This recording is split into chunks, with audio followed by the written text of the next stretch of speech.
In the Empire, socialite ladies discuss the latest news. The daughter of a famous family, Medine, unexpectedly divorced her husband and returned to her father's house.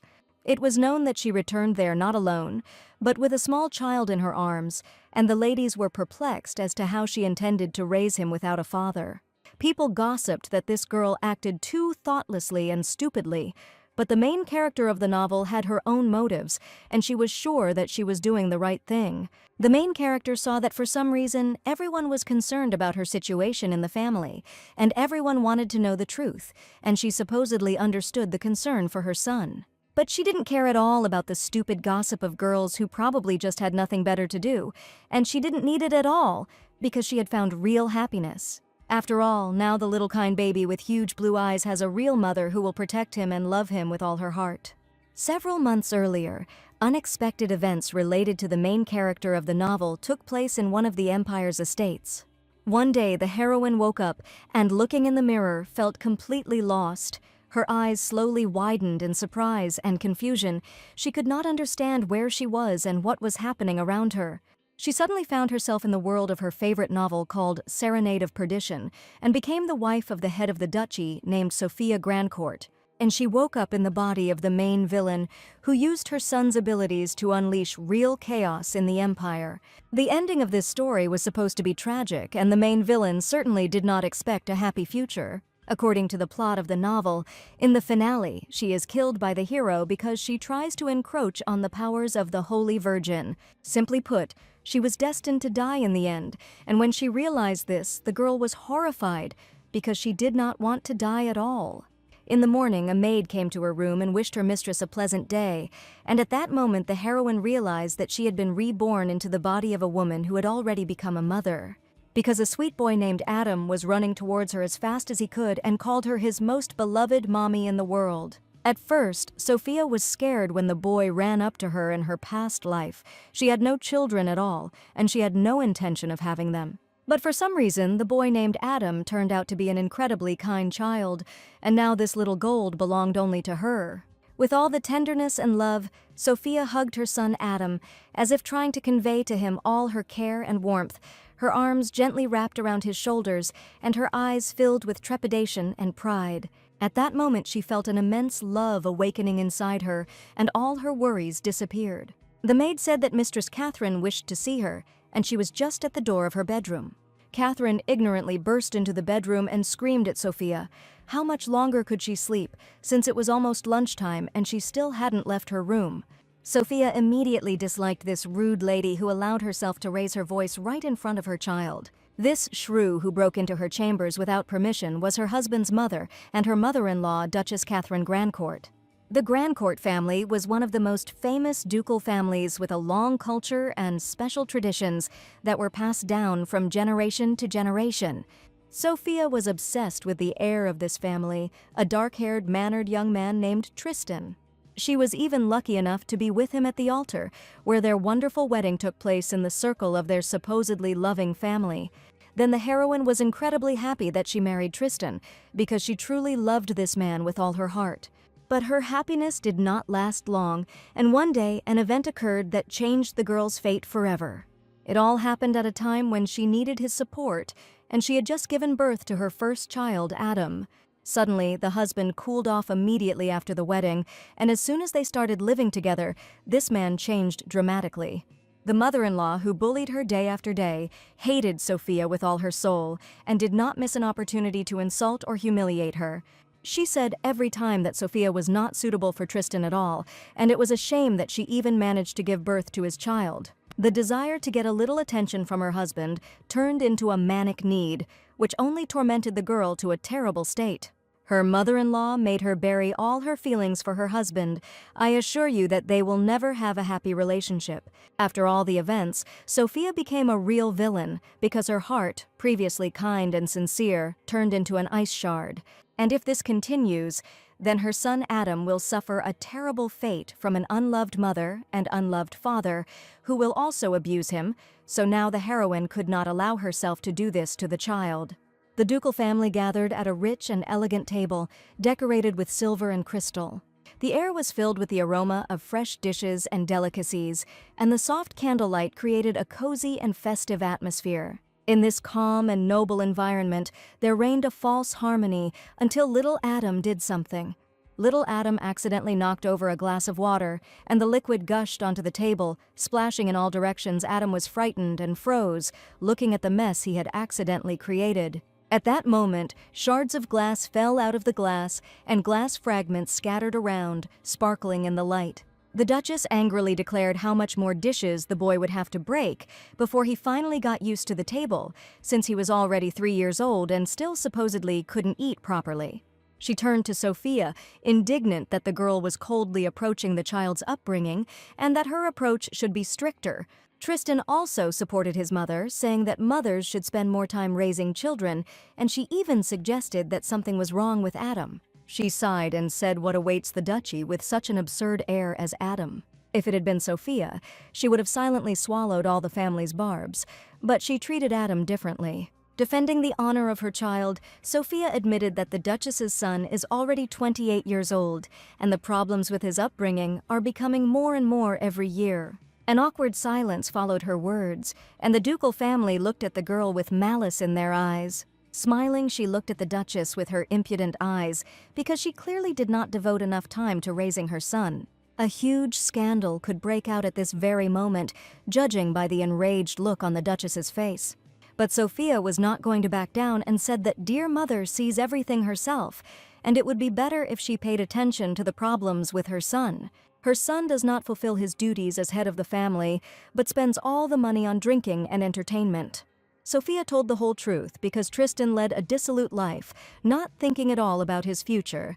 And the most important thing is that he cheats on his wife with women below his status, and everyone knows this. Tristan replied that the lady should not rush to such conclusions, since she had just dishonored his honor. But Sophia knew Tristan was a man who used his status to get women into bed, and she could not at all call this man a nobleman who was worthy of her respect. She decided to say more, because for a child, a parent is a role model, and that means he is unlikely to be able to teach this boy anything. The Duchess replied angrily, "Doesn't the girl realize the consequences that could inevitably follow after making such a statement?" Sophia had already made up her mind long ago and was prepared for the consequences, showing the ducal family the recently prepared divorce papers. She placed them on the table and confidently announced that from that day on, she was no longer part of the ungrateful, lying family. Everything that happened was too unexpected, and the Duchess was outraged by what Sophia decided to do, because she was sure that the quiet one would forever remain under their supervision. She picked up Adam and carried him towards the exit, despite the fact that he was the main heir of the Grand Court family. Sophia stated that if the ducal family needed him, they would show him more love and respect. The indignant lady screamed that the girl would be left on the street and had nowhere to go, but Sophia had already taken care of everything and was getting ready to return to her beloved family. The ducal family was shocked because they were sure that this girl would follow their orders and even more so would not dare to run away. A horse-drawn carriage was already waiting for the girl at the entrance, and she and Hel resolutely set off on an exciting adventure. Anyone would have become a villain in such an environment, but Sophia wanted a different future for her child. After the rebirth, the heroine decided to do this because she knew very well what future awaited Adam if he remained in the ducal family. There was no point in her clinging to this marriage because Sophia's family was incredibly rich. And now she was going to take advantage of these benefits so that her child would grow up in a respectable family with all the benefits and childhood happiness. Soon they arrived at Sophia's estate, and the boy was eagerly awaiting the arrival of his new family. It seemed like there was a reception going on at the estate, and loud laughter and cheerful music could be heard from the hall. The butler met her and kindly invited the lady to go to the back door so as not to appear so unexpectedly, since she had not warned of her arrival at all. But Sophia was sure that she was ready to enter through the main entrance, because it was a wonderful opportunity to greet her beloved relatives. So without hesitation she opened the gates of the luxurious palace and knew that she would be greeted here with great love and joy. Sophia's sudden appearance caused surprise and quiet whispers among those present. Guests turned their heads and eyes filled with amazement as she entered the hall, graceful and confident. All eyes were on her, and there was a mixture of curiosity and respect in the air. The lady was sure that her father would definitely not scold her in front of the guests, and standing with a small child next to her, she joyfully declared that she had finally returned to her home. Lady Sophia noticed how her father saw her in the crowd, and his face immediately became serious and thoughtful. He silently approached his daughter. His steps were quiet and confident. Sophia's father was a stern, mannered man, the head of the Duchy of Medin named Olivier Medin. Initially, the Medin family were ordinary counts, but for their contribution to the development of the kingdom, they received the high title of duke. The father's gaze was stern, and he asked in a serious tone why his daughter was suddenly here. Before her reincarnation, the main character worked as a sales representative for a food manufacturing company. She had to answer to her clients every day. Even when she was not in the mood, she had to smile at them. Her job also included correcting the mistakes of the newcomers, because the newcomers were constantly doing something wrong or simply not finishing their work. But the company director constantly turned a blind eye to this, and all responsibility naturally fell on the main character. She was the only one who worked every night and finished only in the morning, when it was necessary to start work in the office again. The heroine worked overtime until late at night. They paid her pennies, but she was afraid to refuse even that, because her parents would not be able to help her financially. Every night, very tired, she sat at her workplace and dreamed of a large amount of money that would help her cope with financial difficulties. But suddenly a call came in that changed the fate of the entire company, as well as the fate of the main character. That day, a very important client for whom she was responsible had a new arrival, and thus the company lost one of its business partners. Her colleague understood that the girl might be unhappy, but he was sure that she was too arrogant because she worked in this position. And the company director even began to reprimand the most responsible employee, stating that she clearly did not understand her responsibilities. And after this incident, for some reason, she was the only one who was fired from her position, although she approached her work responsibly and tried hard to improve the company's competence and bring in clients. The heroine did not expect at all that everything could turn out this way, because no one noticed how much effort she put in every night, sitting at the office computer and doing calculations. Then the girl's incentive was greatly shaken, and she did not understand why she always remained the scapegoat, because it was not at all fair. Every day she took away from her heart all the living unspoken things that were trying to spill out of her in a huge, sudden flood. In a state of extreme stress, she didn't notice how she tripped on one of the steps in the office, and she suddenly fell straight down the stairs, unable to stand on her feet due to constant fatigue and lack of sleep. As she fell down the stairs, the only thought that came into her head was that if only she could live her life the way she wanted, and perhaps because of such a wish, she got a chance for a new, happy life. Sophia had recently left the family and now appeared on the doorstep of the house, and her father was perplexed as to how to understand all this. At that moment, Adam was very scared. It seemed to him that the evil uncle was about to start yelling at both of them. Sophia confessed to her father that she had filed for divorce today, and without a moment's hesitation, ran away from the ducal house. For the sake of herself and her son, she decided to take a responsible step, which she will definitely never regret. And now, looking at her beloved father, she only wanted to know if he would accept her back into the family, because she did this only for Adam's sake. Emotions washed over the Duke, and he would never have thought that he would hear such words from his daughter. Sophia stood there in bewilderment, trying to understand whether he was happy or, on the contrary, did not want to see her anymore. Adam stood next to his mother, holding his breath, and looked at the unfamiliar man with sincere and huge blue eyes. The Duke, with a wide smile on his face, hurried to meet his daughter, his eyes shining with joy and warmth. He hugged little Adam tightly, as if he couldn't get enough of the moment, and there was genuine joy in his voice as he said how much he missed her and how glad he was to see her again. The Duke embraced Adam with trepidation and tenderness when he saw his grandson for the first time, the first embrace becoming a special symbol of the new family and the endless love that binds them all. Lady Sophia lay in a hot bath in her home, feeling the warm water gently embrace her body, and the steam rose in clouds into the air, filling the room with a pleasant aroma. She knew very well that the Medin family was rich, but for her it was not the most important thing. While she was relaxing in a hot bath, a maid came to her and informed her that food was served on the table. Appetizing appetizers, hot dishes, and desserts shone on silver trays and plates, each of which was a true work of culinary art. Seeing the variety of dishes, she couldn't even imagine how rich her family was, because they could afford to set such a luxurious table. She felt a sense of confusion inside. She had no idea where to start or how to eat it all. She was met by a caring mother who wished her daughter a good morning, and she loved Sophia incredibly. After all, yesterday Sophia didn't even have time to greet her. Considering what happened, she immediately went to bed, only now remembered where Adam was. Little Adam had fun with his grandfather, and his father caringly asked how his daughter slept in her home. Adam played with his grandfather, laughing and joyfully winning their funny games, his grandfather smiling affectionately, throwing him in his arms and telling funny stories. It was a joyful thing for Sophia to see Adam smile, and her father understood that motherhood must be taking all her strength.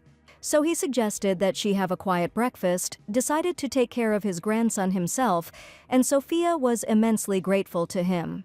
At that moment, there was a warm atmosphere of love and trust between them, and time seemed to stop to capture this happy moment together.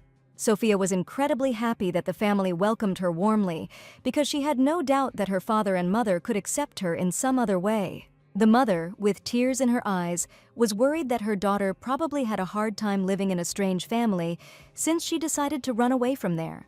Mother asked her not to worry, and it was not in vain that father had been putting money aside for a special occasion all this time. And if their daughter needed help, they were ready to provide any support, because that is parental love. She was moved to see genuine concern and a desire to help in her family's eyes. And at that moment, she realized how important this support was to her and how much she valued their love and warmth.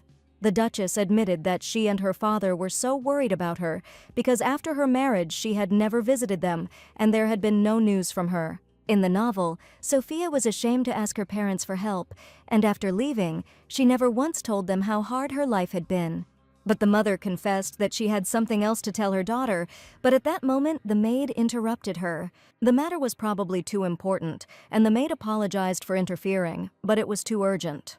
In front of the palace there was a beautiful garden filled with the scent of fresh flowers, bright roses, delicate lilies and lush peonies created a bright and picturesque picture, filling the air with subtle notes of fragrance. They were sitting with Adam on a bench in the garden, and the baby didn't even notice how, after a hearty lunch, he fell fast asleep right on his mother's shoulder. At the time of her rebirth, Sophia did not have such a close relationship with her parents, and she wondered if everything would have turned out differently if she had a family and a child. She decided to enjoy this life to the fullest, since she had been reborn, and while she was enjoying it, she completely forgot that this paradise was in danger. Together with her son, they inhaled the sweet scent of flowers, and Sophia, closing her eyes for a minute, also unexpectedly fell asleep.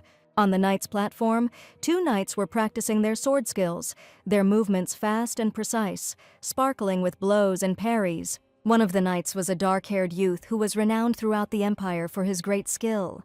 The atmosphere on the court was filled with tension and respect for the skill of both warriors.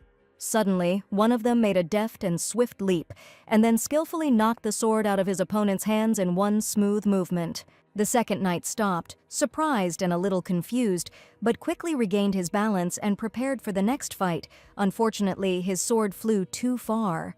Lucas said that it was impossible to get close to his opponent, and the second young man warned him to train harder, because the tournament was just around the corner. Even fighting at the peak of his powers, Lucas still couldn't defeat his opponent, and no one could handle him.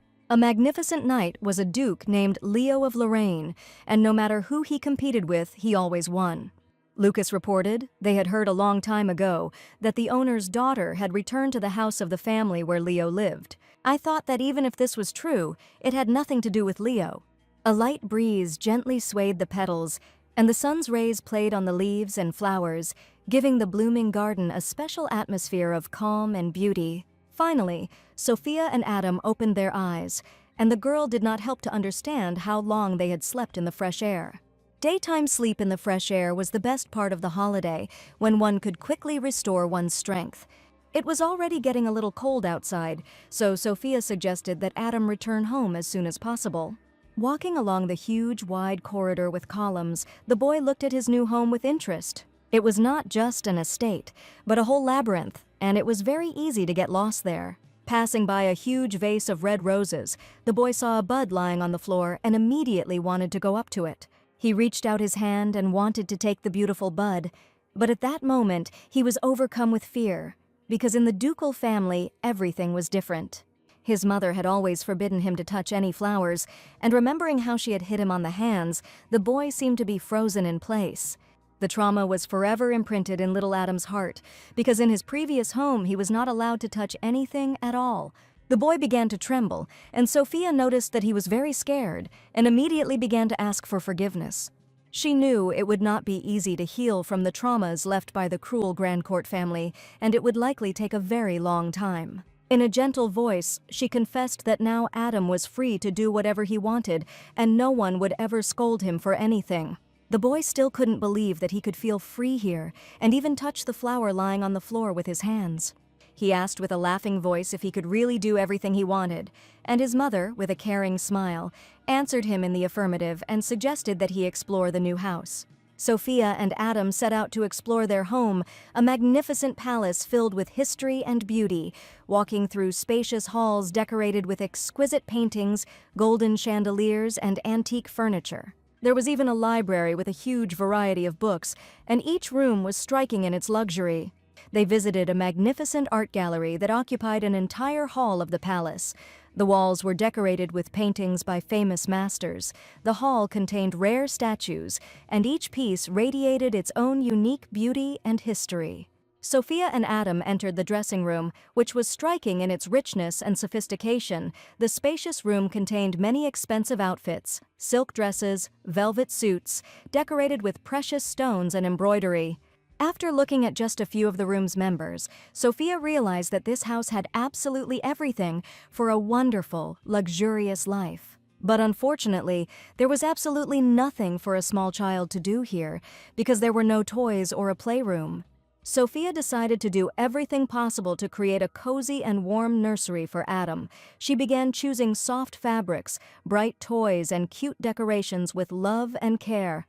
Sitting in his office, the father thought that even though he had allowed them to stay here, he did not know whether Sophia would be able to handle raising a child. After all, as a child, Sophia did not like studying at all, and books caused her real disgust. She also constantly took toys from other children, and memories of Sophia's childhood in her father's mind only caused goosebumps. Just as he was thinking this, his daughter looked into her father's office and admitted that she had one small request for him. Sophia was not going to sit idle and immediately ordered everything to furnish Adam's new room. All her energy and attention was focused on creating a place for Adam where he could play, learn, and feel safe. Sophia carefully selected furniture, small beds, comfortable shelves, and bright paintings so that the room would become a real corner of happiness for the baby. The baby didn't understand what his mother was so busy with, but she was sure that in a little while he would be delighted with his new room. During the work, Sophia felt warmth in her heart because she did everything for the sake of her beloved child. Sophia put a lot of effort and love into creating a cozy children's room. She worked hard all day, choosing every detail, arranging furniture, and decorating the space with bright toys and soft fabrics. Sophia looked at the result of her efforts with a smile, feeling that she had done everything possible for the happiness of her baby. Finally, that all-important moment arrived when his grandfather and mother Sophia took Adam by the hand to finally show him his new wonderful room. When they opened the door, Sophia was standing on the threshold with a toy in her hands, expecting that her mother had prepared a wonderful gift for him. Adam looked around his new room in admiration, his eyes wide with surprise and joy when he saw the brightly colored walls, soft carpet, and lots of toys. The boy looked at his mother Sophia with gratitude, realizing that she had done the best for him. She even gave him a toy sword, which Adam took with delight. He held it in his hands with pride, imagining himself as a knight ready for adventure. The sword was as if it were real, and immediately became his favorite toy. His eyes sparkled with happiness and gratitude, and his heart filled with warmth and love for his mother. From now on, Sophia wanted to raise this child with the love and care he truly deserved. It was finally time for dinner, and everyone was wondering what delicious dishes would be served today. As the family slowly walked towards the dining room, Adam's attention was drawn to something interesting on the street. The maid didn't even have time to stop the gentleman, and the boy ran headlong forward. Taking his toy sword in his hands, he stood right behind the tree and watched what was happening with interest. But Adam shouldn't have been there at all, and at that moment he heard a rough male voice asking who he was. Frightened, the boy threw down his sword and trembled with fear, because some stranger approached him and was rude. The young man picked up his toy sword and pointed it towards the boy, and Adam was incredibly scared, to the point that even his knees were shaking. Sophia rushed to the baby and hugged him, declaring that this young man dared to be rude to her son. But he insisted that this was not a playground at all, and it was dangerous for such small children to be here, because real knights were training here. The boy cried in fear, burying his face in his mother's chest, and she was angry that some young man had raised his voice at the child, pointing a sword at him. She looked angrily in his direction, not imagining what he had just allowed himself to do, since he was on the territory of her family's home. Sophia was ready to hit the boy on the head with this wooden sword, but now she was busy calming her child. She was outraged that who in their right mind would point a sword at a little boy, as the young man had just done. But the stranger only silently looked at her and the crying child, and there seemed to be not a drop of regret in his eyes. At that moment the butler called him and called him Mr. Lorraine, and at last Sophia learned the name of this madman. He picked up the boy's sword and handed it to him with care because when he saw it, it fell out of his hands less easily. Adam reached for his favorite sword, and with each passing minute the fear of this gentleman disappeared without a trace.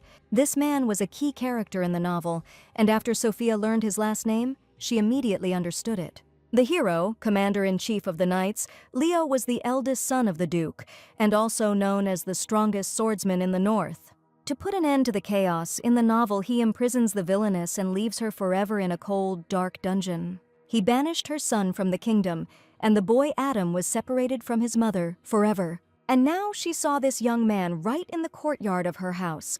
I know very well what fate is in store for him according to the plot of the novel. Looking angrily at the potential threat, she did not understand what this man was doing next to her house. The whole family gathered in the living room to discuss what had happened, when Sophia finally calmed Adam down and he stopped crying. She wondered if the Duchy of Lorraine was not in the northern lands, but a month ago the young man had arrived in the capital on official business, and the Duke had been so generous in allowing him to stay in their house. Sophia did not know this at all, and asked for forgiveness for the respect shown because she and her father had known each other for quite a long time. Leo looked at Adam and apologized for accidentally scaring him, and the boy cried for a long time after that. However, he wanted to emphasize that this place was not a playground for children, because it was where knights trained. And Sophia, as parents, you should look after your child, because everything happened because of general carelessness. But Sophia was outraged, and in turn she did not expect that someone would be waving a sword in her garden, since Leo was a guest in this house. She asked him to think about the fact that he was not alone here, and from the very first minutes a real quarrel began to grow between the heroes due to misunderstanding. Adam held the toy sword tightly in his hands and cried that next time he would be more careful to avoid such situations. Leo praised the boy because he was aware of the danger factor, and that was very good. But now he wanted to give him one piece of advice on the battlefield. You should never let go of the sword and hold it tightly until the very end, so as not to remain a loser. He was sure that Adam had someone here whom he wanted to protect with this sword, and the boy could even become a real knight. After the hero had found out all the details of the circumstances, Leo announced that he was going to leave. Sophia was so angry that she frowned and wondered what he was talking about, because this was an ordinary house, not a battlefield. The father did not expect his daughter to return home, so he allowed him to stay here, but if Sophia was uncomfortable, he was ready to ask him to leave the house.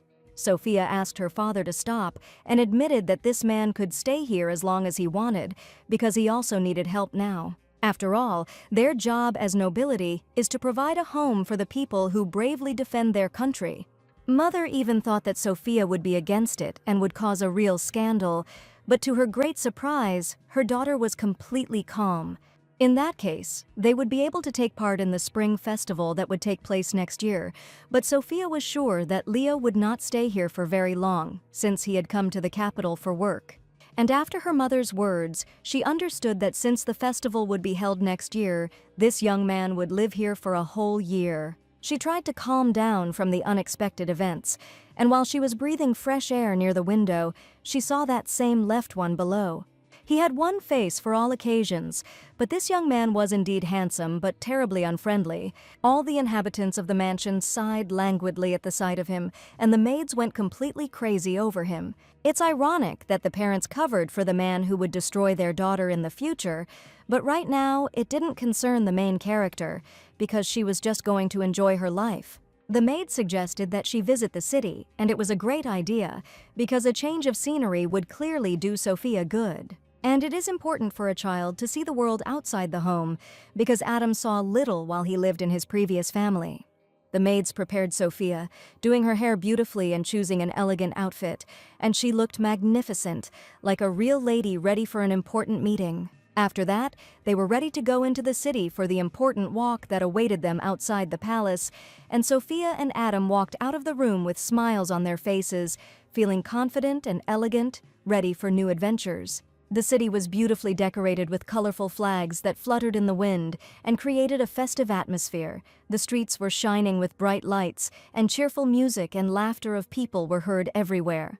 He was very interested. He ran ahead of his mother with delight, asking questions and enjoying every moment of this bright and lively city. Adam looked around with curiosity at everything around him, the brightly colored shops, street performers, and colorful shop windows.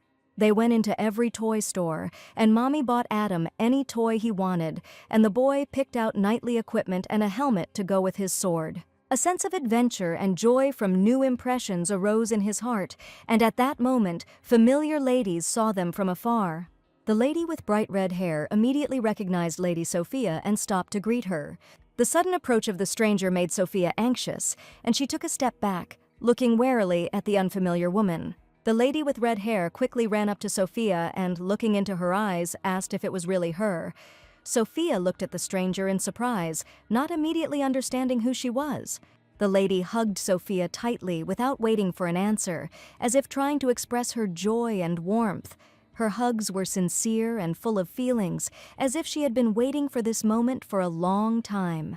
She even burst into tears, feeling strong emotions and touching joy from the meeting. The embrace became even stronger, and Sophia felt how this woman was sharing her love and care with her, but the moment came when she asked who she was. The girl admitted that they had not seen each other for a long time, and Sophia had probably forgotten her, and it was Marianne, her best friend. The lady turned out to be an old friend of Sophia, but she did not recognize her. Memories of the past were like a fog for Sophia. The stranger's face seemed alien to her, and she did not immediately understand who was in front of her. The maid asked the lady to translate the two and continue the conversation together, away from prying eyes, because that would be the right thing to do. Sophia and Adam stood there in bewilderment, because Sophia did not expect to suddenly meet her friend, whom she could not yet remember. Marianne was incredibly happy to meet Sophia's son, while the boy looked in surprise at his mother's new friend. Gradually, Sophia began to remember who this girl was to her, and the name Marianne from the plot of the novel was quite familiar to her. Whatever Sophia did, Marianne was always on her side and she always supported her. During the beginning of the confrontation between the two states, she was the only one who tried to reason with Sophia, but she became so angry at her disobedience. And according to the plot of the novel, the villain once killed her best friend, because then she was a real villain. Mariana admitted that she is very glad that everything is fine with Sophia, because after her wedding they never met again. Her letters remained unanswered, and Marianne already thought that she would never see her best friend again, because she truly loved her. Sophia admitted that a lot has happened during this time, and now she lives in her parents' house. And now one of the girls had to keep her promise, once given to her best friend. Unexpectedly, she met her old best friend, to whom she promised something that now she could not remember. Mariana said that she was invited to a friend's party, and she would like Sophia to go with her and wait for her in a good mood at the party, and this was probably the very promise that Sophia did not keep. The Grand Court family did not allow her to leave the estate, which is why she could not even meet her friend. Therefore, the heroine has not appeared in high society for a long time and has not maintained contact with anyone. And now her appearance at the reception alone will become a new hot topic for gossip, and the heroine didn't particularly want that. But the party would only be for adults, and she asked Adam if he wanted to go. As soon as the boy found out about this, he happily agreed to go with his mother. They were to appear in high society together for the first time after the dissolution of their marriage with the evil Tristan. The reception took place in a beautiful gazebo decorated with bright flowers and greenery. The entire structure was made of thin wood, and lush bushes and flowering flower beds spread around, filling the air with the aromas of roses, jasmine, and lilies. When the guests saw Lady Sophia, they were puzzled as to who had invited her to this reception. And the heroine was already expecting gossip at her first appearance, because none of those present had seen her for a long time. But for Sophia today, the most important thing was that she was able to keep the promise she made to her best friend. Mariana confessed to the girl that she had noticed for a long time that something had changed very much, and that divorce and the birth of a child change a woman beyond recognition. She was incredibly happy that her friend brought with her little Adam, who also appeared with interest in high society. Now she asked her friend what she should have done, since she had given her her promise. Marianne was indignant, because she knew that the girl would forget about it, but there was not a line about it in the novel. One day at a ball, she got her dress dirty and blamed it on Marianne, and then left. When Marianne asked her to apologize, Sophia promised that she would fulfill her request in return. Sophia had a simply disgusting character even before she became a villain, but there was something more important. A girl with whom Sophia apparently had a tense relationship was present at the event. The lady in the purple dress, a famous aristocrat, immediately noticed the guest. It was the well-known Lady Deborah, and Marianne greeted her, wishing her a good day. One of the girls said that Sophia had not attended tea parties recently, although she had absolutely no other close circle, but today she suddenly decided to come with someone else. Deborah's eyes widened, and she considered this an incredible rarity, because this was the wife of the Duke of Grandcourt himself. But smiling, she said that recently the girl became just a daughter of the Medin family. The Vice-Duke she suffered a breakup. Lady Deborah was from a Marquise family, and since Sophia's marriage, she had become very popular in social circles. Deborah smiled a sly smile, admitting that Sophia had not been out in public for a long time, but everything seemed to be fine with her. The aristocrats began to laugh that Sophia was looking for a new father for her son, but Marianne stood up for her friend, saying that there should be a limit to their rudeness. Deborah apparently wanted to create a scandal, because as soon as Lady Sophia appeared, Marianne allegedly developed a voice, although she had previously been a short lady. Marianne felt uncomfortable as the aristocrats laughed at her brazenly. They made fun of the fact that Sophia decided to bring the child to her relatives, and she did not find happiness with the man.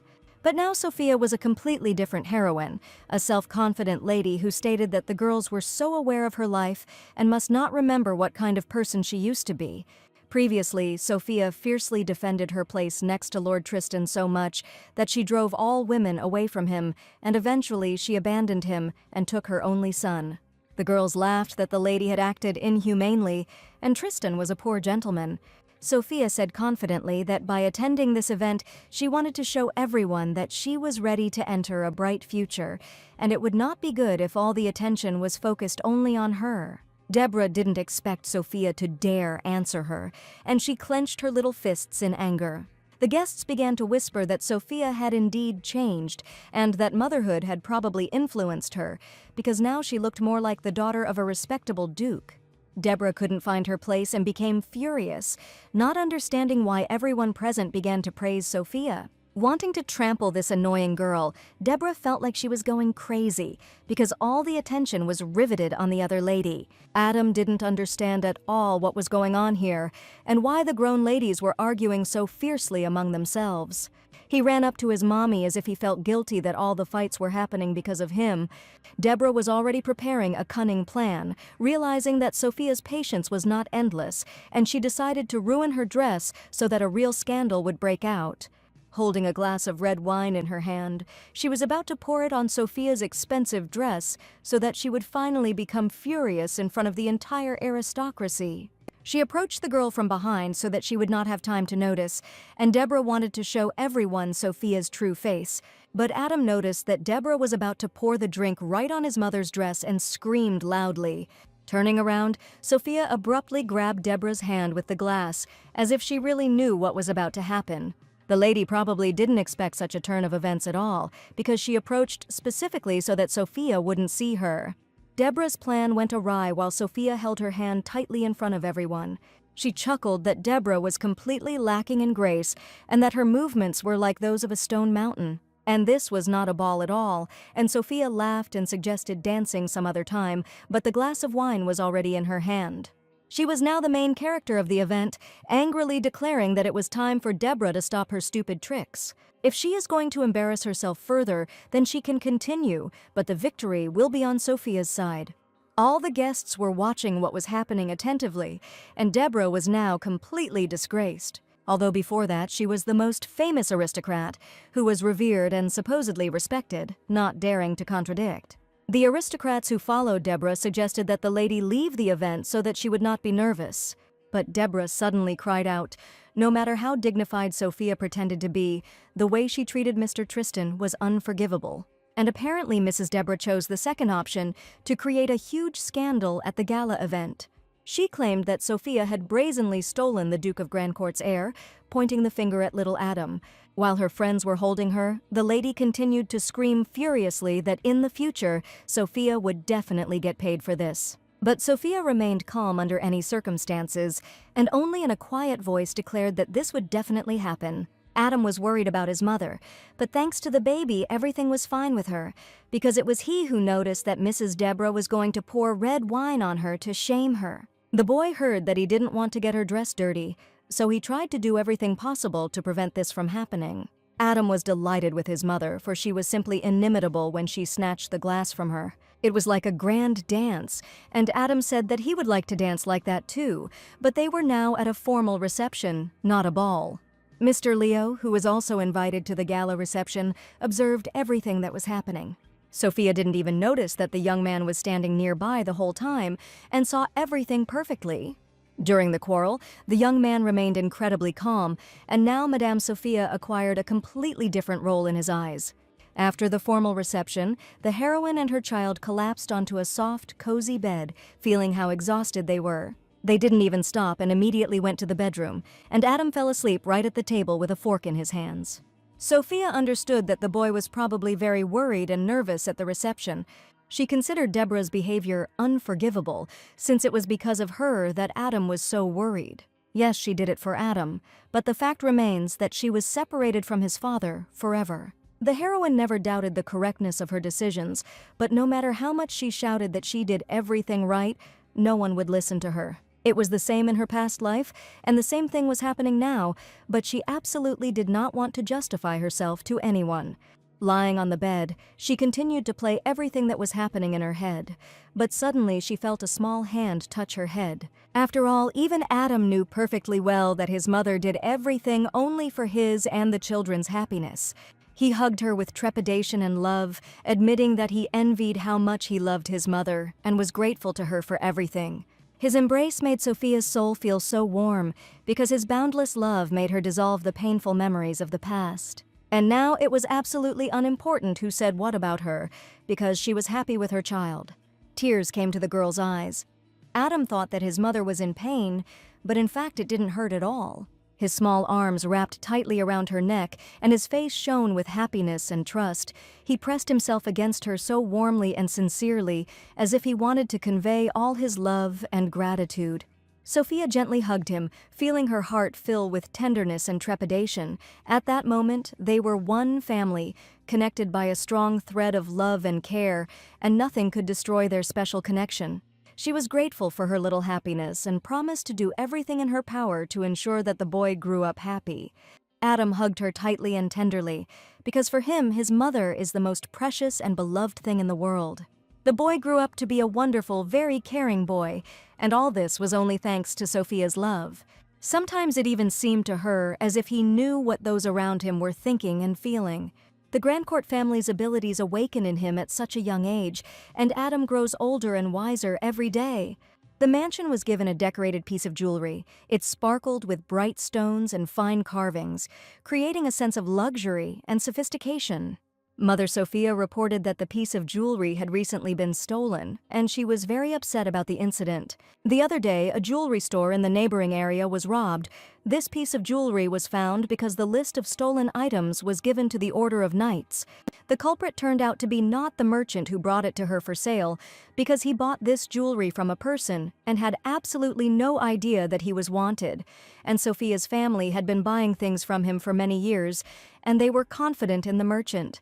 Now that they knew that thefts had become more frequent in the royal capital and strict measures had to be taken until this matter was resolved, Leo asked them to be careful. The unique frame and the stone change in the light according to these signs, and thus they found out that this is the very same decoration.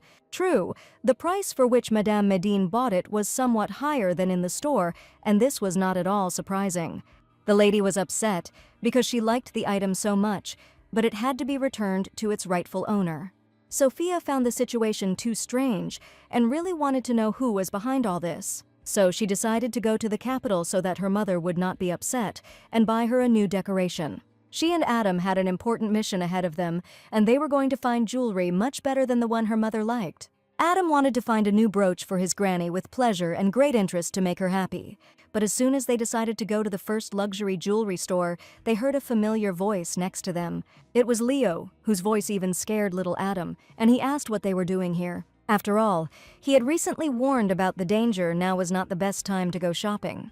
Next to him stood a knight who turned to Leo because he had already frightened her, and now he was scolding her, saying that the young man had a heart of stone. He met Adam and Mistress Sophia for the first time and introduced himself as Lucas Gids. He pointed to Leo and admitted that this young gentleman periodically talks about Sophia and smiled sweetly. This character appeared in the novel, the complete opposite of Leo, a person who is simply impossible to hate, with a sweet and charming smile. Sophia said that due to a series of sad events, she and her son are looking for a new beautiful brooch for her mother. And Lucas recommended a boutique that was just nearby that had great service and top-notch products.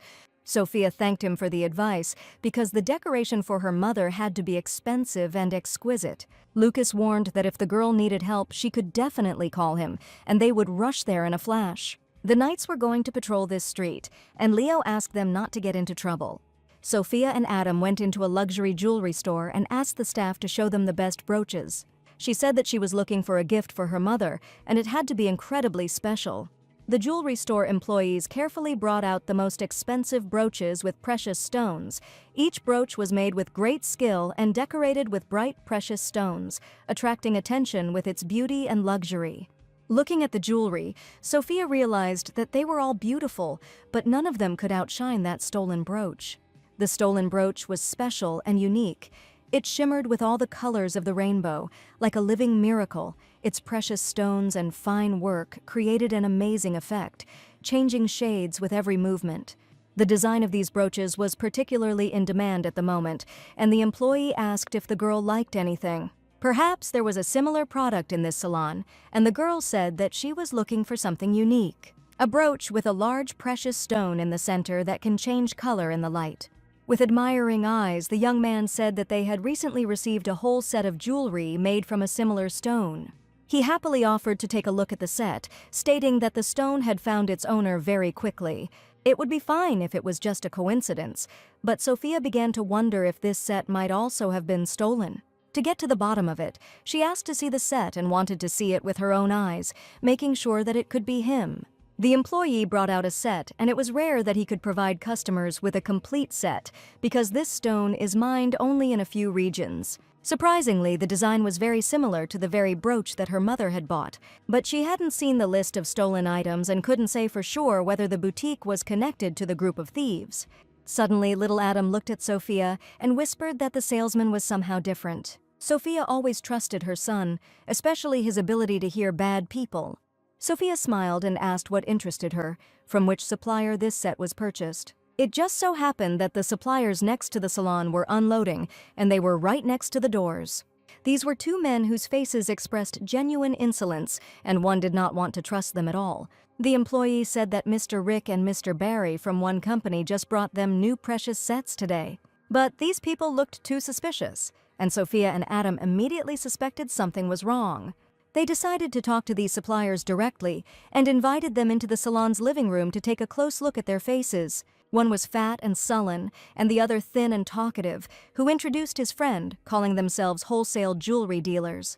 The heroine understood that you can't judge people only by their appearance, but these people had faces exactly like real thieves from villainous films. The most talkative one said that they were very flattered that the Duchess herself had shown interest in their products, and he even stated that such products that the company produces simply do not exist on the market. Therefore, these products are exclusive. Looking at the price, Sophia realized that jewelry made from rare stones was being sold for next to nothing. In fact, she understood that they just needed to sell the jewelry as quickly as possible at any price. Rick stated that this was a certain fate and they could offer any product that would interest the girl, because the daughter of the Duke of Maiden was truly a fat catch for them. Adam stopped a little scared from these people because he felt that they were extremely dangerous. He also heard their conversation, that Rick was again trying to persuade this stupid girl for a long time, and they knew perfectly well that the knights were now patrolling this street, and they needed to quickly sell her as many decorations as possible to avoid it before it was too late. While Sophia was thinking that the jewelry could not be fake, and the boutique would not sell such things to customers, and what was the reason for such a low price in that case? But Sophia was not a stupid girl at all and understood that these people simply wanted to sell everything as quickly as possible, because most likely the jewelry is simply stolen, and they want to take the money and run away to another city to do their dirty deeds. Sophia started saying that the price for the decoration was too low and she was having doubts about it. It was at this moment that Adam grabbed her hand and shouted that Mother definitely shouldn't do this. The heroine tried to calm the child down, saying that he should guess what she was thinking. She replied that the jewelry was beautiful, but she needed to consult her father and find out his opinion about what would be more suitable for her mother. The thieves were almost sure that the bait had bitten their trick, so they declared that they had to leave the capital tonight and that this was her last chance to buy the item. The heroine shouldn't have let them escape, but she didn't understand what the right thing to do was, because the knights and Leo were just on that street. The lady lied that her brother was in the next store, and in that case she would ask his opinion. She turned to her son and asked him to bring Sir Leo here, because only he could help in this situation and had to catch the thief. Adam understood everything perfectly and confidently declared that he would immediately go in search of his brother and bring him back as soon as possible. Once Leo arrived, he would know whether the jewelry was stolen or not, and her task was to buy time until he arrived. And now she had no intention of letting go of the thieves who had fooled her mother and thereby upset her. Rick smiled a sly smile and asked if the girl really had a brother, since he had allegedly never heard of him. Sophia admitted that her brother is certainly quite callous, but he has excellent taste in jewelry. And at that moment Adam was already running down the street as fast as he could, looking for Leo to catch the impudent thieves. Suddenly, some young men in white suits approached him and asked him not to run so fast through the city, and when the boy said that he was looking for Sir Lorraine, they learned that he was Sophia's son. Leo and the knight immediately found the boy and asked him what had happened and why he had such frightened eyes. The boy was very worried, and with a trembling voice asked Sahir Leo to help him as soon as possible. After all, Mommy is in a jewelry store and she found the stolen jewelry, and right now those same thieves are sitting in this store. Leo quickly realized what was happening. He grabbed the boy by the arm and ran into the jewelry store to prevent the scammers from escaping. All the knights ran after him headlong to that very jewelry boutique to finally catch the thieves. Sophia was stalling for time and talking to the thieves, saying that they had no idea how much money the Duke of Medine had, asking them to show everything they had. The thieves were incredibly happy because they were sure that they had managed to deceive this stupid girl. And Sophia would never have thought that she would have to play the real villain of the novel. It was at that moment, when the thieves had taken all the decorations, that the warlike knight Leo appeared on the threshold, and victory was already very close. Sophia realized that her plan had worked, and Adam managed to find him very quickly and bring him to the jewelry store. One of the robbers realized that this girl had simply deceived them, because the knights had just burst in here. Leo grabbed the man by the collar, who immediately tried to run away, because he knew that a terrible punishment awaited him. The knight held the impudent thief tightly, even though he was twice his size. With a deft movement, he knocked him to the floor and pinned him with his knee, holding his bald head, not giving him the opportunity to even move. A sharp sword flashed before the thief's eyes, and Leo declared that they were very lucky this time. After all, if they had touched the girl with even a finger, the tip would now be sticking out of his head. Rick was also surrounded by knights and asked if they would now be tied up and punished. The stolen jewelry was lying right on the counter, and this time the thieves were caught red-handed. Seeing that Sophia was safe and sound, Adam rushed to her to finally hug his mother. The little boy managed to complete the important task, and without a moment's hesitation he did everything as Sophia told him. He saw that his mother was almost hit by a brazen thief, but Sophia was more worried about her son and thanked him for quickly calling Leo. He must have been very scared, but he saved her again, and her little knight was finally next to her. Leo couldn't help but say that he had asked the girl not to get into trouble, and Sophia was again not looking after her child.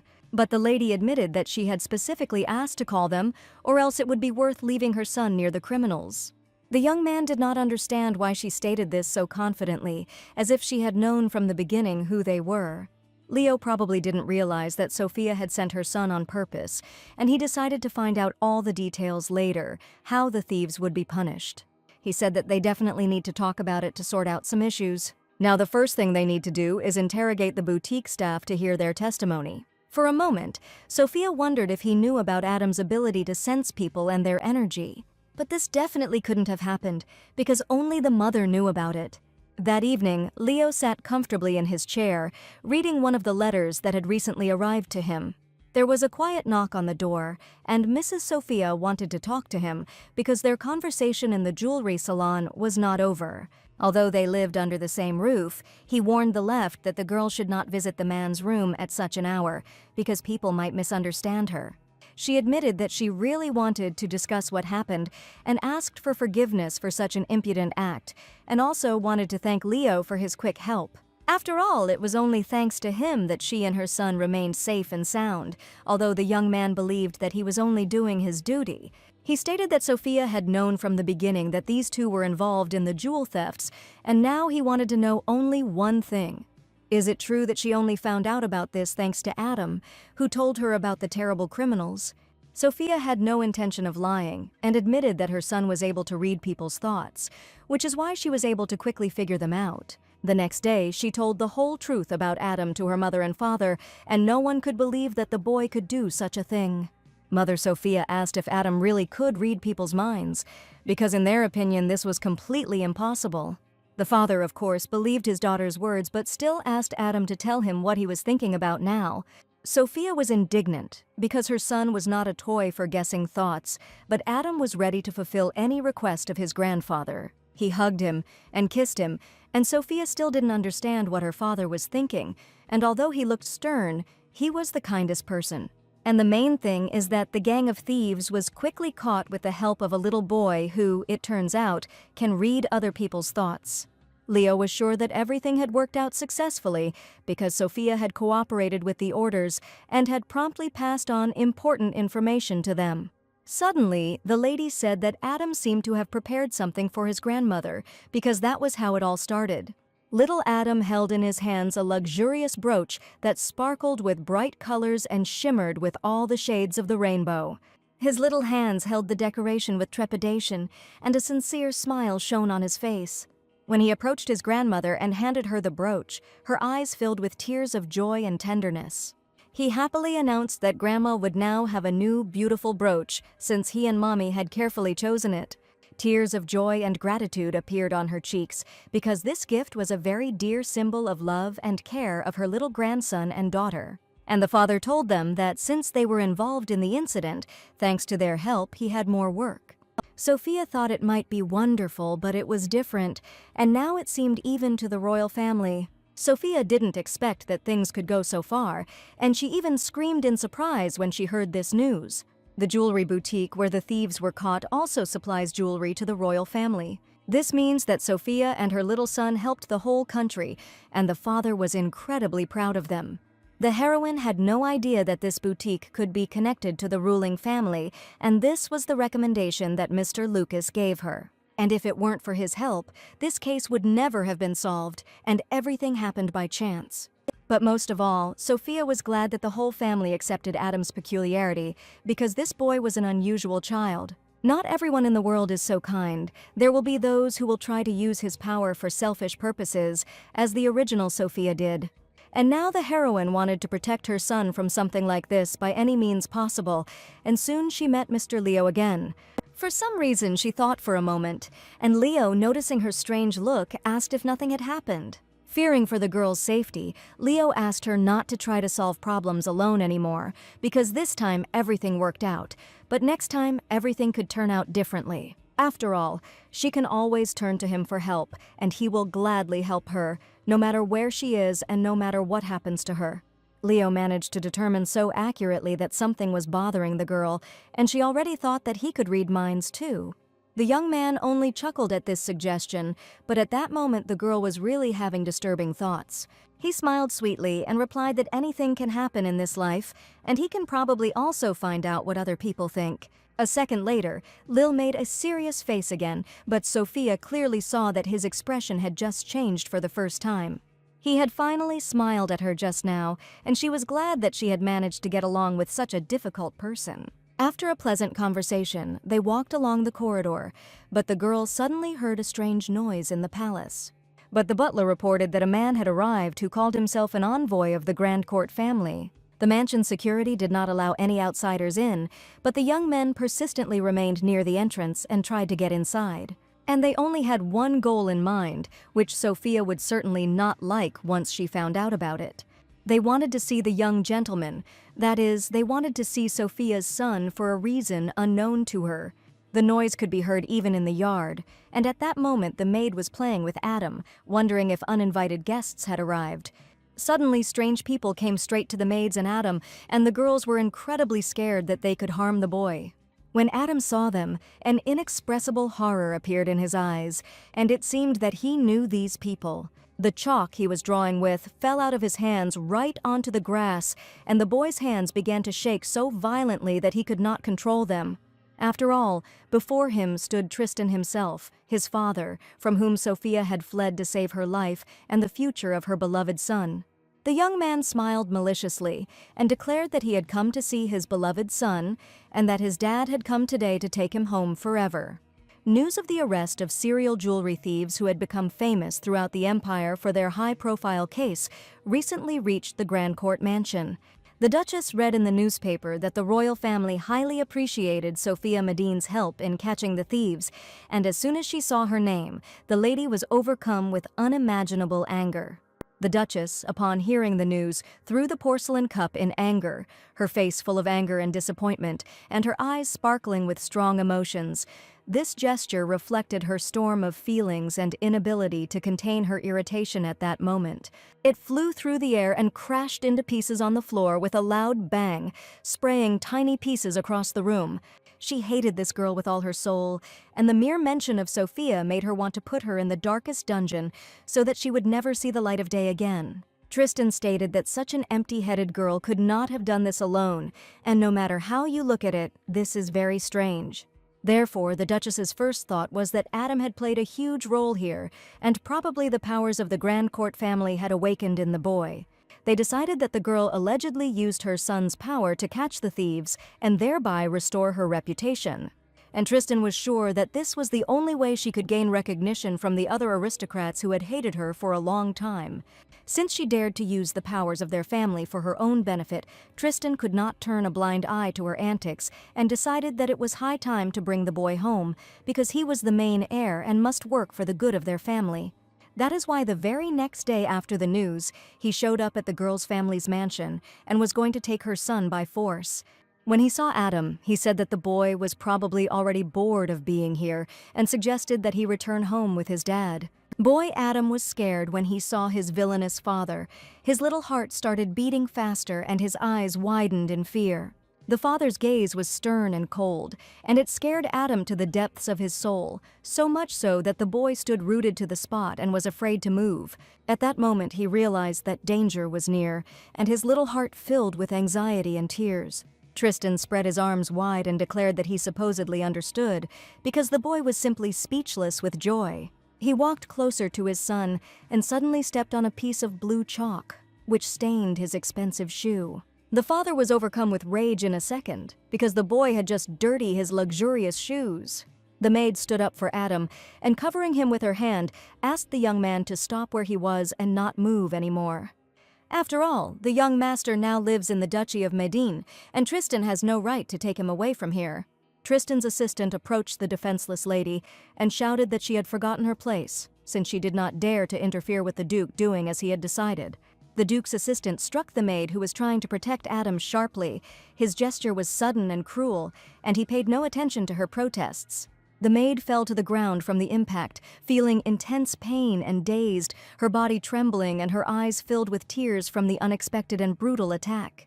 Tristan stated that it was probably too harsh, but in reality he was pleased with his assistant's behavior, since this was what he had trained him to do. That is, he stated that Adam was the heir of the family, and he simply decided to return him home, where the boy belonged.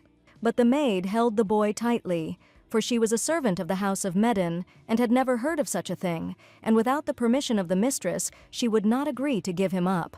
The brave ladies stood up to the Duke himself, fearing nothing, for they were now defending the honor of the family they had served for many years. Tristan's gaze was cold and bloodthirsty, and he was ready to hit these girls right on the spot, completely mercilessly. So he decided to put pressure on the boy, calling him an obedient boy, and warning him that he probably remembered what happens when others do not listen to Tristan.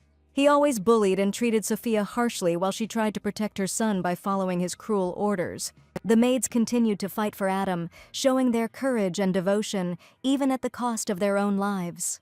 Adam was overcome with horror and trembling. He felt his heart beating fast and hard, and everything around him began to seem very strange and unfamiliar.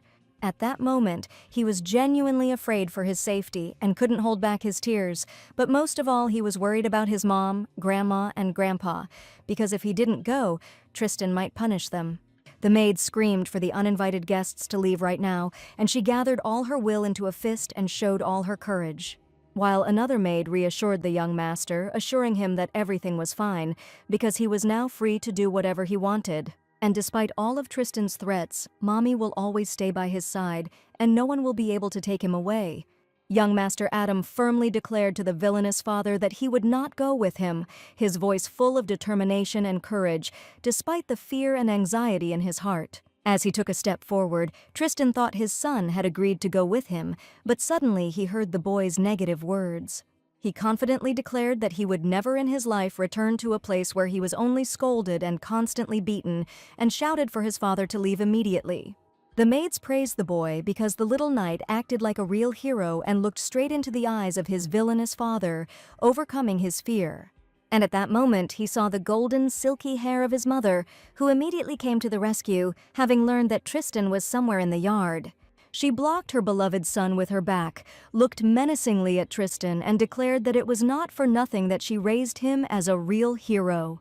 This moment was a manifestation of his courage and inner strength, despite the difficult situation. Tristan greeted Sophia, and she also wished the Duke a good day, warning him that from now on only she would speak to him, and that he would no longer dare approach her son. Tristan stood in front of his ex-wife with a cheeky grin, admitting that they hadn't seen each other for too long to greet each other so coldly. Sophia asked to skip the opportunity and get straight to the point, and she was determined to show Tristan who was boss this time. Surprised by the girl's courage, he said that he simply wanted to take Adam home. But Sophia answered menacingly that the boy did not want to go with his villainous father, and now his home was here. And he doesn't even have to worry about his upbringing, because the Medin family will take care of the boy, love him, and protect him.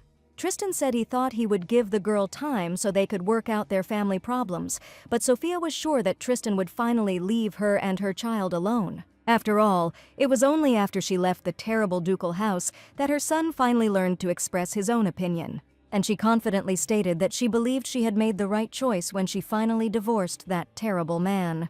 Tristan sighed and realized that Madame Sophia had lured Adam to her side, but he still had a selfish plan in his head. The young man believed that the boy was still too young and simply did not understand that he was indulging the whims of his stupid mother. There was no talk of any whims, and Sophia declared that she did not understand what kind of stupid nonsense her ex-husband was talking. convinced that she had turned the child against his own father and claiming that she had fallen too low in his eyes. And the young man sternly declared that this could no longer continue, looking angrily at his son. He turned to Adam and said that he was doing this for his sake, because his dad was not a bad person at all. Just one look made the boy start to tremble, because he knew perfectly well that his father was a real villain. Hearing these words, Sophia laughed that Tristan supposedly does everything for the sake of the child, but in fact she knew that he wanted to use him. Adam had already said that he wouldn't go anywhere with him, but Tristan still insisted that the girl had no idea what it was like to do something for the good of others. After all, the boy is only 3 years old, and he still doesn't know how to make correct and balanced decisions.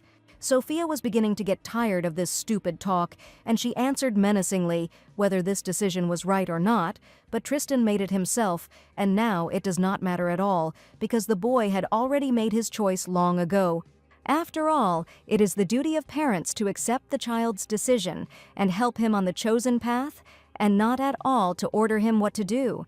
Tristan angrily shouted that he could say whatever he wanted, and that Sophia was not at all ready to take responsibility for his decision. But Sophia was already a completely different person, and hugging the boy, she confidently declared that she agreed with any decision her son made, no matter what. The divorce agreement also contained a line about custody, and according to the documents, the rights to the child belong only to Sophia. The maids watched their quarrel and admired their mistress, who defended the honor of the family. She stated that if Tristan did not want to end up in court for causing bodily harm to the maid, then he should leave the premises immediately right now. Tristan realized that he was unable to resist this girl and asked his assistants not to stand rooted to the spot and to leave this place. After all, he was sure that he had come at the wrong time, and he needed to find the best moment when Sophia would not be around. Surely this was not the last conversation, but now Sophia managed to defeat the villain. She turned to the maids and praised them for their bravery, as one of them even received a blow to the shoulder. The girls did a great job and defended the family's honor, and for this she expressed her deep gratitude to them. And everyone had tears of joy in their eyes because of how friendly they were. The heroes were incredibly happy that the villain was finally gone, and Adam was left with his mother. The father of the family was perplexed, because as soon as he left the house on business, this impudent fellow immediately showed up, but now he knew what Tristan was capable of. He told Sophia that he was going to hire 20 security people, but the girl was sure that this was too much. So while Leo lived in the mansion, he promised to look after them, but the gentleman was embarrassed to ask Leo about something like this, but he would be calmer if he was the one looking after his daughter.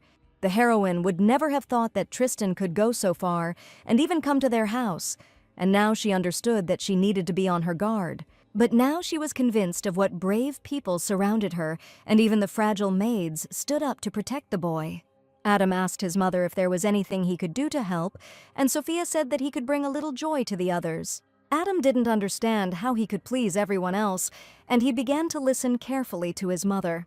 Sophia suggested writing a letter to the maids, thanking them for protecting him and keeping him safe from the clutches of his terrible father. And when she asked the maids if they would be happy to receive such a message, they admitted that each of them simply dreamed of receiving a letter from the young master. If she also writes a letter to her grandfather, he will dance with joy right in his office. As soon as Adam imagined this, he immediately wanted to write a cute letter and see a happy dance. At that moment, the boy wondered whether his mother would be happy if she received such a special letter from him with words of love and boundless gratitude. The gentleman caught his eye, and Adam also thought of writing him a letter, since the young man had also helped him in many ways. He looked at the knight and read his thoughts, but the boy had the feeling that Leo also understood what he was thinking. The next day, Adam began to diligently write his first letter, with Leo constantly by his side. The young man wondered why he had to sit next to the boy all the time, but on the other hand, he understood that his safety depended on it. Therefore, Adam, having read his thoughts, said himself, that he would be next to him and his mother constantly. In fact, Leo didn't mean it that way, but it didn't matter at all right now, and he asked the boy what kind of picture he was drawing. The boy drew flowers and birds because his mother loved them very much, and his drawing turned out incredibly colorful. He took out a clean sheet of paper and invited Mr. Leo to try it too, scattering chalk of different colors on the table. The young man took the squirrels in his hands and diligently began to draw something on paper, and Adam watched his every movement with interest. He waited to see what the grown-up gentleman would draw, because the first thing he did was take a brown crayon, and not the multicolored ones that Adam usually used. The next day, Sophia's best friend Marianne came to visit her, and she told her that Tristan had shown up at her house yesterday. Sophia told the whole truth and asked to forgive her for not answering her letters for so long. After all, during this time, too many events happened to the girl, and she had absolutely no time even to simply read the letter. She assumed that he probably remembered his son after he saw the news in the newspaper, because she also saw this article about how Sophia personally tied up a whole gang of thieves. The friend enthusiastically imagined how Sophia dealt with the villains, and she would really like to see it in real life. But in reality, it was Sir Leo who detained them, and Sophia laughed that her friend could imagine such a thing. Marianne said that although this man has a beautiful appearance, he has a terrible temperament. He is rude to women, and the subordinates who manage to work with him run away from him as fast as they can. Indeed, Leo is quite a difficult person, but even he is capable of smiling, and he also has feelings. But her best friend couldn't believe that this cold-blooded young man had ever smiled in his life.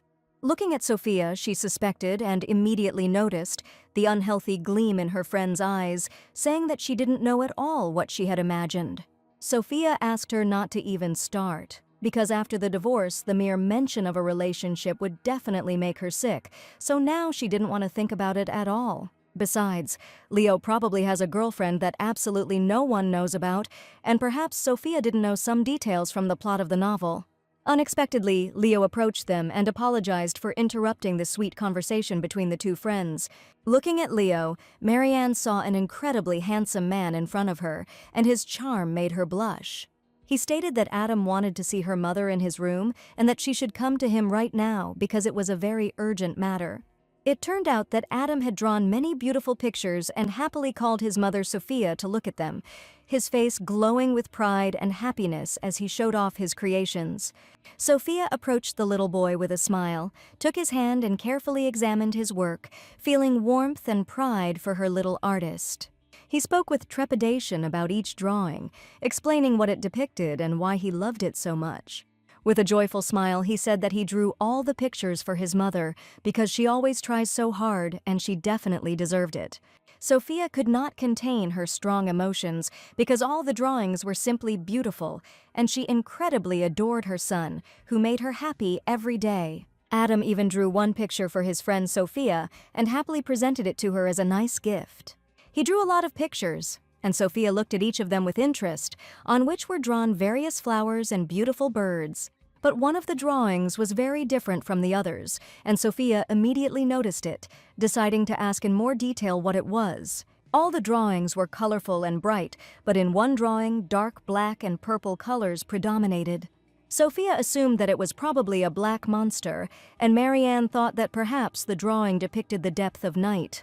But suddenly, a male voice announced that the drawing depicted a black raven. Leo was standing in the room, and this drawing probably belonged to him, because it was not at all like all the others. The boy happily told that he and Mr. Leo had drawn together, and it was the young man who had drawn the beautiful black raven. Leo confessed. Adam said that she liked the bird, but he wasn't that good at art, and that's why the drawing turned out so special. Leo gave the impression of a man who was capable of anything, but now Sophia was really surprised because she couldn't even imagine that the young man would sit down and draw with the child. Leo was surprised that Sophia was laughing at him so openly because he tried so hard to draw a beautiful bird. Adam laughed louder than anyone else, and Sophia looked closely at the drawing made by the older boy. And at that moment, her best friend was standing behind them, watching with admiration how great this couple looked together. The young man declared that Sophia herself could not draw better, and he was embarrassed that she continued to laugh at him sincerely, although it was funny. They all sat down at the table to try drawing pictures and have a good time with the baby. And Leo was so happy for the first time, although his face did not express any particular emotions, but inside he felt incredible warmth. After some time, the colorful drawings were ready, and Sophia and Mariana tried hard to draw what they had in their beautiful imagination. The next day the weather was incredibly hot, and Lady Sophia was simply exhausted from the heat, sipping a cool drink. The maid asked the mistress not to use such rude words, but she could not say anything else.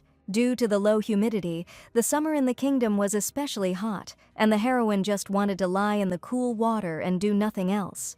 She incredibly wanted to go to the river or even to the seashore to finally feel the freshness and coolness of a hot, sultry day. Suddenly, the father asked if his daughter also wanted to go with him, but she had no idea where he was going. As it turned out, a merchant ship had arrived at the port, so my father was going to go and meet it. As soon as the heroine heard the words about the sea, she was incredibly happy, because her only desire was to be on the sandy shore and feel the coolness of the sea breeze.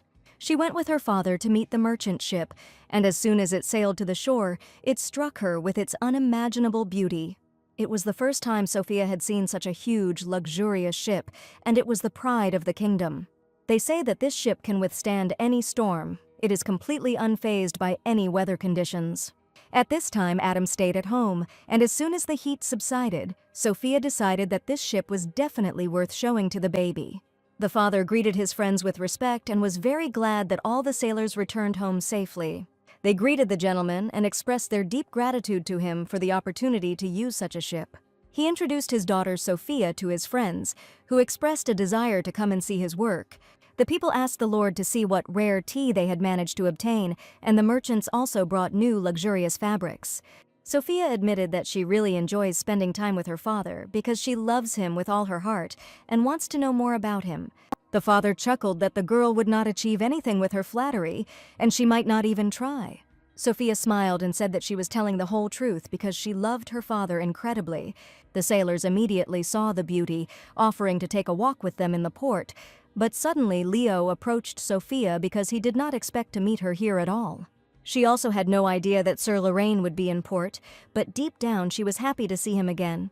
Leo realized that the girl was probably already tired of this heat and decided to accompany her to a cafe to spend time in a cool place. Together they went to the nearest cafe near the seaport, and the couple looked simply amazing. Looking at them, the father wondered where this guy came from, because Sophia could have had problems if he hadn't shown up, so it would be better if she went with him.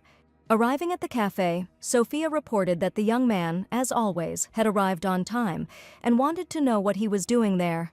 Leo was informed that Sir Medine had gone to port and that he had received orders to ensure his safety. Sipping a cool cocktail, Sophia realized that this was how the royal family looked after their family, in gratitude for catching the thieves. After that, they went to the port to explore the area a bit, and it turned out to be a really hot day. Sophia's father got along well with all the merchants, and everyone respected and revered him incredibly as a friend. Leo also noted that the gentleman is a wonderful person, but this also applies to Sophia's entire family. Suddenly, she asked about Leo's family, since she had never heard of any of his relatives. He told me that his older sister lives in the territory of Lorraine, and his mother left this world immediately after his birth. Winters in the territories were incredibly harsh, and besides, the struggle for territories never ended, and this is a land where you can't survive without the necessary preparation. For Leo, his father was more of a teacher than a parent all his life, and he forced the boy to study day after day.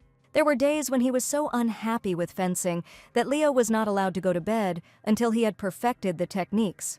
When he was little, he was incredibly offended by this attitude. But it was necessary to become a worthy heir to the family line, and Leo knew that Sophia probably had something to say about the upbringing of his father, but that was how it was in his family. That is why he was deeply touched by the love and warmth of the Medine family, and did not even suspect that such a relationship could exist.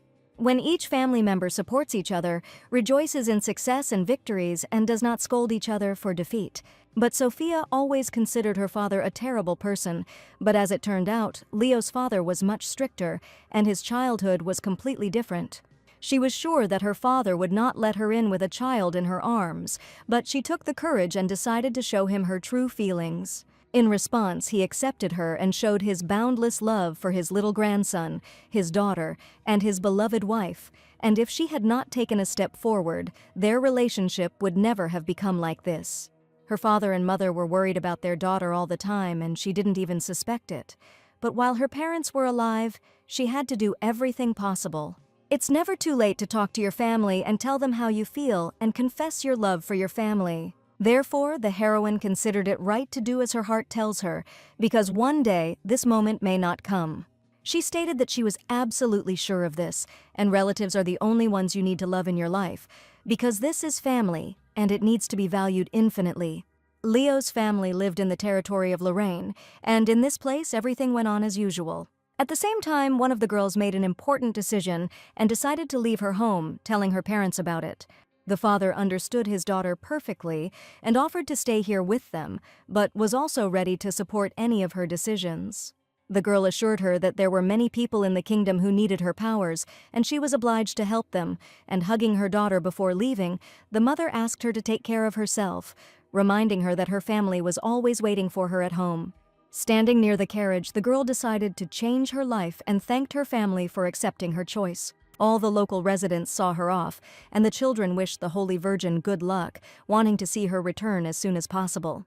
The heroine couldn't even imagine what the capital was like, because she had never been to such a big city, but she went there for just one reason: to finally see a loved one named Leo, with whom they were separated by many kilometers. That night, Sophia couldn't sleep and had a very strange dream, which was quite similar to reality. She knew that an event would soon occur on which much in her life would depend. Clarice Baroni was a girl with a special gift who lived on the territory of the Lorraine family. Sophia knew that she had to arrive soon because strange rumors were already spreading throughout the empire.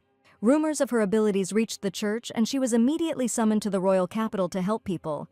The Holy Virgin and the commander of the Knights' Order had to unite the forces with which they could oppose their worst enemies, and in this way they had to stop the terrible events that the villainous Sophia had once unleashed. This was exactly the brief retelling of the novel Serenade of Death, where Sophia played a far from positive role. Clarice received the letter in the summer, which means that she should come to the capital soon and meet Leo. Sophia sensed her imminent arrival, because according to the plot of the novel, she should already be on her way to the royal capital to change its future forever. On this beautiful morning, Sophia had breakfast with her beloved son, enjoying every moment spent next to him after the terrible life in the ducal family. Upon arrival in the capital, the main character will live in the dormitory of the Altrua Academy, and this dormitory was located not far from the main character's house. This would be the place where the main character of her favorite novel would live, and she, as a true fan, wanted to at least catch a glimpse of what would happen there. Perhaps she will be able to see the cutest uniform of the academy someday, and in the novel, she dreamed of seeing this very uniform in real life, which was only in that academy. She also wanted to see the place where the main characters confessed their eternal love to each other, and in fact, this can be called a pilgrimage to the holy places of an unrivaled novel. Sophia told her mother about her plans, that she would like to personally visit the famous academy because Adam would soon go to school when he grew up, and she allegedly wanted to consider the academy as an excellent option for education.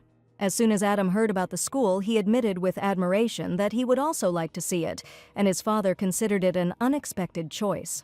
Sophia was going to go there alone, and if it weren't for Tristan, she wouldn't be so worried, but on the other hand, she understood that it was also possible to sit within four walls for eternity and see absolutely nothing. She turned to Adam and asked him to promise that he would not leave her side for a moment, or that in that case she would allow him to go with her and see the real academy. Her mother admitted that if her daughter was so worried about Adam's safety, then she should probably take him with her.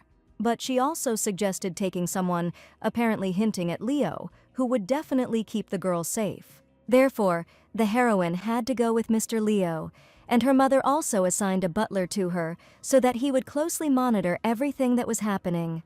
Sophia apologized that Leo had to go with them, but it was his duty, and he admitted that the girl did not need to apologize at all, and he would honorably fulfill her mother's request.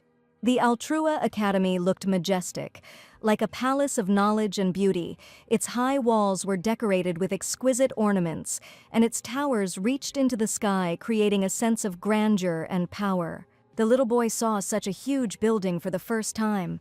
The whole architecture radiated elegance and dignity, attracting the attention of passers-by and causing admiration in those who entered inside. It was the largest academy in the entire capital, where they accept students even from an early age of about 5 years old and teach them well. And Sophia assumed that very soon Adam could wear this magnificent uniform and become a student at the most famous academy in the entire empire.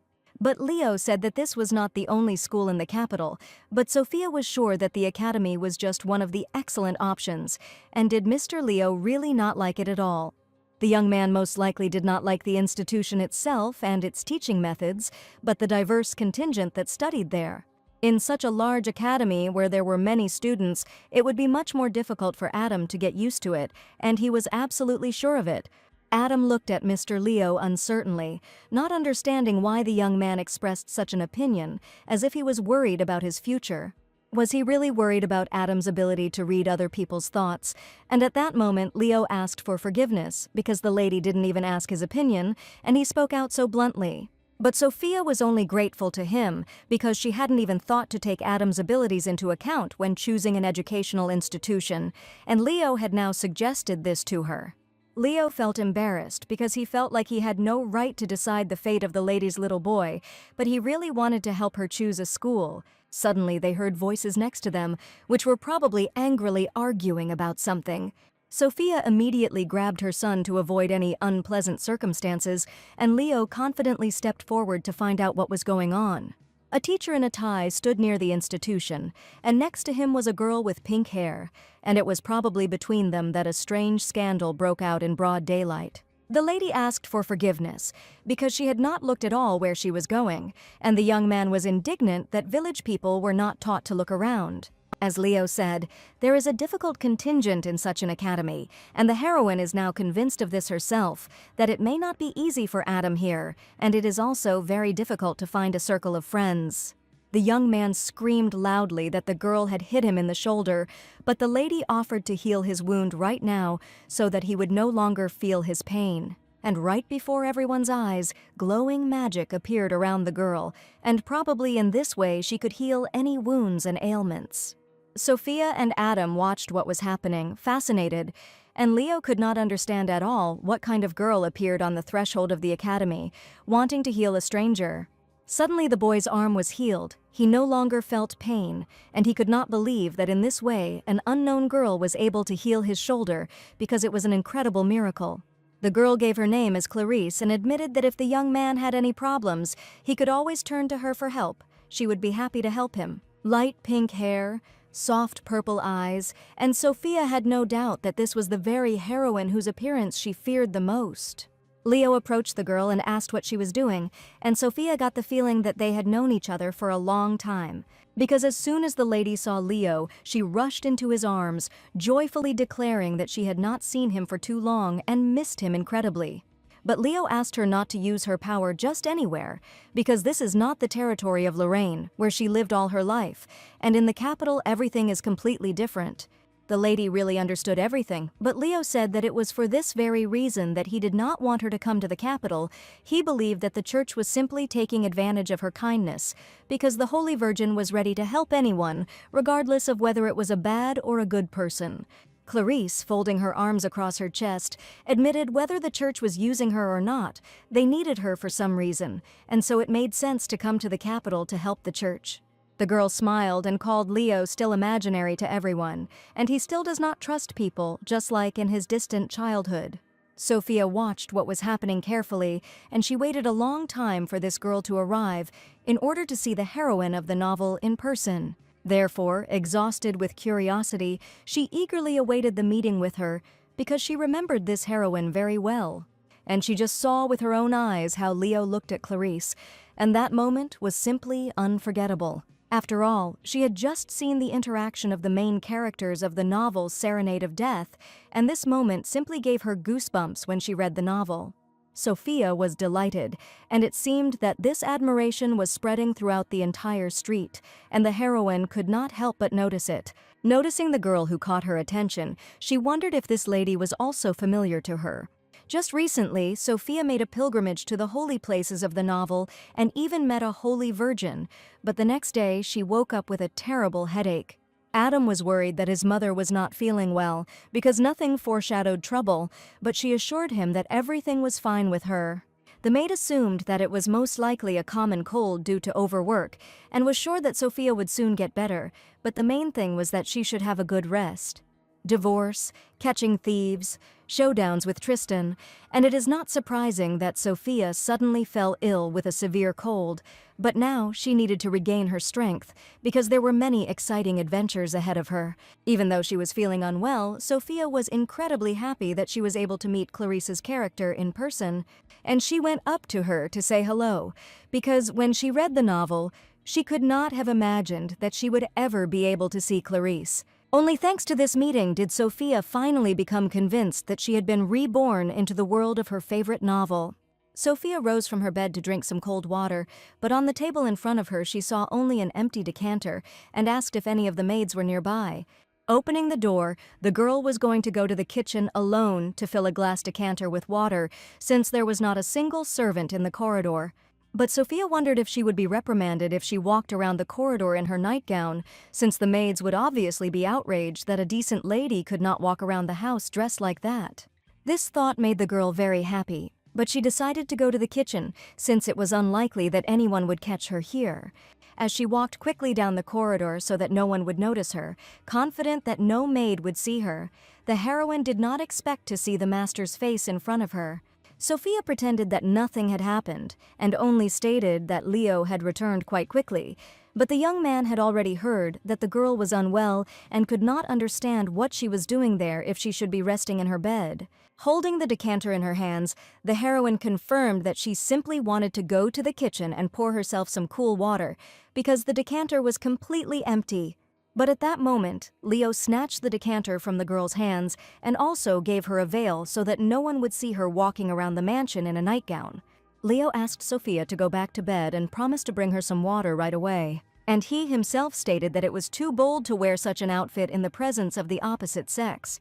She quickly returned to her bed and asked the master for forgiveness, and when he brought her some water, she decided to confess that she had noticed how incredibly caring the master had been for her lately.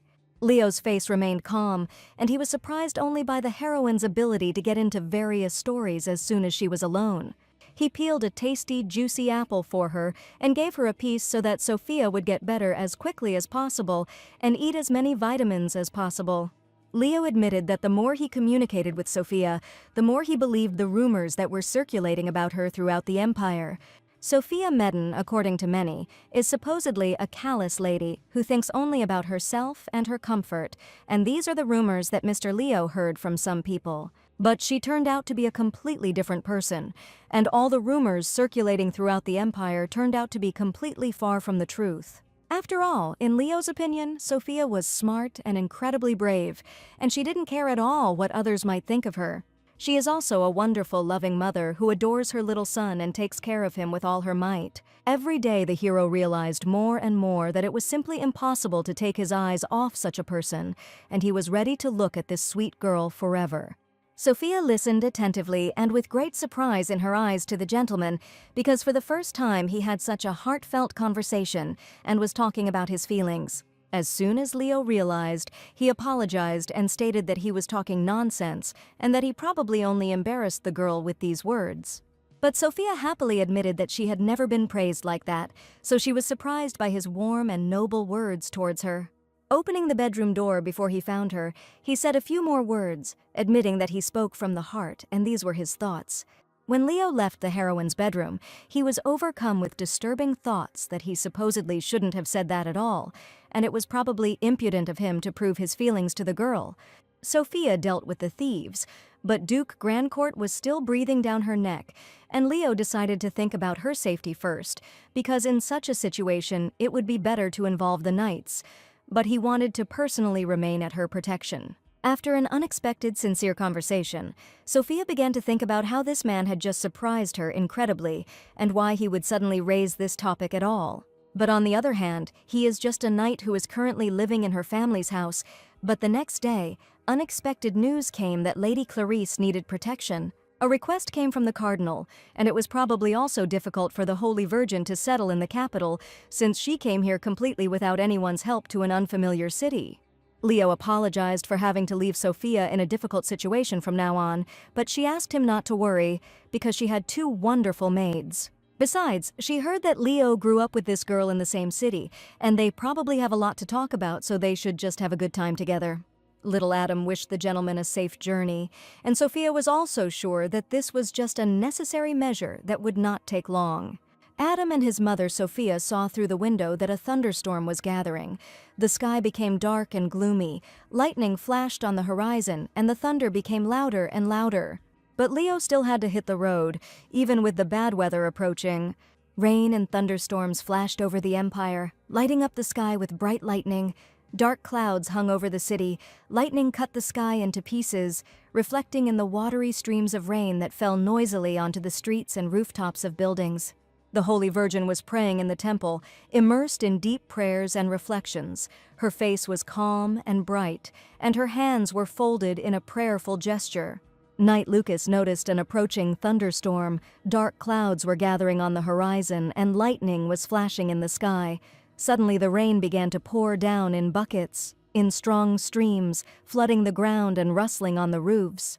Clarice thanked the knights for calling to escort her today, and the knights could not allow the Holy Maiden to not get wet, promising to escort her to the dormitory. Leo was extremely unhappy that he was so urgently called to accompany the girl to the temple because he had completely different plans. Lucas was sure that this mission was very easy and they would finish it quickly, but he realized that everything depended on their strength once the mission was completed. He chuckled that Leo probably just really didn't like rain or was afraid of thunderstorms, and the commander made a displeased face. The girl was surprised that Leo had a person like Lucas, and Leo didn't know how to express his emotions properly. The commander didn't respond to this, and Lucas wondered if this was the whole truth, and Leo just didn't know how to talk about his feelings. And Clarice was also incredibly happy that Leo was able to find such a wonderful friend in the capital. But Leo asked the girl not to talk about him as if he were a child, because he communicates with more than just one person, Lucas. She immediately understood that they were talking about the beautiful Sophia and her baby Adam, with whom Leo now lives in the family, constantly being near them. Clarice found this meeting pleasant because the other day they had seen the mistress of the Maiden family, and they had even managed to chat a little. Leo wanted to say that Sophia was not the mistress of the house at all, but before he could say a few words to her, Clarice approached him. Clarice pressed herself against Leo's chest, feeling warm and protective, her heart beating fast and her eyes reflecting a mixture of worry and trust. She asked the master for forgiveness because she was simply scared by a strong thunderstorm, and Lucas also confirmed that there had not been such bright lightning in the empire for a long time. As soon as Leo heard the rain getting louder, he immediately thought of Mrs. Sophia, who was left alone at home in a state of illness. What he was most worried about was that the girl would be afraid of the loud claps of lightning and would feel uncomfortable, or even worse, would start to get very nervous. So when Clarice offered Leo some tea and a little chat, even though he was not busy at the moment, he immediately declined. Quickly making an important decision, Leo decided to go to Sophia and ordered Lucas to take care of Clarice.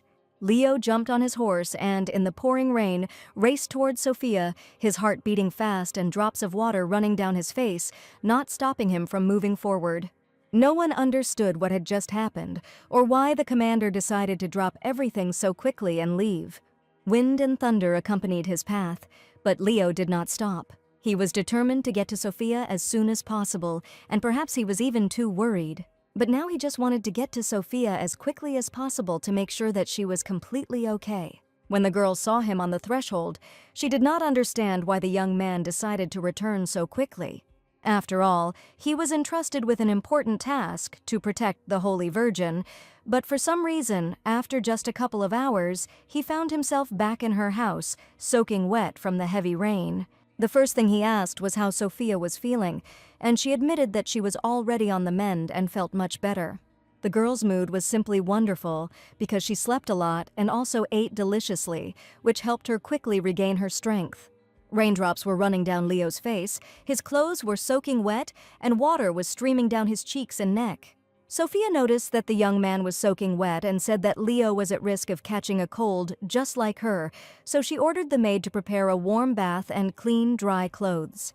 The young man categorically refused and stated that he did not need it at all, and that he would be completely fine, despite the fact that he was very wet in the rain. But Sophia did not want the young man to fall ill the next day, and little Adam, who was standing nearby, screamed from the loud roar of thunder that broke out. Looking out the window, the boy was incredibly afraid that lightning should not strike their house, and his tiny hands simply trembled with fear. Leo realized that he had arrived just in time to try to calm the baby and Sophia, who was probably very worried. The rain continued. Clarice looked out the window at the raging thunderstorm. She carefully observed this powerful spectacle, feeling both awe and calm before the grandeur of the elements. Lucas admitted that if a girl is looking for company for tea, he would be happy to drink hot tea with her. But probably this offer was only relevant for Leo, and Clarice stated that she was going to return to the hostel if the gentleman was busy. Lucas noticed how the girl was communicating with the commander, and decided to ask if they had known each other since childhood. Clarice met Leo when she was about 7 years old, and they were still very young children, and she wanted to immediately find out from him about life in the capital, which is why she wanted to spend time with Leo today. If the girl had any questions, Lucas suggested asking him, since he had been living in the capital of the empire for a long time. And probably Clarice will still have a chance to ask the commander himself about everything, but now he probably had to leave on urgent business. Lucas was indeed right, and Clarice decided to stop being upset that she hadn't been able to talk to Leo today. But Lucas decided to keep quiet about where the commander had gone and under no circumstances tell the girl about it. After all, if she finds out that Leo went to Sophia, she will probably worry for a long time. Early in the sunny morning, the maid greeted Sophia warmly. The bright rays of the sun penetrated through the windows, filling the room with a soft glow. The whole atmosphere was filled with the warmth and light of a new morning. Sophia noticed that another new girl had appeared next to the maid, whom she had definitely not seen in her house before. The lady welcomed the new worker into her home and saw how incredibly nervous the girl was on her first day of work. The new maid's name was Rita, and she was assigned to replace Lady Sierra for a time. Rita was a very anxious girl. As soon as she saw that the young gentleman was running somewhere, she ran after him and screamed for him to stop, because the boy could trip and fall, and Sophia and the other maid just stood and watched as the new lady ran after her mischievous son. From the very morning, Sophia decided that today she was going to spend the whole day with Adam and devote time only to him. But at that moment, Leo approached her and asked if the lady had decided to go for a walk on such a warm and beautiful day. Sophia planned to take Adam to the garden to show him the magnificent flowers that had just recently blossomed. Leo was going to go with her, but the lady did not understand, because the young man was clearly expecting service, and he had completely different plans. The gentleman stated that he had no duty today, and Sophia was incredibly happy that he could rest with her and little Adam. Sophia was delighted to learn that Leo would be spending time with them. Her face lit up with a smile, and her eyes sparkled with joy and hope. She looked at him with warmth, feeling that their communication would make this day special. Earlier, Adam was almost kidnapped in the garden, so Leo promised to accompany the girl, but did not want to interfere with her rest with her son. These words made the heroine's face twist into an unpleasant grimace, but she understood that she no longer had anything to resist with. So Sophia decided to give in and told Sir Lorraine that if the young man wanted it, she would be only glad. And she was sure that she should be the one to thank because Leo was spending his only day off with them, but it was for this very reason that the young man wanted to spend it this way. Near the gazebo, flowers in the garden were fragrant, filling the air with a delicate aroma. Bright petals bloomed in abundance, creating a beautiful and pleasing picture for the eyes. As soon as they arrived in the garden, Leo stood near the gazebo and humbly stood at a distance, with his arms folded across his chest, and he did not come any closer to Sophia. Looking at Mr. Leo, who was standing in the distance, Sophia could not understand what his words meant, to spend her day off exactly like this. Sophia wove a delicate wreath of daisies and smiled lovingly, looking at her little son. She carefully placed it on little Adam's head, and his little face lit up with joy and surprise, and his eyes sparkled with happiness. The maids and Sophia looked at the flower prince with admiration. He seemed to have come out of a fairy tale, so gentle, handsome, and surrounded by natural beauty. Adam exclaimed with happy eyes, "If he is a flower prince, then that means his mommy is a real princess." Sophia clarified that if she was his mother and he was the little prince, then she was a real queen. And the boy offered to make a magnificent crown for his mother the queen and happily headed towards the flowers. There was a beautiful fountain in the garden. Its water softly murmured and reflected the sun's rays, creating a magical atmosphere. A variety of flowers grew around it, bright roses, delicate lilies, lush peonies, which filled the garden with aromas and beauty. Adam looked at the variety of flowers and asked what kind of flowers his beloved mother liked, because he had never asked this question before. Sophia told me that my favorite flowers are Sophia roses. Peach roses looked delicate, like clouds at dawn. Their soft petals had a subtle peach shade, smoothly turning into light tones. Adam was surprised that the roses had the same name as his mother, and indeed these roses were named after her. After all, they were as incredibly beautiful as Madame Sophia herself. These roses radiated a special softness and grace. This special rose became for Sophia not just a flower, but the personification of her soul and beauty, filling her heart with joy and pride. Sophia suggested that the little one have lunch right in the garden, because today she baked his favorite delicious cookies for him. Sophia had been baking quite a lot of cookies since early morning, and asked the maid Iris to bring them to the garden. She asked Rita to look after the young master, and the new maid happily agreed to carry out the important mission, promising that she could be relied upon. Looking closely at the beautiful roses, Adam could not help but think that it was because of these flowers that he wanted to weave a crown for his mother. He asked Rita if it was possible to cut these beautiful roses, but on the other hand, he felt very sorry to do it. Rita said that if you cut a little, then probably nothing bad will happen, and Mrs. Sophia will be incredibly happy with the crown that her beloved son will make for her. They carefully selected several rose flowers and cut them straight from the bush, while the maid helped the boy all the while. The maid Rita helped the boy Adam weave a crown of roses for his mother, and together they carefully joined the petals, creating a beautiful and delicate crown. The result was an elegant crown, full of love and care, which the boy was proud to give to his mother. Finally, Sophia arrived with some delicious cookies, and she arrived just as the crown was already finished. Adam gave a wreath of roses to his mommy Sophia and was happy to see her smile because he made such a beautiful and special gift for her beloved mother. At first, the maid was afraid that the magnificent flowers in the garden had been cut, but Sophia hastened to stop her. Sophia tenderly accepted the wreath of roses, feeling all the sincere love and care of her little son. She looked with admiration at the beautiful wreath and asked if the boy had really made such beauty for his queen mother himself. Adam placed a wreath of peach roses on Mummy Sophia's head. The delicate rose petals gently touched her head, filling her heart with warmth and joy. Sophia thanked her son, her little prince, and was so happy that he made a wreath from her favorite flowers. At that moment, Leo came up and asked the maids if there was something wrong with the flowers. One of the maids heard that this variety was bred especially for the mistress's birthday. The seedlings were a single copy, and just recently, everyone was so happy that these flowers finally bloomed. But because of Rita's ignorance, she allowed the young master to cut these flowers, and now she felt terribly guilty. And no one knew whether they would ever see the buds of this flower bloom again, but Sophia was in no way going to scold her son. While Sophia was enjoying some delicious cookies with Adam, Leo approached her and probably wanted to ask her something. He asked if the girl liked these flowers so much, could he, with her permission, take one bud? Sophia, of course, allowed him to take one rose, but she didn't understand why Mr. Leo needed it. He admitted that he wanted to try something, carefully examining the delicate petals of the Sophia rose. Sophia happily gave one bud to Leo, but she couldn't even imagine why he took it. Holding a delicate rose in his hands, the young man stood rooted to the spot while Sophia spoke with Adam. It was cool outside, and Lev suggested talking in the mansion in a cozy and warm room. The maid Rita carefully put outerwear on the boy so that he would not catch a cold or get sick under any circumstances. They left first for the mansion, and Sophia stayed with Leo, looking at her cheerfully running son.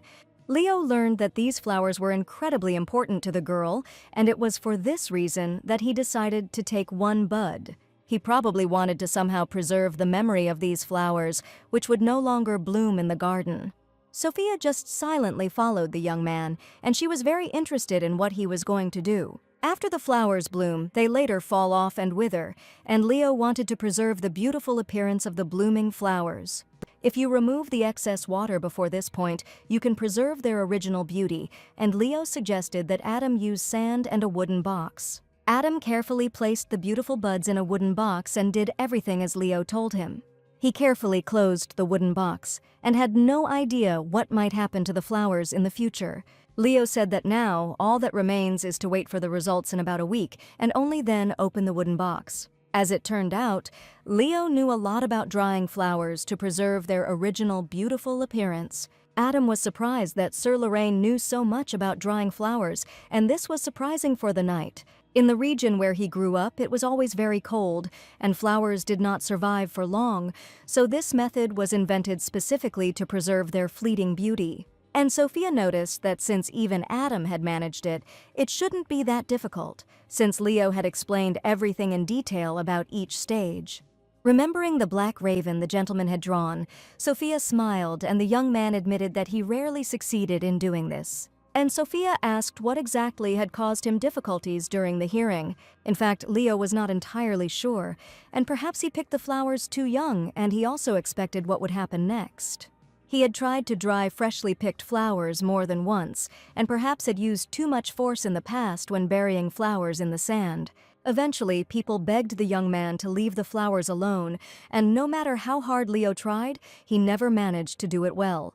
There are those who try too hard but end up failing, and Sophia noticed that this was exactly the case with Mr. Leo. He asked Sophia if he could see the bush on which these beautiful flowers grew. They went out into the garden, where fragrant roses grew on the bushes, but now there were too few of them left.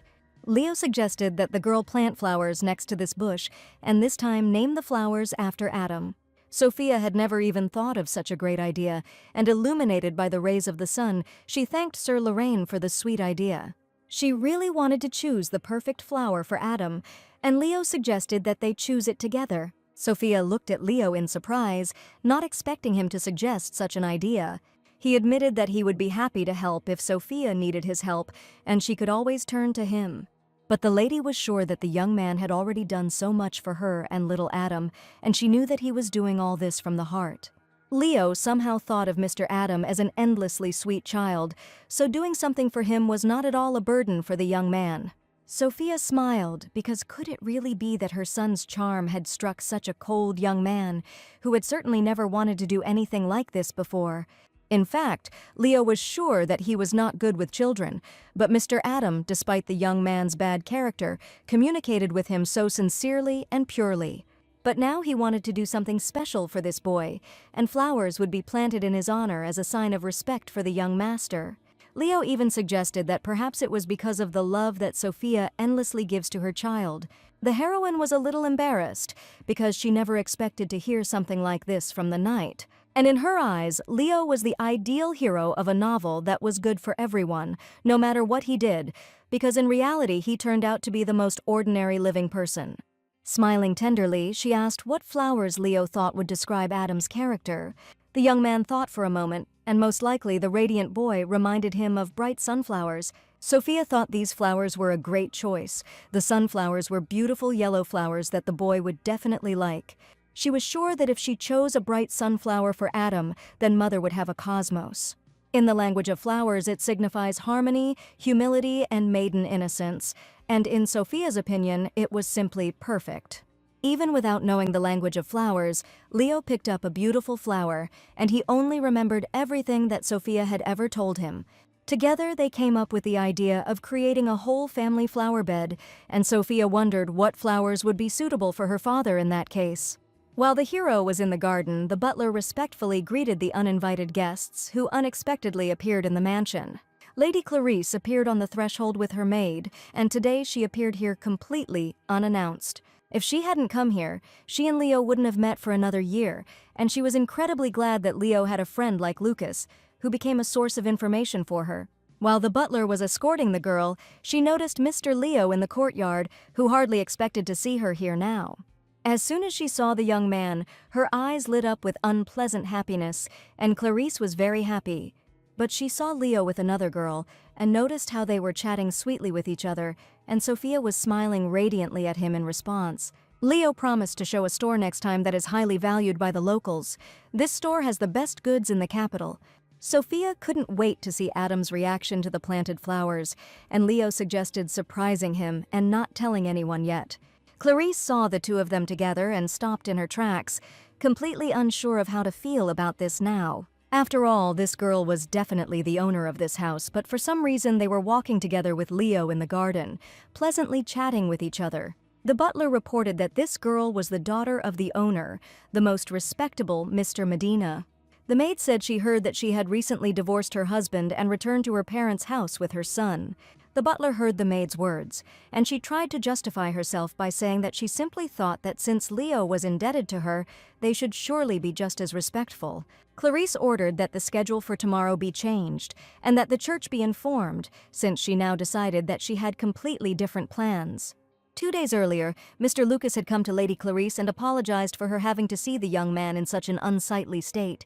She came from the temple to the venerable knights and wished Lord Lucas a good day. But Lucas, not expecting to see a girl here, did not understand what wind had brought her here. Clarice admitted that she had heard that Leo was on duty and wanted to see him. Lucas did not understand why the lady did not arrange a meeting directly, but the girl was sure that the Medin family would interfere with their meeting, and she asked Mr. Lucas to help, because in the capital he was the only one she could rely on. It was for this reason that the knight agreed to take the girl to the Maiden family home so that she could meet her master, Leo. He knew he was making a rash move the moment they stepped onto the mansion's doorstep to be met by an unsuspecting butler. And Lucas had already assumed that this meeting would not end well, but he could not refuse Lady Clarice at all. The heroes arrived at the Sonata clothing store, where they were greeted by a cozy atmosphere and bright display windows. The shelves were filled with a variety of outfits, from elegant dresses to stylish suits. Taking the girl by the arm, Leo asked her to walk with him, and Sophia was surprised because she had never been in this store before. He turned out to be so luxurious, and Sophia didn't even imagine that Leo had a great understanding of fashion. But for some reason, the first thing she saw was Lady Clarice, who definitely couldn't have just appeared here at that exact time. The girl was allegedly surprised to see Leo in this store and stated that she did not expect to meet him here at all. The young man asked Clarice what had brought him here, and she said that she had special, precious memories associated with this store. Long ago, Leo noticed that the girl's shoes were uncomfortable and brought her here, buying her beautiful new shoes. The bright yellow shoes with a stylish small heel perfectly suited Clarice's style, and the heroine admitted that she still wears them, and they are the most wonderful memory of this store for her. At this point, Sophia felt like she was out of place in this conversation, but since she had come here with Leo, she had no choice but to just stand there. It was a story of days gone by, and Leo said that he had arrived here today with Madame Sophia, and they had completely different plans. Clarice pretended not to notice Sophia at all, and apologized for the late greeting, and also thanked the girl for looking after Leo. And suddenly she announced that if Sophia didn't mind, she would like to steal Leo for a while, and she came here to choose a dress and would like him to help her choose. The store was filled with luxurious, sophisticated dresses that seemed made for special occasions. Their graceful silhouettes and rich embellishments were eye-catching, and the fabrics, silk, velvet, and lace, shimmered in the light, highlighting their elegance. Since Leo had come here with Sophia for a specific purpose, he told Clarice that he could help her choose a dress any other day. But the Holy Virgin was not going to back down, and was sure that the young man was simply still being overly stubborn, handing him the unexpected letter. It was a letter from his father, Leo, and she asked him to look at the urgent message. And Clarice was sure that since her uncle insisted, his son certainly had no right to refuse his parent. After reading the letter, Leo realized that this was an urgent matter, and Mrs. Sophia asked him not to worry, thanking him for simply taking her to a luxury store. Leo promised to finish as soon as possible and return to the lady, but Clarice did not understand what he was saying now. After all, Leo would introduce her as the future bride, and the girl needed to carefully and thoughtfully approach the choice of outfit.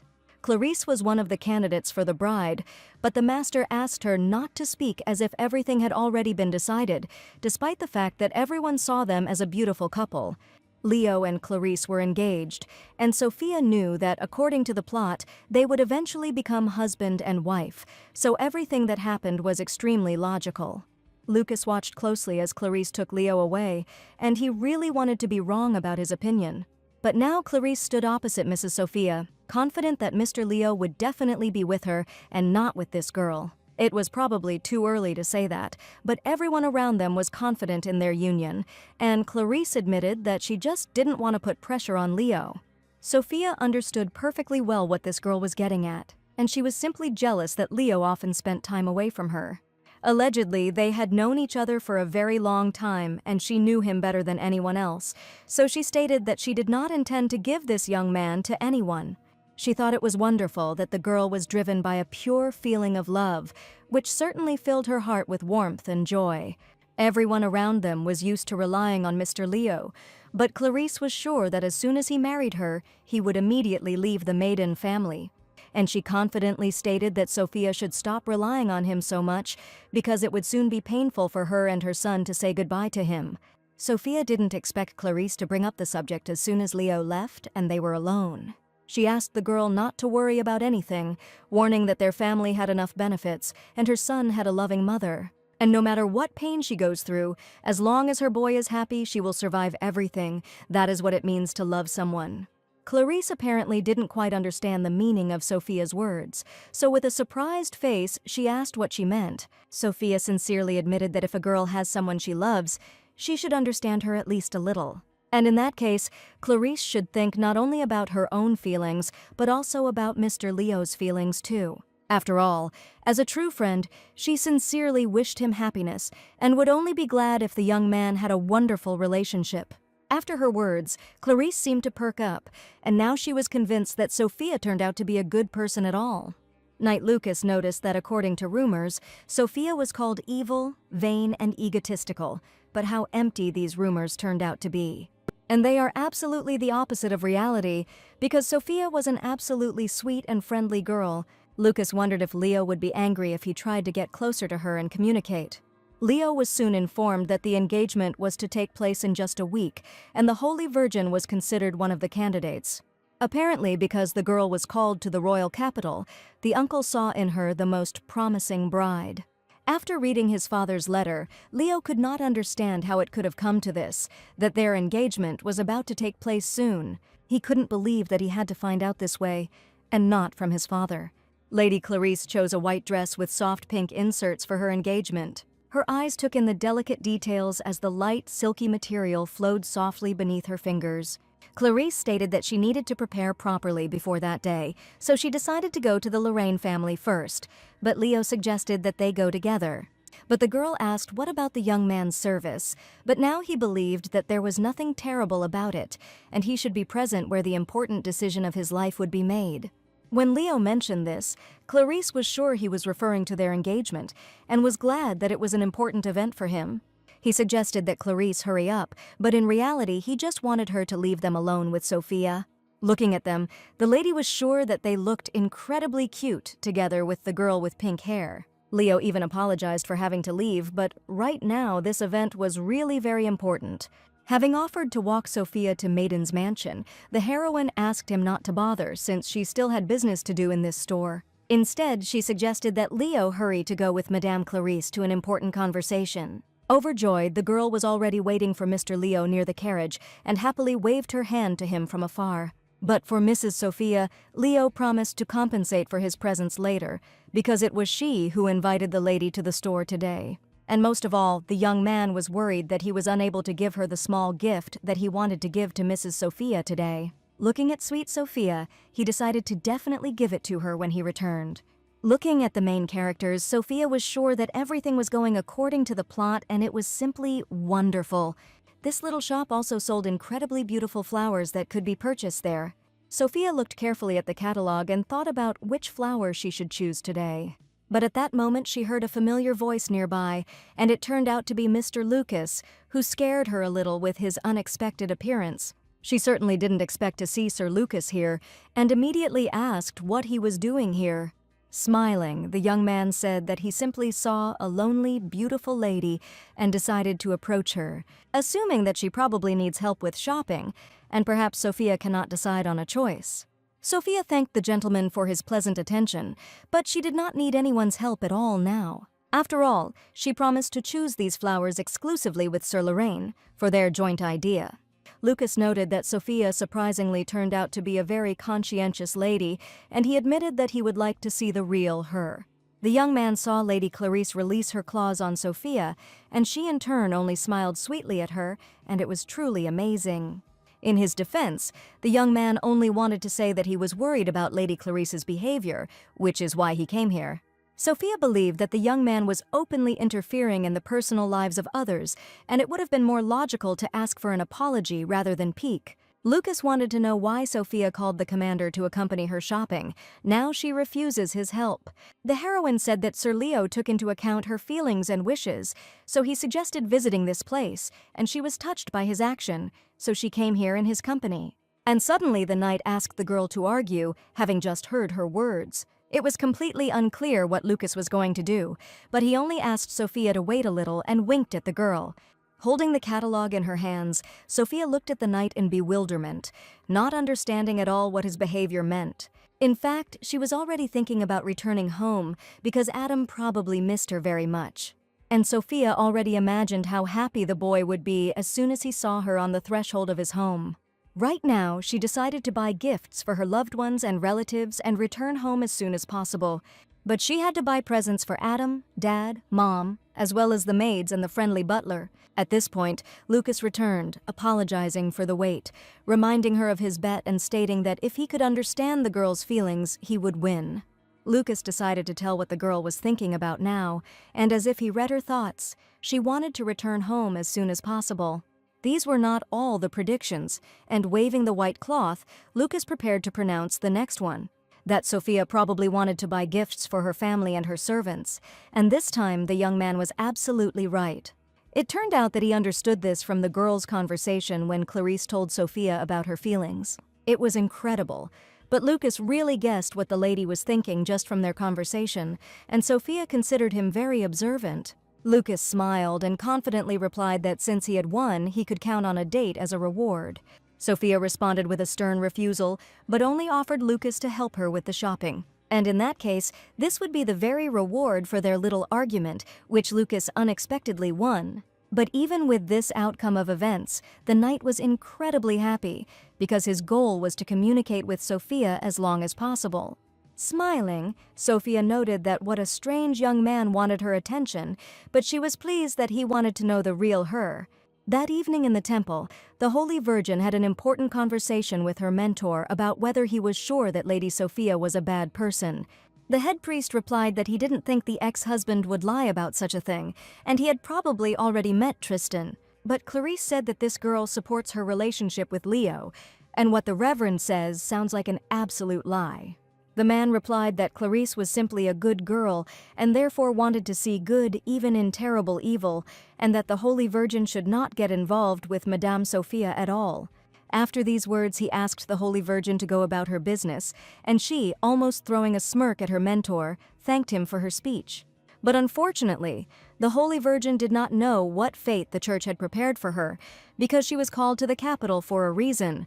The main thing is that the priest was sure that this girl turned out to be much more useful than he had assumed, and he wanted to make sure that the strongest knight would also appear on their side, and in that case they would no longer have anything to fear. Sophia finally arrived home. The first thing Adam asked was whether Mr. Leo had left, because they had definitely gone to the store together. Sophia promised that he would return very soon, and the young man definitely did not leave forever, but only on important business. The boy had a piece of paper in his hands, and the boy admitted that he would like to show Mr. Leo his drawing. Recently, the young man said that Adam was a nice boy, and he would probably be very happy to receive a special drawing from the young gentleman. Sophia suggested that her son send the drawing by mail, saying that Sir Lorraine would be only too glad to receive a letter from the boy, and if he sends the letter now, it will arrive at his house just in time for him to arrive. The maids drew colorful pictures with Adam while the little boy had a great time with them. But Sophia couldn't stop thinking about whether the events in the novel had unfolded the way they were unfolding right now. And all she could do was wait to see if anything had changed in the plot after she divorced Tristan. The carriage with the heroes was racing along a picturesque road to Lorraine, and the window offered a beautiful view of green hills, blooming fields, and cozy villages floating past. Leo wanted to observe the actions of the church, which is why he went to the capital, but he did not think that he would have to return home so soon. And he very much hoped that the influence of the temple did not reach the lands of Lorraine and the local inhabitants. All this time, Clarice looked at Mr. Leo, noticing a serious attitude and some concern in him. Lady Clarice greeted the family with a warm smile and a joyful heart. Her eyes sparkled with happiness when she saw her loved ones, and she lovingly came forward to hug them. At that moment, the whole atmosphere was filled with coziness and mutual warmth, because the meeting was long awaited and special for everyone. The father had been waiting for the arrival of the gentleman on the left in his office for a long time. The butler immediately reported this to him. Mr. Leo said that he was going to say hello to his father, suggesting that they continue the conversation about marriage a little later. After all, the first thing he needed to do now was check everything himself as soon as possible. The father was waiting for his son Leo in his office, and when he entered, he was met with a sullen look and silent tension. The head of the Lorraine family said that his son had made him wait. His father's gaze was stern and a little cold, as if he expected a different behavior. Leo felt this atmosphere and approached him with slight excitement, realizing that the upcoming conversation would be serious. At this moment, there was a sense of importance and internal struggle in the air. Having suggested that they skip unnecessary conversations, the father stated that they were expecting guests and had a lot to do. But suddenly the son confessed that he would like to postpone the engagement to the daughter of the Buroni family. The son actually wanted his father to simply take his opinion into account, and after his words, the head of the house invited him to speak out. He asked his father to first answer why he decided to choose this particular girl as his bride. When his father asked why Leo needed the information, he said that he wanted to understand what prompted this particular decision. The man admitted that Lady Clarice was simply worthy of becoming part of their noble family, and the young man certainly had no one to follow as an example, and his father did not understand at all what the problem was then.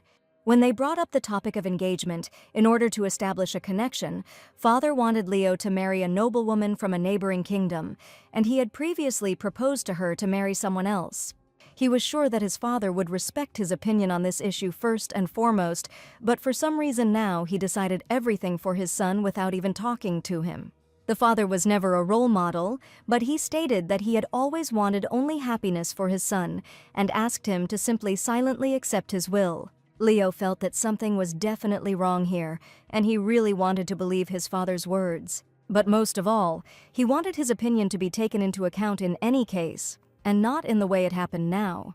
The father stated that in this case his son's opinion would not be taken into account, and the decision had already been made long ago. And turning his back to the man, Leo quietly stated that he understood his father perfectly well and was not going to enter into an argument with him. At that moment, there was a quiet knock on the door, and the Holy Virgin entered, asking whether the gentlemen had finished their conversation. The father looked menacingly at his son and declared that their conversation was just over, and Leo could leave the cabin. Delighted, Clarice admitted that she had just wanted to talk to Leo's father about the upcoming wedding. But as soon as she saw that Leo was about to leave, she was very surprised, because she wanted to talk about the wedding and hoped for his presence. Despite the girl's request to stay, Leo still left the office, and his father remained standing in proud silence. Lady Clarice ran after the young man, and taking him by the hand, wanted to find out what had just happened between them. She noticed that the young man was very upset about something, and asked if he really didn't want to marry her. Leo stated that this was not the case at all, and the Holy Virgin only asked him to let go of his worries, taking the young man by the hand. Their marriage was supposed to be purely political, since he was a famous knight of the empire and she was a holy virgin. Leo was to be the future head of the duchy, and the marriage was especially necessary for the production of a future heir, given the power of their family. Therefore, Clarice was sure that she and Leo had known each other since childhood, that her family had an excellent pedigree, and that the cardinal himself supported their marriage. Hearing these words, the young man asked if this marriage was the desire of the cardinal himself. But Clarice said that this was not the case at all, and the cardinal only wished her happiness with her future husband. As soon as the knight heard that the cardinal was involved, he immediately understood a lot. And Clarice looked at Leo with frightened eyes, afraid that he really didn't want to marry her. But today the heroes were not alone, and the girl who was watching their conversation noticed that the situation was getting heated, deciding to join it as soon as possible. And now Leo finally realized that this marriage was only the cardinal's own desire. Suddenly, the girl was pushed by a passing butler with a stack of letters, which flew in all directions. Clarice accidentally picked up one of the letters and saw the signature she didn't want to see the most, and that letter was from Sophia Medine. She pretended to give all the letters to the butler, but in fact one letter remained in her hand. And all this was seen by the same girl with long blonde hair who was watching their conversation. At the training ground of the House of Lorraine, the knights greeted Mr. Leo's return to his native land with honors. He was informed that the knights were all unchanged and that their previous composition had not changed. The knights wanted to know if the news of the commander's engagement was true and not just a rumor, and the whole house was talking about nothing else. Having apologized, Leo said that he did not want to raise this topic now, especially not to tell anything to the knights. The commander replied that everything could still change, so he asked the knight to ensure that information about this marriage did not leak to the people. The knights could not believe that the question of marriage had not yet been fully decided, because everyone was saying that the wedding would take place very soon. Leo replied that he did not want to mislead the knights any further, but things were not as simple as they might seem. The knights whispered, "Something must have happened in the capital," and it seemed to them all that the commander seemed to have changed. Commander Leo asked the knights to join him in sword training, his voice stern and confident, his gaze full of determination. The knights respectfully and readily agreed, knowing that such training was important to their skill and cohesion. Soon the sound of metal clanging and sword slashing could be heard on the court as Leo's team demonstrated their strength and agility in a joint training session. Commander Leo deftly amazed everyone with his skill and defeated every knight in the duel. His movements were fast and precise, and his sword seemed to merge with his body, demonstrating exceptional dexterity and strength. After a few minutes, all the knights were defeated, and Leo stood in the center, having defeated each of them. The commander said, "Is this really all that a knight can do?" and ordered everyone to quickly stand up and continue the duel. But no one could defeat the great commander, and the exhausted knights simply refused to retreat into competition with him again. At that moment, the very same heroine with long hair and sky-blue eyes came to the knight's platform, declaring that the commander had probably had enough of torturing his charges. It was Lady Lucette, and the knights joyfully exclaimed that they were certainly saved today. All the young men were simply crazy about this girl, and she looked at the commander and greeted Mr. Leo. Leo didn't expect to see his sister here at all, because he didn't even visit her when he first arrived in his native land. He apologized for not greeting his sister even upon arrival, but she had been waiting for the right moment to meet. Suddenly, she took out a bottle of strong alcohol and said that it had been a long time since they had drunk together like brother and sister. Apparently, the sister stole alcohol from her father again, saying that Leo would definitely cover for his beloved older sister. A set table with chairs was already standing right on the training ground, and Lisette announced that she had everything ready for the first meeting. Taking out glasses and pouring strong alcohol into them, Lisette made a toast that she was ready to drink to the very bottom with her brother. The exquisite alcohol turned out to be really tasty, and for such a high price, this was not at all surprising. Leo asked Lisette and asked her to tell him directly what she wanted to discuss with him personally, because she couldn't just call him. Lady Lisette wanted to find out what was really going on, and asked Leo what his strange habit of beating around the bush was. She wanted to discuss their marriage with dear Clarice, and had arranged this meeting solely for the purpose of finding out all the details. The lady asked if Leo really wanted to hear from his father that this marriage was concluded solely by decision of the church. The father stated that my son would not be taken into account in the marriage issue, probably because he was still too inexperienced and allegedly did not understand anything about it. But Leo said that he still did not intend to simply put up with his decision, in which he did not even take part. Despite the fact that his father always said that the question of marriage would be decided by Leo, here they live unconditionally, declared that he was obliged to marry a certain girl. The firmness of his intentions without explanation alarmed Lisette, and she conducted a small investigation and miraculously discovered that he was meeting with a curious person.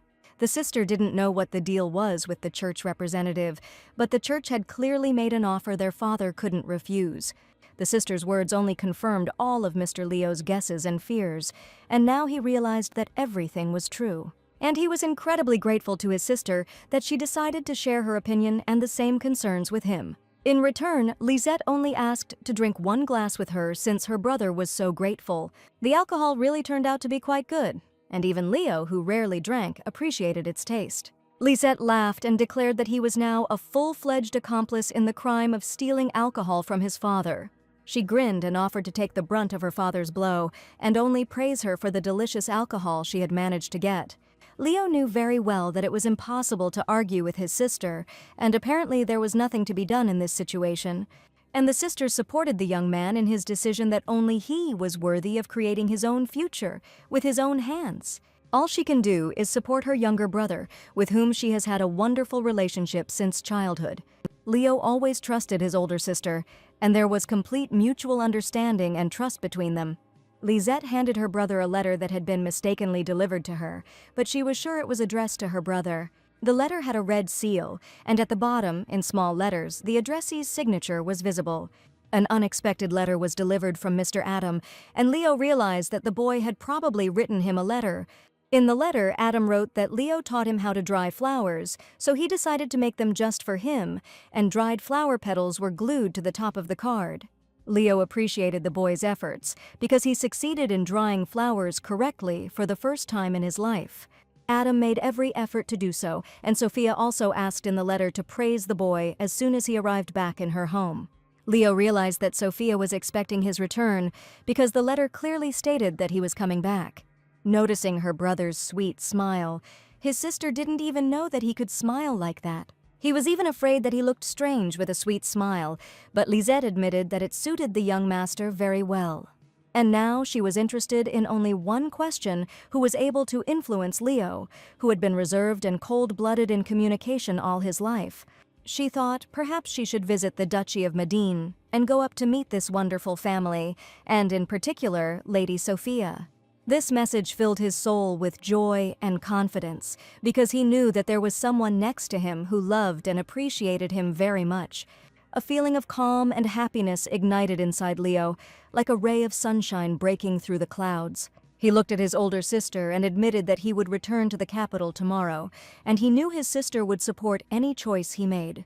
At that moment, Clarice was trying on her engagement dress, but for some reason the girl felt incredibly sad. She wanted to cry from disappointment, and at that moment she remembered how she had once also shed tears in front of the boy Leo. Then she was crying, sitting near a huge spreading tree, and at that moment an unfamiliar boy approached her, hearing an unknown cry. Little Clarice was disappointed that the children said that with these glasses she looked like her grandmother. But this boy was the only one who convinced her otherwise and said that these glasses suited her very well. And now, when she took off her glasses before her engagement, for some reason it only brought her terrible feelings and melancholy inside. When Clarice decided to pick up the letter from Sophia, Lisette approached her and said that this letter definitely needed to be returned to its owner. The Holy Virgin Clarice took off her glasses and, praying with concentration, asked for a blessing for her eyes. At that moment, her face lit up with calm and faith. She looked at her maid and said that she would no longer need glasses because she wanted to become an ideal woman who would be a worthy wife of the Duke. When she opened her eyes again, everything around her seemed clearer and more beautiful, and her heart was filled with gratitude and a feeling of miraculous healing. And in her wedding dress, she went to Mr. Leo because she was sure that the young man was already waiting for her. Sophia was playing with her son Adam with blocks in the Duchy of Medina, and their ringing laughter echoed throughout the vast palace. Sophia carefully helped Adam build towers and castles, enjoying his smile and curiosity. Adam asked why Grandpa never came out of your room, and today he and Grandma were going to the Queen's birthday ball, so it took them a long time to get ready.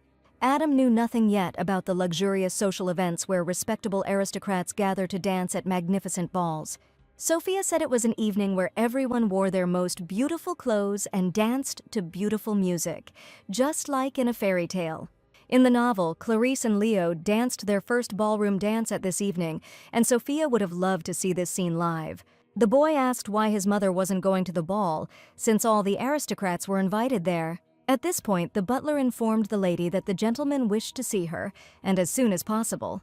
Sophia didn't understand what had happened, and Adam stretched out his little hands to her and also tried to understand what was going on here. Suddenly, her father and mother asked if Sophia could go to the ball instead of them. Sophia was incredibly surprised why her parents could not attend the ceremony, since they had been planning to go there for a long time. Recently, father received word that an ambassador was about to arrive in the kingdom, and they needed to meet him. But if they went to meet him now, they would definitely not make it to the ball, and the Medin family was obliged to attend this ball, so they apologized when they left, but they had no one else to rely on except their daughter. Sophia didn't even have time to answer, as her mother and father quickly left the palace and got into the carriage in order to meet the ambassador in time. Since she was the only representative of the Maiden family, Sophia had no other choice. There was little time left before the ball, and she asked the maids to begin urgent preparations right away. She apologized to her son that his mother would have to leave for a while to show off the Maiden family in all its glory at the ball. To keep the boy from getting bored, Sophia asked him to build the most luxurious castle that Adam could think of for the beautiful queen. Overjoyed, Adam wanted to start as soon as possible, promising his mother that she would definitely like the castle made of multicolored cardboard. Sophia did not doubt her sweet son at all, and hugging him, she ran to get ready for the important event. The maids quickly prepared the mistress, and Adam stayed with the servants, taking his mother to the ball for the first time, which, according to her, was like a real fairy tale. The ball was attended by aristocrats dressed in exquisite attire and jewelry. Their elegant dresses and suits sparkled under the light of the chandeliers, and their refined manners created an atmosphere of solemnity and beauty. Sophia had not attended any balls for a long time, and as a result, she once again attracted too much attention from the heads of state. But looking at the guests, she decided that perhaps this time she had not attracted attention because all the guests had green elements in their clothes. If you remember, the color of Mother's dress was also not green, and at that moment Sophia saw her friend.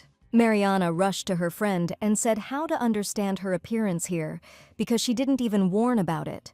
And probably no one told her about the dragon of this ball, and that is why everyone is looking at Sophia so closely.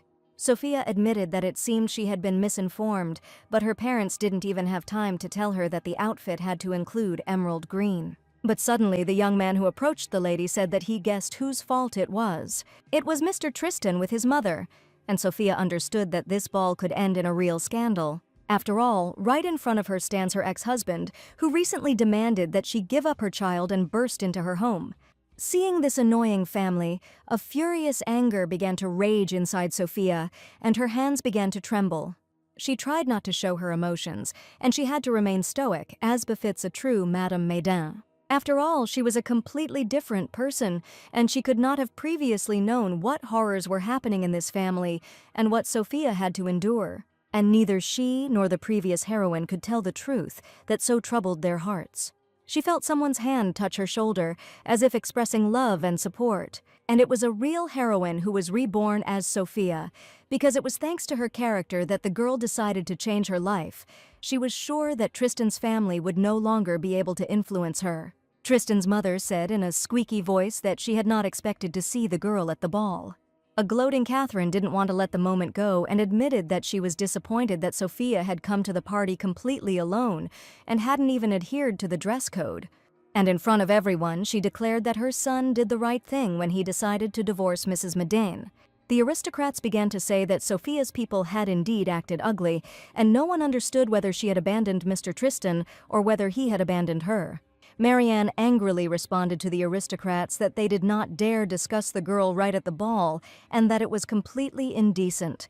Sophia responded by simply smiling politely and greeting Mistress Catherine with all the respect befitting a true mistress. She apologized for being an eyesore to the lady with her disgusting behavior, and now Sophia was not at all embarrassed to express her opinion. The lady stated that she had recently become a single mother and therefore had absolutely no time to look for a new partner with whom she could come to the ball.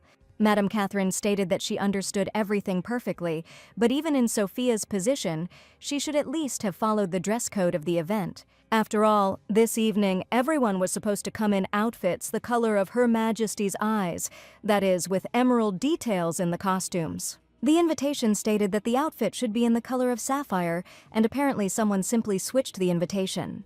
And Sophia realized that if nothing was done right now, the honor of the Maiden family would be forever tarnished. Catherine laughed, finding this incident funny because Sophia came in blue, but Her Majesty's eyes are green. Turning to her son, she asked him to confirm her words, and the young man always unconditionally agreed with his mother. He bowed and declared that Her Majesty's beautiful eyes were incomparable and not blue at all. Her eyes are like bright emeralds, which is why the young man put on a ring with a huge, shining green stone.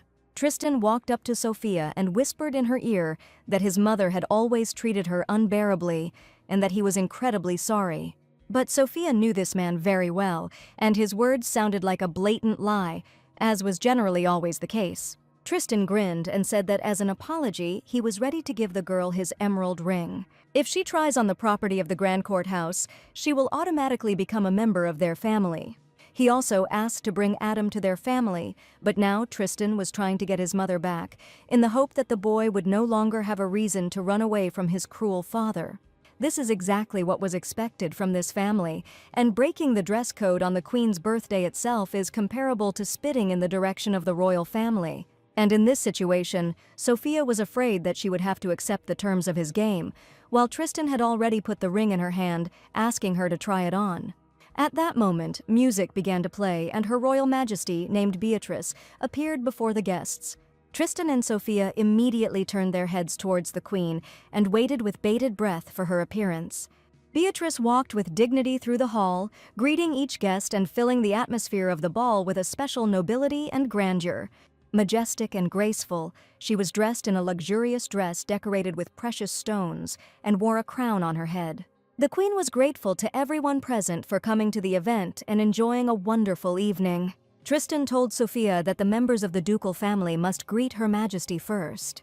And taking the girl's hand, he suggested that they come together to greet the Queen, because he was sure that Sophia would agree to take his ring. But Sophia was no longer the same timid, quiet girl, and having given the ring to the young man, she confidently declared that she would refrain from his proposal.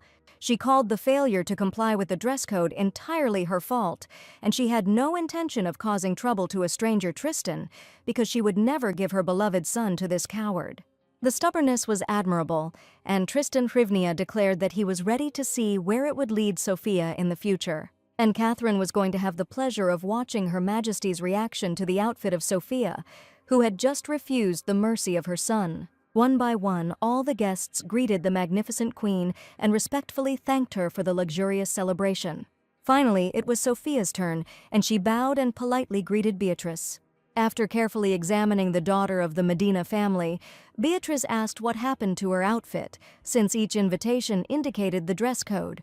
Sophia heard that the Queen was quite an intelligent woman. If she told her the whole situation, she would surely understand her, and she was sure that this lady definitely shouldn't be deceived. And now all she had to do was tell the whole truth. A truth that may tarnish the name of the Medin family, but at the same time, it will be the real truth. So Sophia decided to tell the whole truth to the Queen, looking her straight in the eye in front of all the high aristocracy. But as soon as she decided to say the first words, the Queen suddenly heard a strange noise nearby. Hearing the strange noise, all the guests turned towards the entrance to the royal palace, waiting to quickly find out what was going on there. The venerable Sir Leo Lorraine entered the hall. His appearance attracted all eyes, an elegant outfit made of rich fabrics, decorated with gold embroidery and precious stones, emphasized his status and dignity.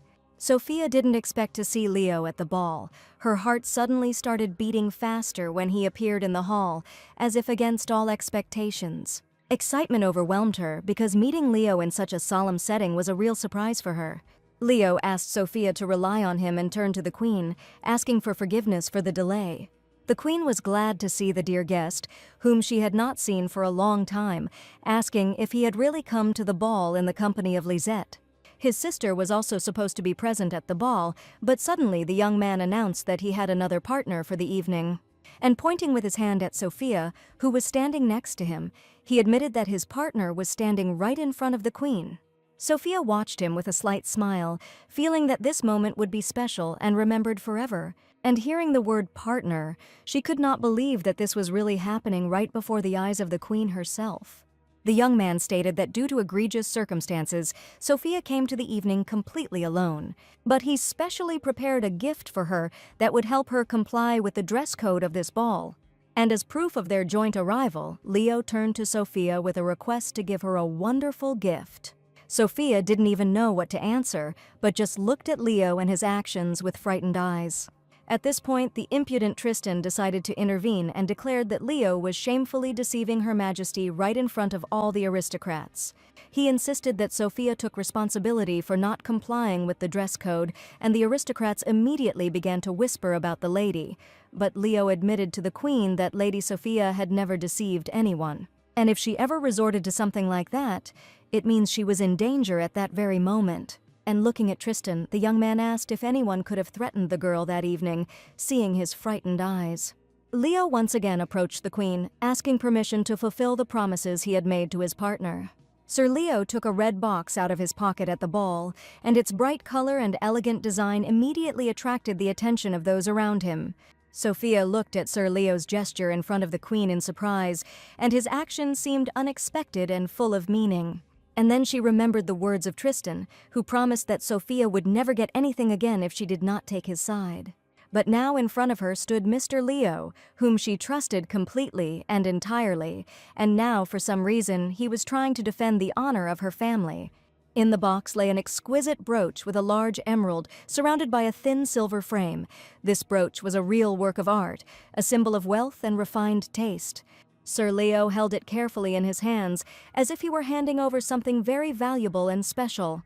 Sophia knew that Leo was doing this without ulterior motives, and she sincerely thanked the young man for such a beautiful brooch. The brooch emphasized her sophistication and added a touch of luxury to her outfit, making her look even more beautiful and memorable. And as Leo thought, the brooch just perfectly matched the gracious lady's dress.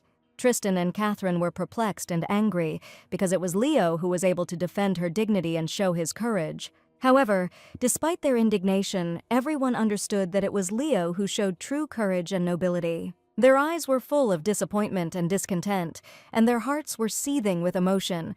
They felt that someone else could have acted differently. Lucas gestured that the commander had struck him down, but since the young man was on duty, the commander ordered him to return to his post. He saw how the poor beauty was surrounded by wolves. A hero was needed who would bring a smile back to her sweet face. In fact, Lucas told Mr. Leo everything and reported everything that was happening in a timely manner. Lucas had long since realized that the commander really liked this girl. He just tried to hide everything and not show it.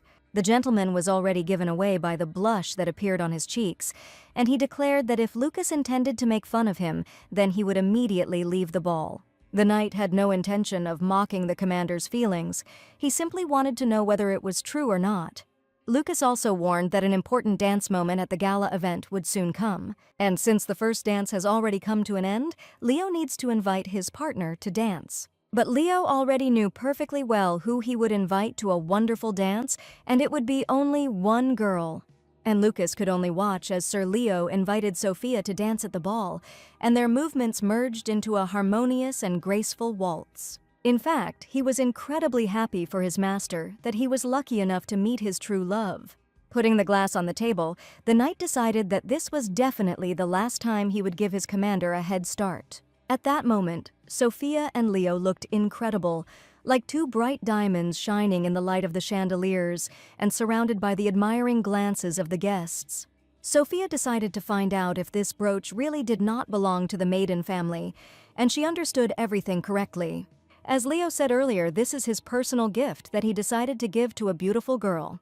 Before the ball, the young man visited the boutique they had been to earlier, and as he had expected, the brooch suited the girl perfectly, so he did not regret the brooch he had given her at all. It turned out that Leo chose the stones based on their date of birth, since Adam was born in May and Sophia was born in April. The brooch symbolizes how she embraces Adam, tenderly holding her only and beloved son close to her. It is for this reason that Leo chose a thing that would not just match the outfit, but carry a huge meaning. Inside, she felt a deep sense of appreciation and respect for Leo for his generosity and kindness, and the moment became special for Sophia, filling her heart with joy and gratitude. And their dance filled the hall with a special atmosphere of beauty and magic, leaving an unforgettable impression on everyone present. Leo and Sophia went outside to get some fresh air and enjoy the silence. Suddenly, the lady stumbled and almost fell, but Leo caught her in time, holding her hand tightly. Sophia even joked that the young man had been helping her out all evening, and as always, was there at the right moment. The knight only admitted that the girl could rely on him at any time of the day or night. But Sophia knew that she was not the main character of the story, and this was not her love story at all. Leo looked at Sophia with sparkling eyes, full of tenderness and admiration. His gaze was filled with warmth and sincere attention, as if he saw something special and valuable in her. After seeing the girl to her home, Sophia wished the young man good night and thanked him for everything he had done for her today. At that moment, his eyes shone brighter, reflecting deep feelings and sincere affection for Sophia. The lady entered the house where she was met by maids who immediately began to help the lady remove her exquisite jewelry. Sophia understood that she should keep her distance despite her feelings for the gentleman. She should not interfere with his love with the main character. That's what she thought until one moment she didn't even notice how soon they were holding Adam's hands together, and she didn't understand when it happened. When Sophia returned home, Adam was already fast asleep, and his face was calm and serene. Sophia took the invitation in her hands and once again became convinced that someone had dared to replace it and even rewrite the entire text. She told Leo about this when they were returning from the gala event. Sophia was sure that her invitation had clearly been replaced by one of the servants, but she could not even understand who could have done such a thing. But the knight knew that, using his ability, Adam noticed the suspicious servant and told him everything. Adam knew who to turn to, and once he realized this, the boy immediately confessed everything to the knight. The boy hastened to tell him what thoughts he had read in this servant, and Leo was incredibly surprised. But this happened when the heroine had already managed to go to the ball, but nevertheless, Leo still managed to save her. And the identity of the servant who replaced the invitation had already been established while the girl was at the ball. After all, only Sophia and her family, as well as Mr. Leo, know about Adam's abilities, and it would absolutely not want anyone else to know about them. So now the heroine had to expose the traitor without his help in order to prove his deception. Sophia quietly approached his bed, smiling, and felt warmth in her heart, seeing her son so happy and peaceful. She gently stroked Adam's head, and the boy woke up delighted. His little face lit up with a smile when he saw his mother. In the morning they went to breakfast together, and Adam looked indignantly at the plate on which lay small tomatoes. Sophia was surprised that her son didn't like small cherry tomatoes, because they were incredibly tasty. In Adam's head, the logic developed that if he doesn't like tomatoes separated by commas, then his mother definitely loves them, and he happily gave her one. While they were talking about vegetables, there was a harvest festival in town today, and the maid hurried to tell the lady about this event. The Harvest Festival was an event where people gave thanks for a good harvest and prayed for an even better next year. Adam heard about the Harvest Festival for the first time and said that he would be happy to go to it and look at the beautiful vegetables.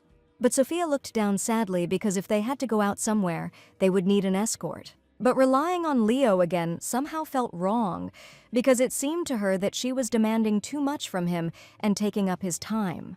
Adam, seeing his mother's sad face, asked if she had had a fight with Sir Leo, but Sophia assured him that the young man simply had a lot of other things to do. And today she was going to ask another knight to accompany them, but Sir Lorraine had already appeared at the threshold. Adam was delighted as soon as he saw the young man and ran to greet him. He immediately said that he and his mother wanted to go to the Harvest Festival, wishing the gentleman a good morning.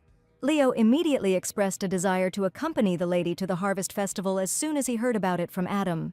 Sophia admitted that it was not worth bothering herself at all, and she wanted to make this request to the family's bodyguards because she wanted to at least somehow reduce communication with Leo, which had become too much. But everyone understood perfectly well that it would be difficult to find a more qualified bodyguard, and Leo was a better candidate for this position. There were always crowds of people at the Harvest Festival, and she knew that Leo didn't like unnecessary noise, but the young man still insisted that it would be better for Adam to go with whoever he was used to. But if Sophia spends even more time with him, then in that case he will soon steal the main character's steering wheel. And while she was thinking about this, Leo could not understand at all why the girl was so stubborn, because could it be that he had done something wrong? Little Adam no longer listened to the adults' conversations, and taking his mother and Mr. Leo by the hand, decided that they would all go together. Adam went with Mother Sophia and Mr. Leo to the Harvest Festival for the first time, and his eyes sparkled with curiosity and delight, because it was the first time he took part in such a bright and cheerful event. And as they walked together, Holding the baby's hand, Sophia once again thought about how it had come to this, that Adam had fallen so incredibly in love with Mr. Leo. The little boy tried different delicacies, and for the first time in his life, the shopkeeper offered him to try aromatic pumpkin soup. Surrounded by colorful decorations, the aroma of fresh fruit and music, he felt like he was part of a big celebration, and his heart was filled with joy and a sense of a special event. He took the spoon curiously and carefully tasted it, and a smile lit up his face. He really liked the taste. His eyes widened in surprise and pleasure when he tasted this fragrant and warm vegetable soup for the first time. Sophia and Leo watched his joyful reaction with affection, delighted that Adam was experiencing the traditions and flavors of this special holiday for the first time. Leo stood nearby while Sophia fed her son, keeping a close eye on everything. But for some reason the boy did not understand why Sophia fed him, but Sir Lorraine did not feed him, like him. The heroes felt embarrassed by little Adam's words, and they exchanged glances, trying to hide their confusion. His sincere and naive words made them slightly embarrassed, and Leo admitted that he didn't want to eat at all. For some reason, the boy began to feel sad that he had invited Leo with him, but his mother had not wanted this at all, and was she really upset about this? That's probably why it wasn't going to feed him, but Sophia tried to explain to the boy that things weren't at all as he thought. And Adam took advantage of the moment, looking at his mother with tearful eyes, and asked to treat Mr. Leo to some food. Sophia had no choice but to hand the spoonful of pumpkin soup straight to the gentleman and ask him to just eat it. Despite the girl's persuasion that he did not want to eat soup at all and was not particularly hungry, Adam waited for him to eat this spoonful of soup with appetite. And Sophia had to put a spoonful of soup in the gentleman's mouth so that little Adam would finally calm down. In fact, the boy just wanted the gentleman to try this delicious pumpkin soup too, and this was the only way he could persuade him. He did it with a smile, showing his kindness and desire to please Adam.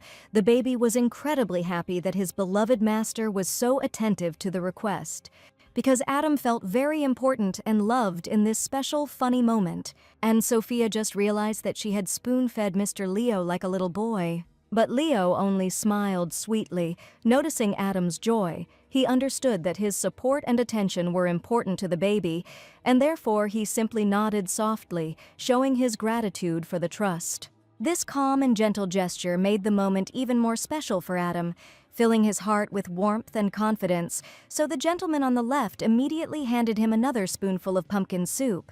Suddenly, Leo heard the sounds of cheerful music coming from nearby. He turned his head and saw guests gathering around, starting to dance and smile. Leo saw a puppet theater for the first time in his life, his eyes wide with admiration as he watched the colorful puppets moving on the miniature stage. The melodic voices and funny scenes made him smile and feel magical. Sophia warned that during the performance the boy should sit quietly and under no circumstances disturb the actors. Having promised to fulfill this condition, Adam and his maids sat down on the nearest bench. The performances usually last quite a long time, and Lady Sophia had to wait for her son the entire time. At this point, Leo suggested choosing flowers for Adam right now, while they had some free time. After all, just recently they agreed that they would plant a whole field of bright yellow sunflowers for Adam. They went to a flower shop which happened to be located nearby. This shop sold flowers wholesale to the shop that the gentleman had recommended earlier. And asking if the young man understood flowers, Leo said that his older sister liked them incredibly, and that was why he had to figure it out. Sophia also managed to find out that they get along well with their sister, but most likely she likes to help them more. As far as the heroine remembered, Leo's mother died when he was still a child, and it turns out that his father raised him and his sister alone. Sophia smiled and called Leo's father a wonderful man because he probably had a hard time raising two children. As soon as the young man heard about his father, his face noticeably darkened, and his gaze became incredibly sad. Sophia asked if something had happened in the master's family that she shouldn't have asked about, and Leo admitted that he and his father had a difference of opinion, which is why such disagreements arose. He always told his son that only he could choose the woman he would marry, and then, in an instant, without his asking, he chose his future wife. Sophia realized that it was about Lady Clarice, and that was why the young man was so upset when he received the letter. After all, the man was simply presented with a fait accompli, not even in person, but in a letter, and anyone in his place would have gotten angry. Leo said that when he tried to find out the reason for his categorical decision, he also did not give him a clear answer and simply asked him to silently accept his decision. And probably something happened that influenced his decision, and Leo apologized for this boring story.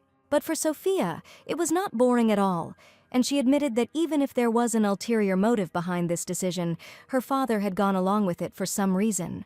Since Sophia continued to talk about this, the gentleman asked why her father could have made such a decision. Sophia assumed that perhaps it was her imagination, but it was likely that the father simply wanted to protect his son. The young man did not understand what kind of protection was being discussed, but the heroine was sure that they would soon make peace. Otherwise, she will tell everything to little Adam, who will be incredibly sad at the very thought. Only thanks to her tricks, the young man agreed to make peace with his father and believed that everything would soon be fine. This sincere conversation probably touched Leo, and he even turned away for a moment. They continued to choose luxurious flowers, and when they settled on one, Leo confirmed that it was simply a wonderful choice. They made a decision quite quickly, and Sophia was glad that she went to the Harvest Festival with Mr. Leo. Adam felt like he was part of this magical event, and his laughter echoed throughout the celebration, making it even more vibrant and memorable. While they were walking through the city, Sophia asked the baby not to let go of her hand under any circumstances, otherwise he might get lost. The lady smiled and realized that today had been an incredibly pleasant day, filling her heart with gratitude and love. Suddenly, she ran into a local resident and noticed something fall out of his pocket, but he didn't notice it at all. She let go of the baby's hand and wanted to shout to the local resident that he had lost something. Sophia rushed to catch up with the local resident, picking up his fallen wallet, and Adam did not even have time to notice how his mother disappeared from sight. Leo immediately noticed that something was wrong with Mr. Adam, and the boy's face was incredibly frightened. Little Adam pointed to the empty space and tried to explain that his mother had disappeared somewhere. After all, for the first time in his life, it happened that his mother suddenly got lost, although he was holding her hand the whole time. Sophia managed to catch up with that local resident because she could not afford to ignore this thing that had just fallen out of his pocket. She returned the item to the gentleman, and he was incredibly grateful to the girl for her kind deed. But when Sophia turned around, she realized that neither Mr. Leo nor little Adam were anywhere to be seen, and they must have gone somewhere while she was catching up with the local resident. The maid immediately began to panic that the lady had very poor orientation in the area and was going to go look for her so that Leo would stay with the young master. When the maid went in search of her mistress, she was sure that she had not gone too far. All this time, Adam stood tightly pressed against Leo and peered into the faces of people in the crowd, hoping to see his mother. For the first time, he was left without Sophia because they had been together constantly since birth. And now the knight saw that because of the sudden separation from his mother, the master became very scared. And Leo was thinking about how he could calm the boy down as quickly as possible, and suddenly he saw one of the young men in the crowd riding his child on his shoulders, and the child was laughing joyfully. That's why he suggested that the boy look from above, and that they would surely be able to find his mother faster. The knight deftly placed Adam on his shoulders, and indeed he was incredibly surprised at how high he found himself. To distract the child, Leo asked the boy to look around carefully, because that way he would surely be able to find his mother faster. But there were an incredible number of people on the street, and all the passers-by smiled as soon as they saw the delighted face of little Adam. Leo was incredibly happy that the boy was calmed down in a matter of seconds, just by starting to play with him. Suddenly, Adam noticed how one of the ladies was leading a boy by the hand. His head was being stroked by a loving father. And at that moment, the boy thought that he too would incredibly like to have a kind dad, and not the terrible Mr. Tristan. Leo immediately guessed that they were talking about Mr. Tristan and asked the boy how he saw his father. Adam said that he constantly bullied his mother and shouted loudly at her every day. He scolded the boy every day for something, and little Adam was very scared to live in this family. He admitted that he always wanted to protect his mother from Tristan and dreamed that he would finally stop yelling and swearing. After hearing this story, Leo became incredibly sad and admitted that, unfortunately, you can't choose your parents. But this phrase raised a lot of questions in Adam's mind, and he immediately began asking why this was happening. Leo himself did not know the answer to this question, and lowering the boy from his shoulders, he said that only an Adam can decide how to live its life. That is why Sophia decided to return to her family with Adam so that he would be happy. Adam loved his new home incredibly because his mother was always smiling there and no one ever scolded him. And Leo was sure that Sophia had done the right thing by choosing the well-being of her child in favor of the happiness of Mr. Adam. The baby smiled, and that is why he loved his mother so much, who was the best in the world for him. But looking into the crowd, he still hadn't seen her face, and he looked in surprise, wondering when she would return. Tears welled up in Adam's eyes, and Leo declared that she would definitely come soon. Adam cried because he didn't eat his tomatoes in the morning, and that's why he can't be called a good child at all. And that was probably why his mother took off and left, but the knight knew that the boy was simply very scared. After all, he was sure that for Sophia, Adam was the best boy in the world, and she loved him incredibly. And Adam will always be the most precious treasure for his mother, which she will definitely never leave or abandon. With tears in his eyes, Adam suggested asking how the gentleman knew all this and why he was so sure of it. But Leo said that this was their little secret, but he was ready to promise that very soon the boy would understand the true meaning of these words. The knight managed to calm the boy down again, and Adam trusted Leo with all his heart, believing every word. Finally, a smile appeared on the young gentleman's face again, and all that was left was to find Madame Sophia. They were just passing by a shop selling dried fruits and vegetables, and Leo noticed something. The gentleman told little Adam that if he doesn't eat tomatoes, it certainly won't make him bad, and he should probably try them just in a different form. He bought dried tomatoes and offered the boy to try them, because he might like them. Indeed, the dried tomatoes turned out to be much tastier than the small cherry tomatoes that the boy had refused this morning. Leo was something the boy really liked, but most importantly, he would no longer feel bad. Finally, the maid managed to find Sophia, and from afar, Adam already heard his mother's ringing voice. The baby smiled happily and extended his arms to his mother, feeling her warmth and care. She quickly approached Adam, hugging him tightly and tenderly, as if she was afraid of losing him again. The harvest festival was slowly drawing to an end, and the city streets were almost empty of shopping stalls. Sophia was afraid that the boy might get lost, but she got lost herself and apologized for causing so much trouble. But Adam said that his mother shouldn't worry because he had a great time with Sir Leo. And Sophia was incredibly grateful to the gentleman that he took care of his son while she was away. In fact, he himself had fun with Mr. Adam. While Sophia was chatting cheerfully with her maid, a young man was standing nearby in the building with a bucket in his hands. The young man threw something out of the bucket, and at that moment Mr. Leo quickly reacted, managing to cover Sophia with his body. His actions were quick and decisive. He protected her from splashes and possible trouble. No one understood what had just happened, and they only saw the young man with a bucket in his hands who was now apologizing for what he had done. Thanks to Mr. Leo, Sophia didn't get dirty at all, but at that moment they were being watched by another heroine who probably didn't like the fact that this couple was spending time together. It was Clarice who was standing near the window and watching, and it was probably she who persuaded the young man to pour the bucket on Madame Sophia. And Leo was not at all deceived by the assumption that someone had definitely been behind all this. In the evening, Leo was busy with work matters, and he had to answer a large number of letters that had arrived during this time.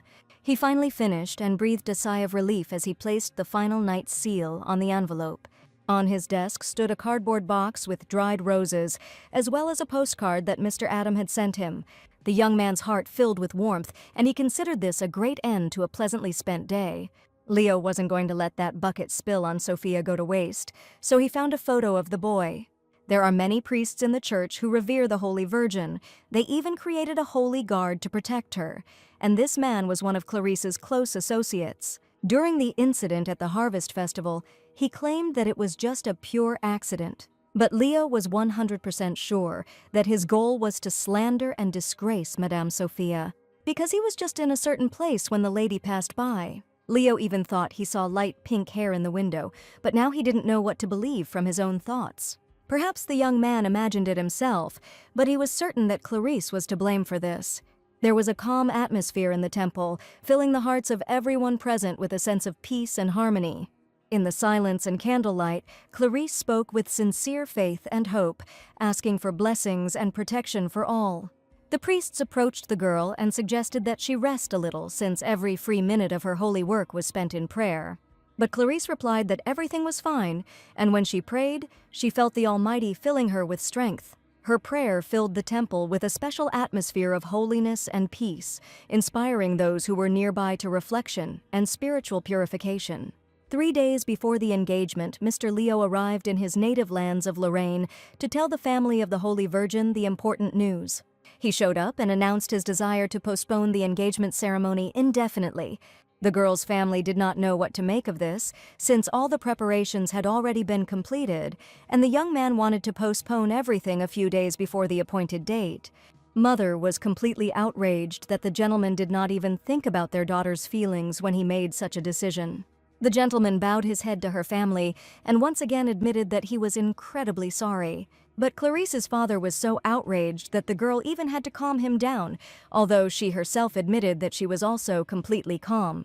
She admitted that no one is going to cancel the ceremony, it just needs to be rescheduled and she is ready to wait as long as it takes. The girl suggested closing the topic since nothing terrible had happened, and what was more important was that Mother wanted to go to a ball in the royal capital. She looked at Leo and asked him not to worry and promised to calm her parents down.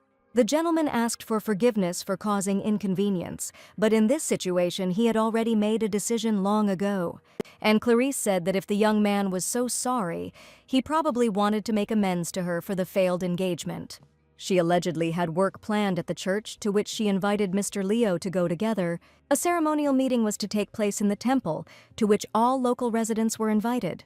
Everyone came to the Holy Virgin to heal their illnesses, and Clarice admitted that when she was with Leo, she felt like she was ready to do anything for these people. Her power really saved many people, and Leo wanted to talk a little about that conversation, but Clarice promised to settle all the disagreements in the family because she was sure that they would soon become a family, and there was no need to sow more discord between loved ones. But unfortunately, she did not know Leo's opinion yet. Clarice was sure that Leo would immediately give her his consent, that very soon they would become one big friendly family, and that it was impossible to quarrel with loved ones. But in response to her words, Leo only remained silent, continuing to look forward, as if she had not said anything about their future marriage. The head priest approached the Holy Virgin and expressed gratitude for her coming to the temple today to help. He also admitted that he had heard that Mr. Leo and Lady Clarice would soon become husband and wife, and he was sure that their union would bring prosperity to the lands of Lorraine. Leo wanted to say that their marriage was not yet confirmed, but the Holy Virgin interrupted him and began to talk to the chief priest herself. The Holy Virgin was sure that with them these lands would become even more prosperous, because she had the power to make everyone around her happy. She wanted Leo to trust her, because she was the one who was suitable for the role of the best bride for the magnificent knight of the empire. At that moment, Mr. Leo's assistant approached him and informed him that an urgent personal letter had arrived for him. He began to read the first lines and immediately realized that it seemed like the maiden family had too much work, and that Mrs. Sophia would most likely have to go to the gala ball alone. As soon as Clarice heard this name, she immediately became upset, because in her opinion, this girl constantly interfered in her relationship with Mr. Leo and also interfered with all her plans. Looking at his watch, the knight realized that he should leave immediately, and the situation turned out much better than he even expected. He turned to the high priest and also to Clarice, but there were still people in the temple who needed help. The line of people kept growing and growing, and the priests asked everyone to go into the temple and wait until the Holy Virgin healed them. The girl stated that as the venerable lord of these lands, Leo was probably worried about these people. But she was ready to help everyone, and asked only for the young man to stay nearby a little longer, until the turn if the day ends, and she helps absolutely everyone.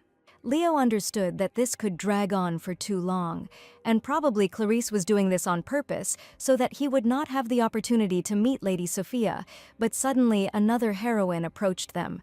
It was his sister Lisette, who happily agreed to replace her brother and be left alone with the Light Maiden, as well as with the people who needed help. Leo couldn't refuse her offer, because he wanted to see Sophia much more than helping in the temple with his girlfriend, whom he doesn't love. As soon as Clarice saw Lisette in front of her, she immediately remembered the incident when the girl came up and took a letter that did not belong to her. She stated that as a member of the Lorraine family, she was grateful to the Holy Virgin for her work and was willing to stay with her to replace her brother. In addition, Lisette admitted that she allegedly wanted to communicate with the residents of the territory, and as soon as everyone saw Madame Lorraine, they were very happy. Clarisse understood that Leo's sister had done this on purpose, and now she would have to be left alone with Madame Lorraine. She even stated that very soon they could become sisters, and they already need to spend as much time with each other as possible. And Lisette also whispered in the Holy Virgin's ear, because she clearly doesn't want Leo to find out what she did with that letter that was drawn for him, and she brazenly hid it. Clarisse knew exactly what the situation was, because she wanted to hide the letter so that Leo would never receive it. Lisette said she knew very well what might have happened if she had not accidentally seen that letter written by Lady Sophia. The girl had no way out, because Leo's sister caught her when she was about to brazenly hide the letter. Lisette turned to her brother and asked why he was still standing. Apparently he needed to return to the Medine family as soon as possible on a supposedly important matter. Leo realized that his sister had just helped him incredibly, but he tried not to show how happy he was. And he rushed with all his might to the entrance door of the temple in order to go as quickly as possible to the girl whom he now wanted to see most of all. Clarisse looked at Leo in surprise, who didn't even say goodbye to her, but simply ran away without saying a word. All this time, the Holy Virgin probably felt uncomfortable with Lady Lisette, who now alone knew her little terrible secret. She wanted to ask the girl for forgiveness, but she noticed her sad face and asked her not to be so upset. After all, she wasn't going to tell Leo that Clarisse had intended to secretly conceal the existence of the letter that Lady Sophia had sent to the gentleman. The girl was sure that her sister would even tell her brother about everything, but now she knew that Lisette had no intention of doing this at all. Sister Lorraine admitted that the Holy Virgin was certainly not the kind of person who would do such a thing without a reason, and she probably had her own justification. Clarisse was incredibly happy that the lady had no intention of arguing with her, and admitted that this was exactly how it had been. She said that she picked up the letter by chance, and when she saw who it was addressed to, she just wanted to personally hand it to Mr. Leo. And Lisette warned that it would be ugly if the girl had not done it on purpose, but had acted completely differently. After all, when Leo read this letter, he looked incredibly happy, and Lisette considered it her duty to tell the Holy Virgin about it right now. It's like there's someone in the Medine family that he really cares about, and when he hears about these people, he really feels like a happy person. Clarisse began to speak, because her sister clearly knows what kind of person Leo is, and he is simply not capable of showing disrespect to those to whom he is indebted. The girl even considered this feature of Mr. Leo's character to be simply wonderful, but there were some nuances here too. But Lisette seemed to see right through this man and declared that she understood the feelings of the young girl perfectly. Clarisse, overjoyed, could not believe her good fortune, because her sister had no intention of telling her about her deception. But suddenly she declared that the Holy Virgin clearly had to think about Leo's feelings. If Clarisse had known this man for a long time, Lisette believed that she should have understood one single important point long ago. Who took the heart of Mr. Leo, and who he now thinks about every minute of his life, and thanks to whom his life has changed so much for the better. But Clarisse seemed not to want to hear anything, and especially not to see the reality, which she was not at all prepared for after arriving in the capital. The girl began to get very nervous, and admitted that she had been with this man since her childhood. She was studying the Lorraine family's territory when her power manifested. She prayed for this noble land to prosper and bring good harvests to the locals. According to the Holy Virgin, she worked so hard that the church recognized her and invited her to serve in the main temple of the capital. And suddenly, getting up from her chair, she loudly declared that she did all this only for the sake of Mr. Leo, who now for some reason refuses to marry her. The girl screamed. Was she really unworthy of receiving something in return because she had given her whole life for this man, who was now constantly running away from her? Everyone knew how much effort the Holy Maiden had put in, and all the people in Lorraine's family territory, including her, were incredibly grateful to her for her strength. But the sister was sure that this girl did everything not for the benefit of others, but solely for the sake of one person. And she should have already realized that there are things in the world that she will never be able to get, no matter how much effort she puts in. Lisette understood how painful it was to admit this, when your hands seemed tied and you could not influence the actions and especially the feelings of another person. Clarisse probably wasn't ready to hear that Leo adored another girl with all his heart, because she sincerely believed that he should definitely be with her. Lisette understood the young lady's condition and admitted that her brother too should not relieve her from these excruciating sufferings. But she was sure that her brother had finally found the one he loved with all his heart, the only girl who became the first love of his life. Her heart sank with pain and bitterness, and a sad look appeared in her eyes. She felt her hopes and dreams crumbling into small pieces, and a feeling of loss arose inside. This moment became a test for her, which made her think about the true value and strength of the heart. But most of all, she was sure that Sophia had done absolutely nothing to win the young master's heart. After this conversation, Clarisse thought that Leo had gone to the ball that time, but he and Lady Lisette never attended it, and now she wondered who the young man had stayed with then. She was sure that Leo had most likely spent time with Lady Sophia, since she had no other options left. But the Holy Virgin could not understand why Leo constantly protected this girl and wanted to be near her, because he had never defended her so desperately. Despite the internal pain, she tried to maintain her dignity and not show her feelings to others. The Holy Virgin's assistants admired her successes and believed that the girl's strength was growing every day, and that their mistress was the most powerful saint of all time. Clarisse smiled and replied that without the support of her comrades, she certainly would not have achieved such success. The young men considered the lady a wonderful person who treated her confidants as true friends. And at that moment, Clarisse thought about how Lady Sophia had once called Leo her good friend.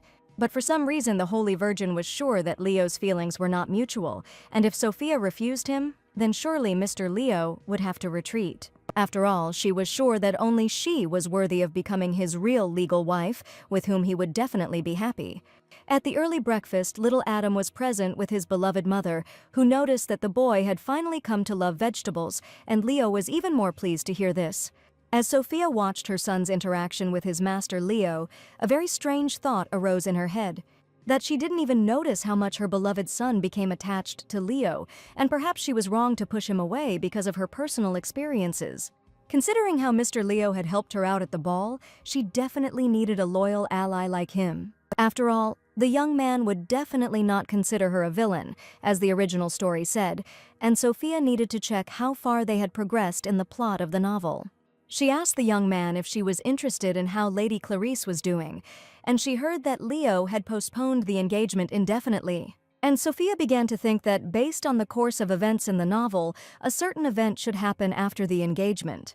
Leo suddenly grabbed Sophia's hand and gently but firmly asked her to talk alone. Adam had no idea what had just happened, but the maids took the boy into their custody so that he would not interfere in the affairs of adults. Looking at each other, the ladies realized that they should definitely distract Adam's attention with some funny game. One of the maids brought out Adam's favorite strawberry jelly and asked him to sit at the table, saying that the boy had just eaten all the vegetables and deserved a tasty reward. Her eyes reflected surprise and slight embarrassment because he suddenly took her hand and asked to talk alone. This unexpected gesture took her by surprise, and she felt that something important and personal was being revealed to her. Her heart beat faster in surprise and she stopped, not knowing how to react. And looking into the eyes of the young man who had just pressed her against the wall, Sophia did not understand what kind of strange situation was happening between them. Feeling defenseless, Sophia began to slap her palms on Leo's chest and ask him to let her go. But Leo just wanted to calmly discuss everything. But probably Sophia was completely misunderstanding him now. Suddenly, he took her hand and said that he wanted to talk about her bruises, which had appeared out of nowhere just recently. And now Sophia realized that Leo just wanted to know where the bruises on her arm came from.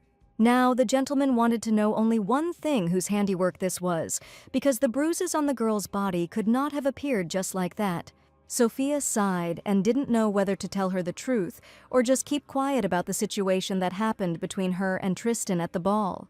Leo noticed the comma that the girls found difficult to talk about and said that if she found it unpleasant to discuss the topic, then he was not going to insist on an answer. But in fact, it was not difficult for Sophia at all, and she told that her husband gave her a bruise at a party in honor of Her Majesty's birthday. Then he held her hand tightly to put the ring in her hand so that Sophia would agree to his conditions and not be disgraced in front of the Queen. Under the threat of tarnishing her family's honor, Tristan forced her to do what he wanted, and unable to contain his emotions, he squeezed her hand sharply. Leo angrily declared that after this he would not be able to call this man a man, and Sophia admitted that he did not need her at all, but her son. She wanted to protect him from Tristan's evil family so that the boy would forever forget about the fear and pain he experienced while living with them.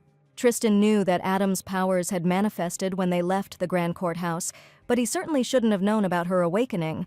Leo suggested that it was also possible that Tristan found out about this from someone else. And until Adam is completely his, this man will definitely not give up, given the boy's magical abilities. After all, he only wanted Adam to serve for the good of the family, and to tell his father about his thoughts about other people and nothing more.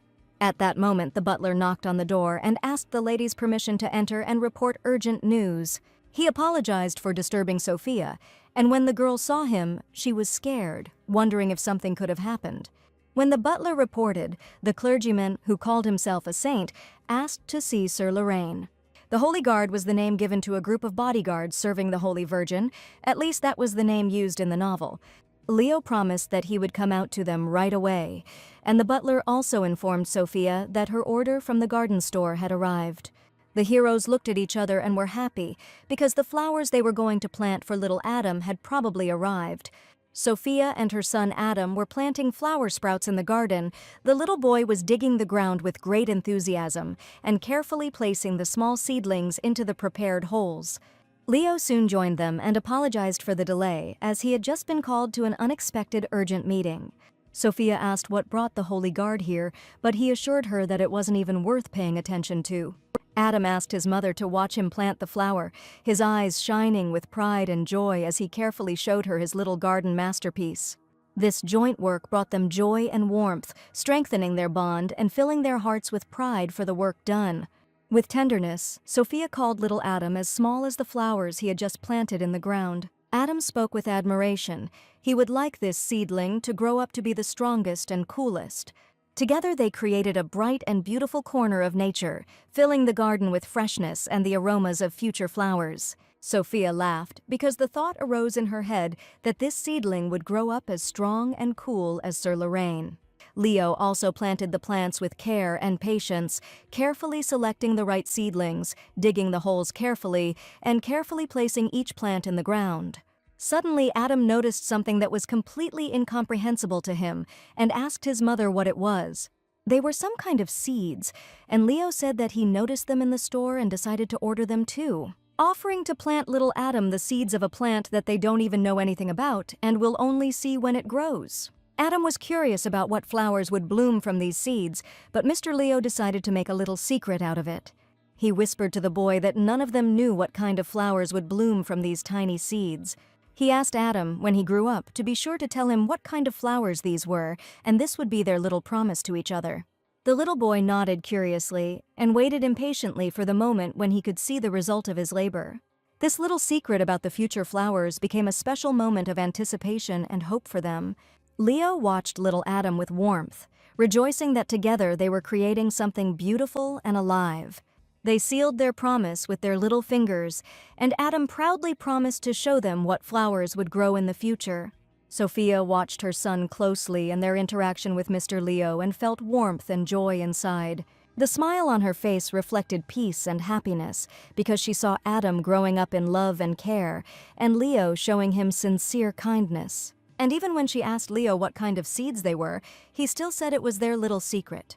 The young man agreed to tell only on one condition, that Sophia would promise that if something happened to her, she should ask him for help.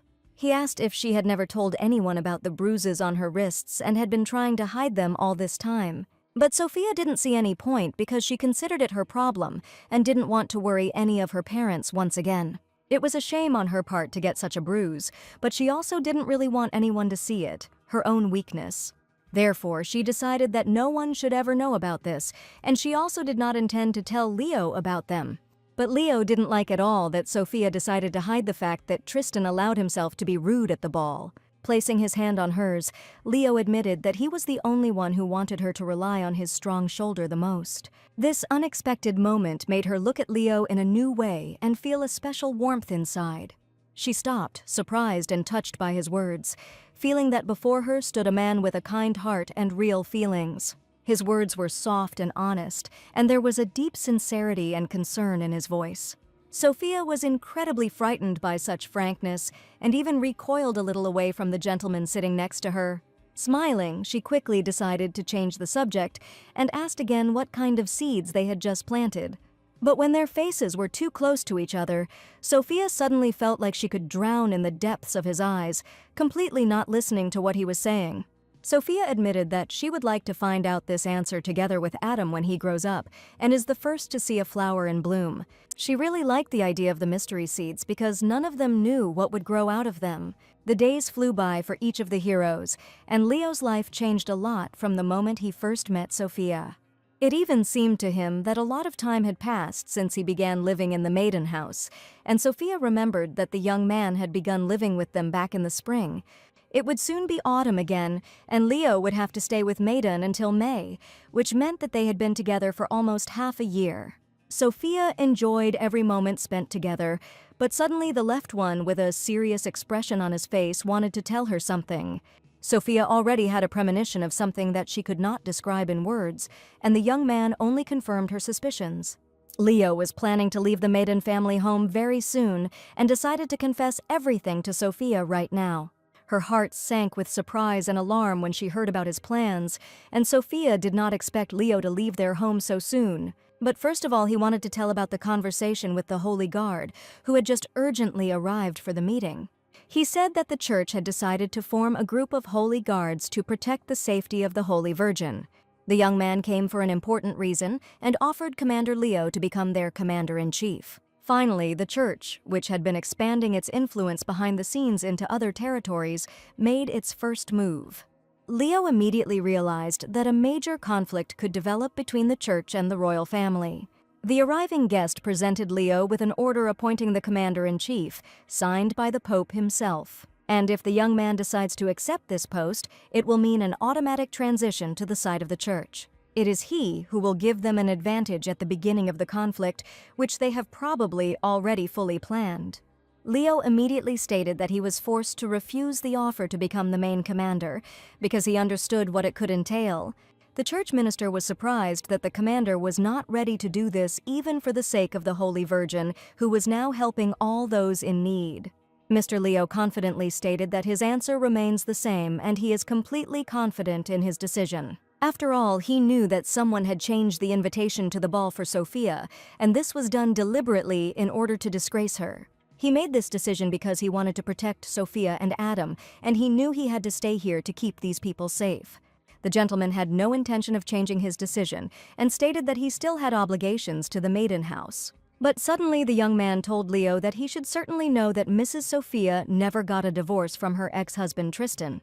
Leo was not aware of their further relationship, and he only knew that the girl ran away from him and took her son with her. Not long ago, the church received a letter from the head of the Grandcourt family, in which Mr. Tristan claimed that he had signed the divorce papers out of emotion and wanted to annul the document. The institution of marriage is under the complete control of the church, and even the royal family cannot interfere with such requests. Leo suggested that no matter what they tried to do, if the clergyman signed the petition, the divorce document would automatically become invalid. He decided to ask the young man again if he understood what he was talking about, but then confidently declared that his words were the complete truth. And he warned that if Leo became their commander, the divorce issue would resolve itself, but the gentleman hated it when people tried to threaten him. The young man was afraid of the commander's anger, that he was simply carrying out the will of the senior priest, and he did not know the nature of his intentions. He was going to meet him in person to protect Madame Sophia from the Grandcourt family so that she could live happily with Adam. Therefore, in a conversation with Sophia, the young man admitted that he was simply thinking about changing jobs to a new one. He considered the desire to stay here with them to be the result of his own egoism, which had to be put to an end. But Leo, again, if he can protect Sophia's happiness, he is ready to do whatever it takes. According to the plot of the novel, the hero must become the commander-in-chief of the Holy Guards and subsequently fall in love with the Holy Virgin. But Sophia saw that something was bothering the young man, and that was why she asked if he had really decided to change jobs entirely of his own free will. Smiling, Leo admitted that he made this decision on his own and that it was his choice. The news was good for Sophia because the hero will be together with his heroine, as it should be according to the plot of the novel, but Adam must be upset by this news. It was at this moment that the boy approached the heroes, and every time he was incredibly happy to see Mr. Leo. He came to tell that he finally succeeded in everything and planted the most mysterious seeds. His eyes lit up with joy and satisfaction as he described in detail how carefully he planted each seed and waited to see them grow into beautiful flowers. Sophia listened to his story with a smile, proud of his efforts and desire to learn new things. Adam also watered the planted seeds for the first time and promised to continue to take care of them so that beautiful flowers would soon grow from the small seeds. Adam asked to be picked up by Leo, smiling and holding out his hands, his eyes full of trust and warmth. He wanted to feel caring support and affection. Mr. Leo confidently but gently picked him up, smiling back, and held the baby close to him tenderly. Looking at them, Sophia worried whether they would be able to bring together again a time so good and pleasant for everyone. But if you think about it, their acquaintance with Mr. Leo began on a very unpleasant note. When Mr. Leo proved that he believed her more than any rumors, the heroine found her first and most reliable ally. During this time, a lot of good and a lot of bad happened, but while they were all together, Adam was incredibly happy. But only thanks to Mr. Leo, she was able to survive all the difficulties with such ease, because he was always there, helping and supporting. And now Sophia was preparing to enter a new chapter of her life and become an even stronger lady. She needed to pull herself together for the sake of Adam, her little happy son, and also for the sake of the loving Maiden family, who happily welcomed their daughter into a warm, cozy family home. In order to one day protect Adam and Mr. Leo, she had to become even stronger and cast aside her strong emotions. She called the maids to come over for a second and decided to tell them her new idea. Sophia asked the maids to prepare something especially for her, but only so that no one except the three of them would know about it. Suddenly, the heroine saw a man in the yard, and she was very surprised when he appeared. This man turned out to be Mr. Leo's butler, and seeing him with a tray in his hands, Sophia wondered if he was heading to Sir Lorraine. He apologized to the lady, but did not even have time to notice how she took the tray into her hands and promised to take it to him herself. The butler didn't even have time to answer, and Sophia admitted that everything was in perfect order, and it wouldn't cause her any inconvenience to do so. As Leo approached the door, he was sure that the butler had come to him that morning, and he didn't even look at who was standing in front of him. He was very surprised when he saw a cute girl in front of him and asked Sophia why she was holding a tray in her hands. Leo had previously scolded Sophia for being too casual at times, but now she wanted to tell him the same thing. The young man smiled and admitted that he himself sometimes behaved inappropriately, but he felt very comfortable in this house. Sophia said that she would like to speak with the gentleman and asked his permission to enter. Leo also wanted to talk to the girl, and he had certain topics running through his mind, so he happily allowed her into his room. And at that moment, the butler was just nearby. He saw how Sophia entered the master's room, and he quietly closed the door behind her. She carefully placed the tray with the decanter on the table and waited for the young man to get ready and get dressed. The lady showed him her hand and thanked him for the fact that the young man managed to heal her bruises so quickly because he used some kind of medicinal ointment. The young man spoke of a good medicine that would definitely help, since his servants often hit themselves, so he always had bandages at the ready.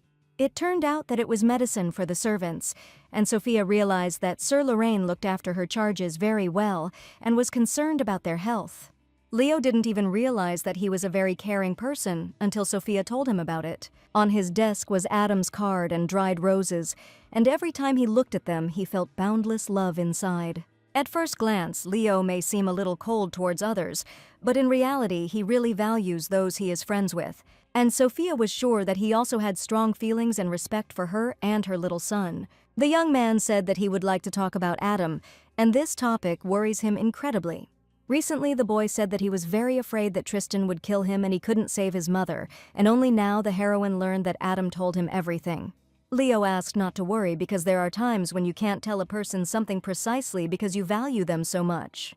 Sophia even assumed that Leo was trying to cheer her up, but he just wanted to explain the whole situation. And even if the young man was a little obsessed with their family, it was still a good trait in the heroine's opinion.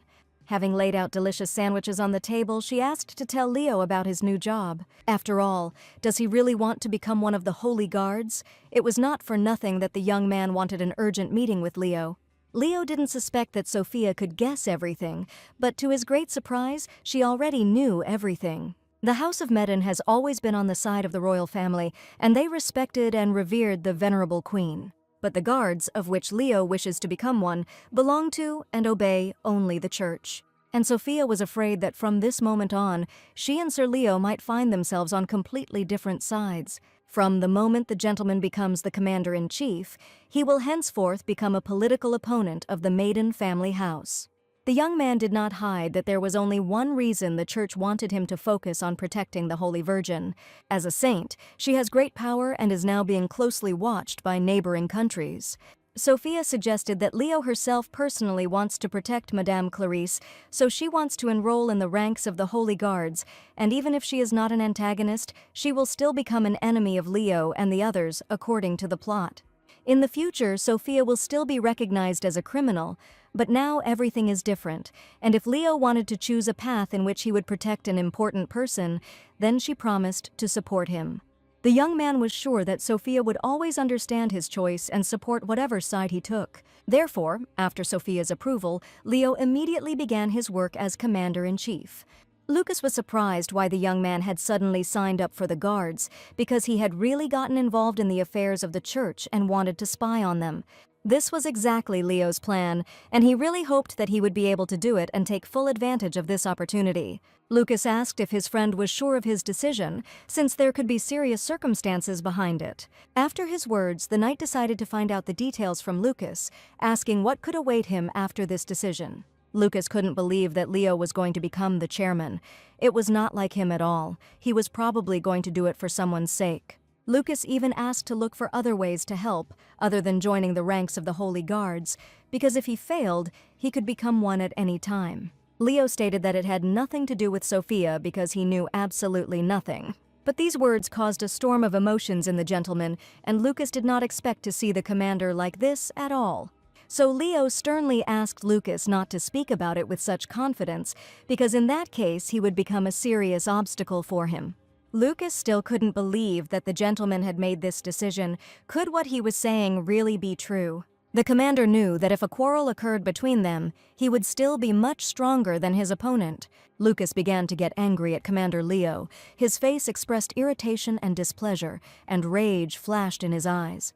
He could hardly contain his emotions. Feeling that the situation was getting out of control, his hands clenched into fists, and he wanted to say everything he thought, but he tried to keep himself under control. Leo thanked Lucas for the support he had given him all this time, but that was why he couldn't let him continue being a guard. Inside, he felt a growing tension and a desire to protect his honor and dignity, but suddenly he realized what was going on. And since the young man had become a nuisance to him, Lucas promised that he would soon disappear from his sight forever. Perhaps the commander was too rude to his comrade now, but it was the only correct decision. The hero headed to the office of the high priest, who had been waiting for his arrival for a long time. He asked Leo not to be shy under any circumstances and to pass, because now an important conversation was about to take place between them. This man was Pope Marco, and when Leo met him in person, the man always looked like a decent priest, but in reality, he was probably thinking about how to advance his political views. It was necessary to remain constantly on guard with him, and Leo reported that he had returned with an answer regarding yesterday's conversation about his appointment as commander-in-chief. The priest was sure that the young man had come here to accept his offer, because he could not refuse under any circumstances. But Leo had already made up his mind long ago, and declared that he had not come here for such an answer. He told the priest that he wanted to resign from the position, and his words sounded very confident. The priest sighed heavily and made a sarcastic grimace, because he needed to get the young man in the role of commander-in-chief. He decided to remind him that Leo had once mentioned a wedding with the Holy Lady, and the young man was puzzled as to why the priest had suddenly decided to talk about it. He asked Leo directly, because having connections with a saint is a great honor, but for some reason the young man continues to hesitate. After all, his father allegedly already received 2 responses, which were probably positive. Leo had no doubt that his father was involved in this engagement. It was the priest who persuaded him to marry the Holy Virgin. Leo then decided to stay true to the idea he came here with, but now he was wondering if his father had received any threats. But the priest insisted that his father had prepared such a high place for him, and was the young man really ready to reject their good intentions? Leo admitted that he wished to obtain another position that would be as prestigious as the commander-in-chief of the Holy Guards.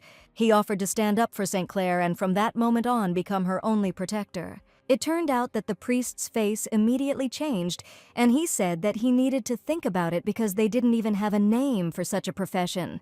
Now he was sure that the young man would be on their side, and he even liked his proposal. But in return, he asked for one promise that none of the clergy would ever again act secretly against his opinion. For example, they destroyed the divorce letters from Tristan and signed an annulment agreement. To get the young man to agree, the priest promised to take his request into account as long as he fulfilled his role as a guard. Unfortunately, Leo realized that even a father can do something dirty, but in order to protect dear things or people, sometimes it is even necessary to do so. But he won't be at all against it if he only has to become a traitor and defend the honor of the Medin family. Lucas tried to vent his anger during the sword training with the knights. His movements were sharp and full of energy. He struck with force, trying to throw out the accumulated irritation. While he was fighting his opponent, all that was on his mind were the thoughts of the commander's words, that he did not want to see him as a hindrance, and also asked him to never say certain words again. He swung his sword angrily, intending to become an enemy and opponent to such a perfect guy like Leo, considering him to be a real stubborn person. Training became a way for him to relieve stress and throw out negative emotions in order to feel stronger and more confident, and the opponent only asked Lucas to stop because he had long been defeated. Yesterday, Leo was not himself, and Lucas did not understand why he suddenly became a hindrance to the commander. Even though he understood that the commander was behaving this way on purpose, he still felt completely defeated in front of him. But during training, he managed to defeat Leo, but Lucas was unhappy that he won only here. Lucas was lost in thought, looking at the blue sky. His thoughts were carried far beyond the current events, and in this calm and serenity, he was looking for answers to his questions and felt an inner silence. A soft wind gently swayed his hair, creating a feeling of freedom and hope, and at that moment, the knights decided to play along with their commander and see what would come of it. Sophia's friend Mariana came to visit. She missed her incredibly. Her eyes shone with joy and warmth when she saw Sophia after a long separation. Mariana hugged her friend with a smile, and their gazes showed genuine tenderness and happiness from their meeting. She immediately stated that she could not believe that her Sophia had managed to deal with the impenetrable Leo, because from the very beginning she had always wanted to ask her about him. Sophia smiled that Marianne came to find out about their relationship, but she only admitted that everything was not like that at all, and that day Leo only showed tact and helped her out. But some rumors had already reached Marianne that there was something more connecting Sophia and the gentleman. After all, the girl somehow found out that they spent the whole night together, and this information, according to her, is reliable. The news was so unexpected for Sophia that she almost choked on her tea when she heard about it. Marianne was sure that her friend would tell her everything that happened before their night together. But Sophia only screamed that nothing like that happened, and her friend could stop inventing ridiculous situations that didn't happen. Mariana asked her friend not to be embarrassed because it was just her personal life, but Sophia said that this news was a complete misunderstanding. Marianne frowned because she was sure that she would be able to discuss love affairs with her friend, but here everything turned out differently. Lady Medin noticed that her friend drank only tea, although she had previously asked to always bring a lot of sweets to the table. Marianne didn't touch the treats at all, although she always liked sweet cakes and aromatic desserts. In fact, before starting the conversation, Marianne asked the maids to clear everything from the table. And Sophia did not understand at all what happened to her friend because she looked very mysterious. After a long conversation, Sophia tried to put together everything her best friend had said earlier. It turns out that her husband bought her a new dress as a gift, but unexpectedly made a mistake with the size. And since the dress size did not quite match her past, the girl suddenly had to go on a diet, and Sophia asked again if she understood everything correctly. A wonderful chair was set for the guest's arrival, but she refused it because if she ate all the desserts, then Marianne would have put all her efforts into vain. Her husband gave her a dress with the words that she should wear it on their anniversary because the dress was really perfect, and they even agreed with her husband that the anniversary would be as beautiful as this dress. The girl had no idea that the dress would not fit at the waist, and even the maid could not help her put it on, asking her to pull in her stomach, but the lady could do nothing about it. With tears in her eyes, she confessed how hard it was for her and how she missed desserts, but Sophia was sure that it was hard not to do what she liked. The friend fully understood Marianne's suffering, but she tried to hold on because she really wanted her dress to just button up. Sophia also loved sweets, so her friend's experiences were incredibly familiar to her, and she supported her as best she could. Suddenly, the girl had a very interesting idea, because together they could prepare such sweets that you can eat even while on a diet. The ladies and maids gathered in the kitchen to prepare the first sweet dessert that Marianne would be able to enjoy without any problems, without worrying about her figure. Noticing how Sophia deftly put an apron on her dress, her friend remarked that she had completely adapted and probably even cooked for herself. But Marianne never cooked her own food and only offered her help, promising that she would remember everything. Sophia gave her friend kitchen utensils to mix the cream with, and the girl was excited to prepare her first dessert. Sophia decided to make a cream that could be eaten even on a diet, adding just a few fatty ingredients and simply replacing others. She used plant-based milk and nut flour, which will help reduce the final calorie count, but still provide a feeling of satiety. The kitchen was filled with an incredible aroma, and soon Marianne saw the fruits of her labor. On the table were custard tarts that Marianne had just prepared herself with the help of Sophia and the maids. Little Adam admired how cute these cakes were because they looked simply amazing. Taking one cake in her hands, Sophia asked everyone to try it as soon as possible because, besides, these treats were very healthy. Although the lady saw that her friend had put some sugar in it, Sophia assured her that this cake would definitely not harm her figure. Her eyes sparkled with pleasure and her smile grew even wider as she took a bite with pleasure and felt the sweet taste melt in her mouth, delighting her heart without making her feel guilty. Finally, Sophia got what she wanted, and her friend's face quickly regained its former cheerful smile. The aroma of fresh dough and sweet icing filled the room, creating an atmosphere of coziness and warmth. Marianne ate the sweet treat with pleasure and admitted that she had not felt such pleasure from food for a long time, and the heroine happily admitted that the cakes they made were definitely worth all the effort spent on them. This moment became special for Marianne. She realized that you can enjoy delicious food and at the same time take care of yourself. And Sophia was sure that a diet should not be about you not eating and losing weight, but about you being able to eat deliciously and lose weight at the same time. For Marianne, these words were surprising because she had no idea that it was possible to go on a diet and eat deliciously. Sophia asked to pass the cake to her husband and also offered to sew a dress for her friend in her real size. After all, a husband should love her as she is, without grueling diets and fasting. Marianne was incredibly grateful to her friend for such wonderful cakes, but besides this, she told her about such a painless method of losing weight. Life in the Medin family home continued as before, and a few days later, Sophia received a personal letter. A friend thanked her for her advice and help the other day, and she thought that Sophia was incredibly cool for being able to cook, because Mariana had also recently tried to cook diet food for herself. But she didn't succeed, and her husband found out about her experiences, then admitted that he loved his wife the way she was, and then burst into tears. Everything turned out as Sophia had predicted, and Marianne felt her care, promising to visit her beloved friend again soon.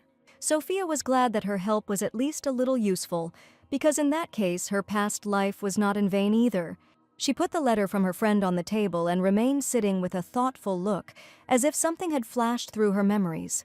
Suddenly, a male voice was heard and asked if something was bothering the girl, although Sophia was sure that she was alone in the house today. Sir Lucas visited her house, and it seems that something similar had happened before, and he also offered his help. Lucas smiled and asked if there was anything he could help the sad lady with. At first, Sophia wanted to refuse Lucas's help, but suddenly an interesting idea flashed through her head. This time she decided to use Lucas's help, and the young man himself did not expect it. Sophia asked if she could borrow the young man for a while to help her do something. They were talking about their previous agreement because if Lucas won, he promised to go shopping together. The young man remembered what their argument had been about and happily agreed to spend time with Mrs. Sophia. and also to help her with absolutely everything she wanted, and for Lucas it was a great honor. When Lucas entered the nursery, Adam was incredibly surprised why Mr. Lorraine was not there today, and another person came instead. Surely the young man did not expect such a question, and thought that Sir Leo constantly spent time with them. Sophia explained that Sir Lorraine was at work and couldn't play with Adam all the time. The little face was clouded with sadness, and disappointment appeared in his eyes, believed that before this Leo often played with him. But the little boy's words were absolutely true, and Sophia wondered what she could say to him that would quickly calm him down. She decided to ask the boy if he liked Sir Leo, and he happily replied that Sir Lorraine was the strongest, coolest, and funniest. Sophia told Adam that this is why so many people want to spend time with him, and she wonders if everyone loves Sir Leo as much as her son Adam does. For the first time, the boy realized that he definitely couldn't spend all his time with just one person, and for his little heart, this was an incredible discovery. Although she thought it would be nice if Adam didn't think about Mr. Leo and the fun games they had together for even a second. At this point, Lucas decided to intervene, and with a smile on his face declared that he was a close friend of Mr. Leo. The boy was interested in his words, and wanted to know what kind of friendship connected the unknown young man with his best friend. Lucas said that they had worked together for many years, and so during all that time they had become friends. But none of those present knew that by that moment they had managed to have a very serious fight with their commander, and still do not communicate. And Adam took the opportunity to find out if Mr. Lorraine was really at work, which is why he didn't come to play with him. Lucas said that Commander Leo is a brave warrior, and together they protect the Empire. But since Lucas had a day off today, he promised the boy to protect only him and his beautiful mother. Adam quietly lowered his head and sighed, hoping that Sir Leo would come soon so they could play together again. He hugged his mother Sophia and confidently declared that he himself was able to protect her, because he was already big and grown up enough. Lucas was about to get out of the carriage. He carefully adjusted his suit and looked around, preparing to help Sophia and Adam get to the ground. But Adam decided to get out of the carriage first and offer his hand to his mother, his eyes shining with joy and excitement. Sophia was frightened that Adam ran out of the carriage first. Her look was full of anxiety and care. She stretched out her hands to support him and help him get out onto the ground. He extended his little hand with a smile to help Sophia out. The baby was full of desire to show his care and attention, and his action brought a warm smile to his mother. Sophia felt a wave of excitement rise inside her and breathed a sigh of relief when she saw that Adam was smiling and okay. Adam went out first on purpose so that Mr. Lucas wouldn't shake hands with his mother, his little heart filled with mixed feelings. He tried to look confident and proud, doing everything himself so that no one could interfere or help. Lucas realized that the boy did this on purpose, because he probably thought that Lucas wanted to be in Mr. Leo's place. And at that moment, the young man realized that this child had a well-developed intuition, because he understood perfectly well that Lucas liked Mrs. Sophia. The first thing they did was go to a toy store, and the boy was attracted by a toy train, at the sight of which he immediately shouted that he had found the perfect gift. But Sophia smiled and replied that the gift was needed for the girl, and probably for little Adam it was still difficult to understand. Sophia said that she was going to visit the Forster's house soon, so she wanted to buy some wonderful gifts. The head of the Forster family and his wife died of illness several years ago, and their eldest son, Franz, became the new head of the family, managing his parents' estates. Sophia knew the history of this family well, and the deceased Viscountess was a friend of her mother. And now her eldest daughter, Mrs. Kate, works for them as a maid and copes with her duties perfectly. Sophia remembered that it was the same Kate who was involved in the story with the letter substitution, and perhaps she was the one who replaced the invitation to the ball. But Sophia had to solve this riddle herself and personally expose the man, proving his lie. Lucas recommended special gifts for Forster's daughters, as he knew them very well. Besides Mrs. Kate, Franz had another younger sister, and he chose a book that would be just right for Mrs. Lena. She was ill and therefore could not leave the estate, and so Lucas offered to give her a book, because he had heard that she liked adventure novels. The young man's information was very useful, because she knew absolutely nothing about Mrs. Lena, and now Lucas helped her out incredibly. Lucas knew nothing else, and also stated that he did not know that the Meaden house was visited by maids. Sophia asked. The information that the young man possessed was certainly valuable knowledge, so why did the young man share it with the lady so easily and casually?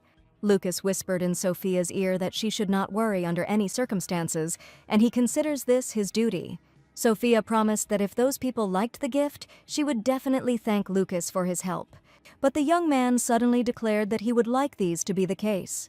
She thanked him in advance and offered to take him with her when she went to the Forster family. Despite the strange conditions, Sophia did not understand what benefit Mr. Lucas would find in this.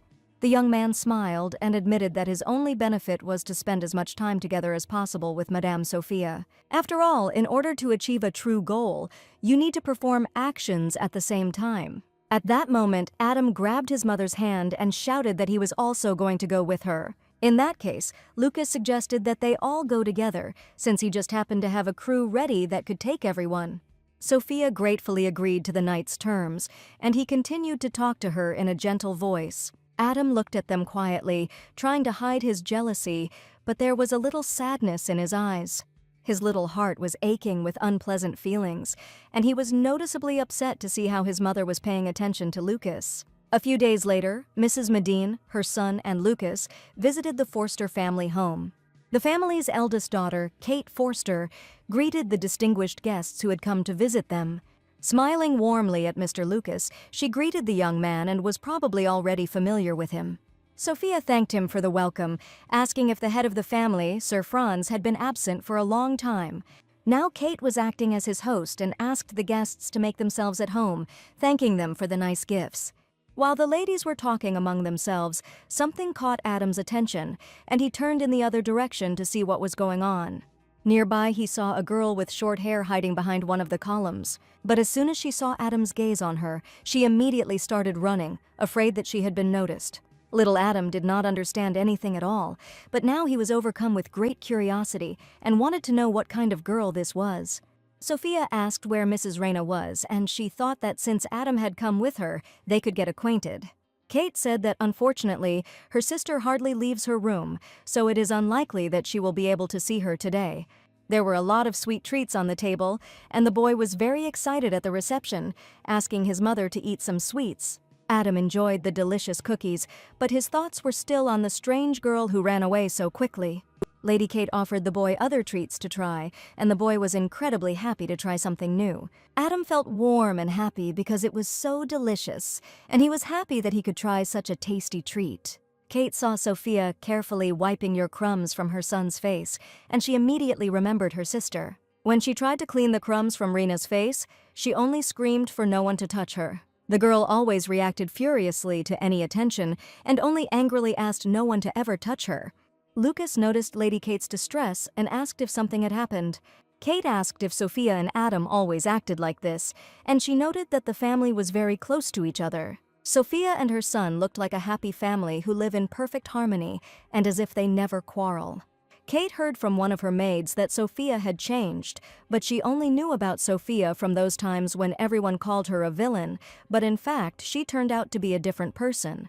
She had not yet been able to meet the Medine family, and she had heard that things might not be going well with them. Lucas said that it was actually better to ask Sophia directly, especially when she was sitting right in front of her. If Kate has any questions, she can ask Mrs. Medine personally rather than believe stupid rumors. Having collected her thoughts, Kate decided to ask the question that had been bothering her for a long time and to which she would like to know the answer. She turned to Madame Sophia and told her that she had heard that the noble life of Mr. Adam was a little difficult, but she couldn't understand why. If their life was going well, Sophia continued to be so carefree and happy and laugh at everything that was happening.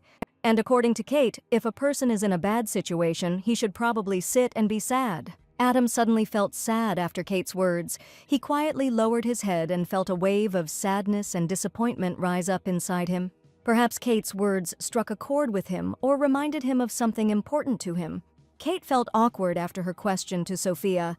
Her cheeks turned a little red and she quickly looked down, trying to hide her embarrassment. After her words, Sophia asked Lucas to keep an eye on Adam, and she would like to talk to the lady alone. The young man thoughtfully went with Adam to play children's games, while Lady Sophia and Lady Kate were left alone. Sophia asked if the lady really wanted to know the reason why she and Adam remained so cheerful despite all the difficulties in life. Sophia's answer was simple because the mere existence of the atom made her incredibly happy, and every minute spent with her son gave her only joy. For now, they were protected by the grandeur of the Duke's family, but Kate admitted that if any difficulties arose, it would be difficult for little Adam in the future. Sophia thanked him for the experience, but these were just their personal family problems that she didn't want to tell anyone about.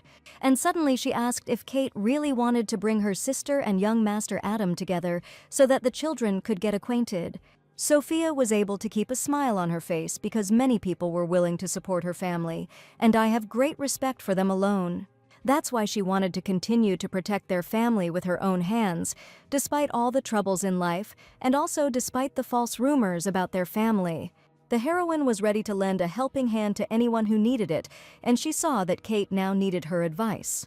That's why she admitted that if the girl suddenly had some kind of misfortune, she could always share it with her, and Sophia promised to provide unconditional support if Kate ever needed the slightest help. Kate didn't expect Sophia to support her at all, because they all said that this girl was a real villain and you should never expect help from her.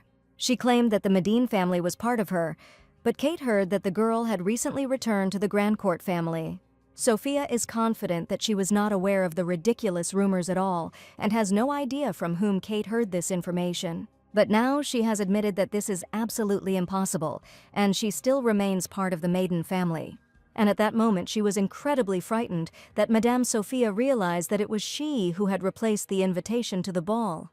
Jumping up abruptly from the table, Kate asked Mrs. Sophia to forgive her, promising to return soon. Still, there was definitely something wrong here, and the heroine decided not to pay too much attention to it, but still her soul was uneasy. While Lucas was walking with Adam around the estate, the boy suddenly heard a strange voice nearby.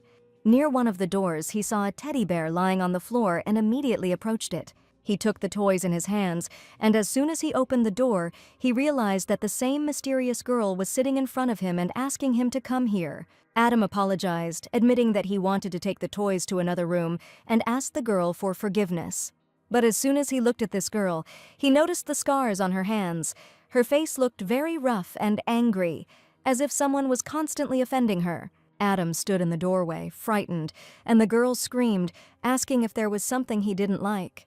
The young lady was afraid that Adam would think she was dirty and would not want to approach her, but instead the boy went into her room and asked if she didn't want to read the rest of the book. The young lady was sure that the boy would not even want to talk to her, but on the contrary, he really wanted to meet her.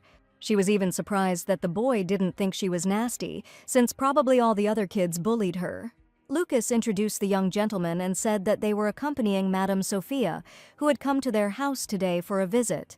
The young gentleman even brought her toys, but she only turned away and angrily declared that she no longer needed them. She felt dirty and scarred, and she couldn't understand why such a sweet boy would suddenly show interest in her for the first time. Looking at the toys, Adam admitted in surprise that the toys were wearing very beautiful clothes, and that the girl probably took great care of them. But Rena admitted that these toys were not at all dear to her, and she no longer needed them. Adam didn't care at all why the girl continued to be angry, and he happily arranged the toys in her room. The boy found a great place for the teddy bears and sat them on chairs opposite each other. He was delighted and declared that this was the most ideal place for them, and that the girl should under no circumstances stop playing with them. The toys seemed to be telling the girl that they had finally made a house for themselves, and that they now had a full-fledged family. The young lady also became very sad, because just recently she was going to throw away these toys, which actually meant a lot to her. Smiling, Adam asked him not to thank him, because he knew that the girl would still want to play with these toys. Usually everyone would notice the young lady's scars and think she was disgusting, but she noticed that the boy, on the contrary, didn't care at all. He even noticed what a beautiful dress she had, and Rena couldn't even remember the comma of the last time she looked someone in the eye and talked. Seeing the book in the girl's hands, Adam asked if she hadn't read the whole story yet, and in fact, Rena hadn't finished reading the book yet.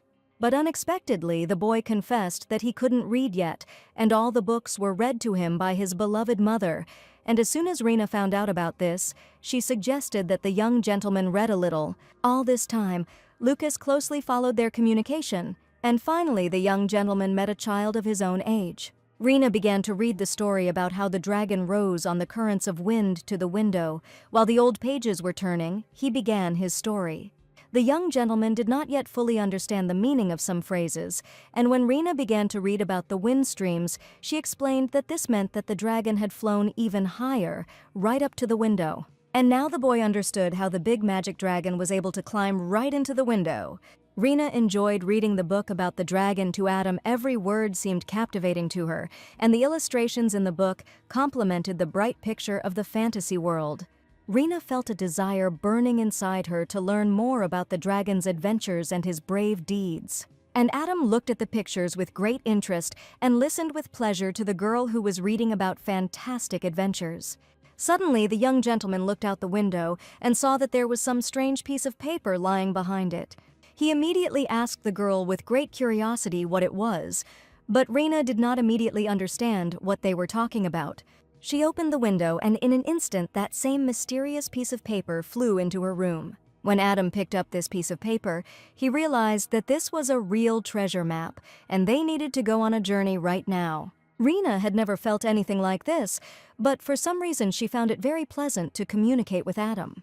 When the boy suggested going on a trip, she was upset because her older sister did not allow her to leave the room.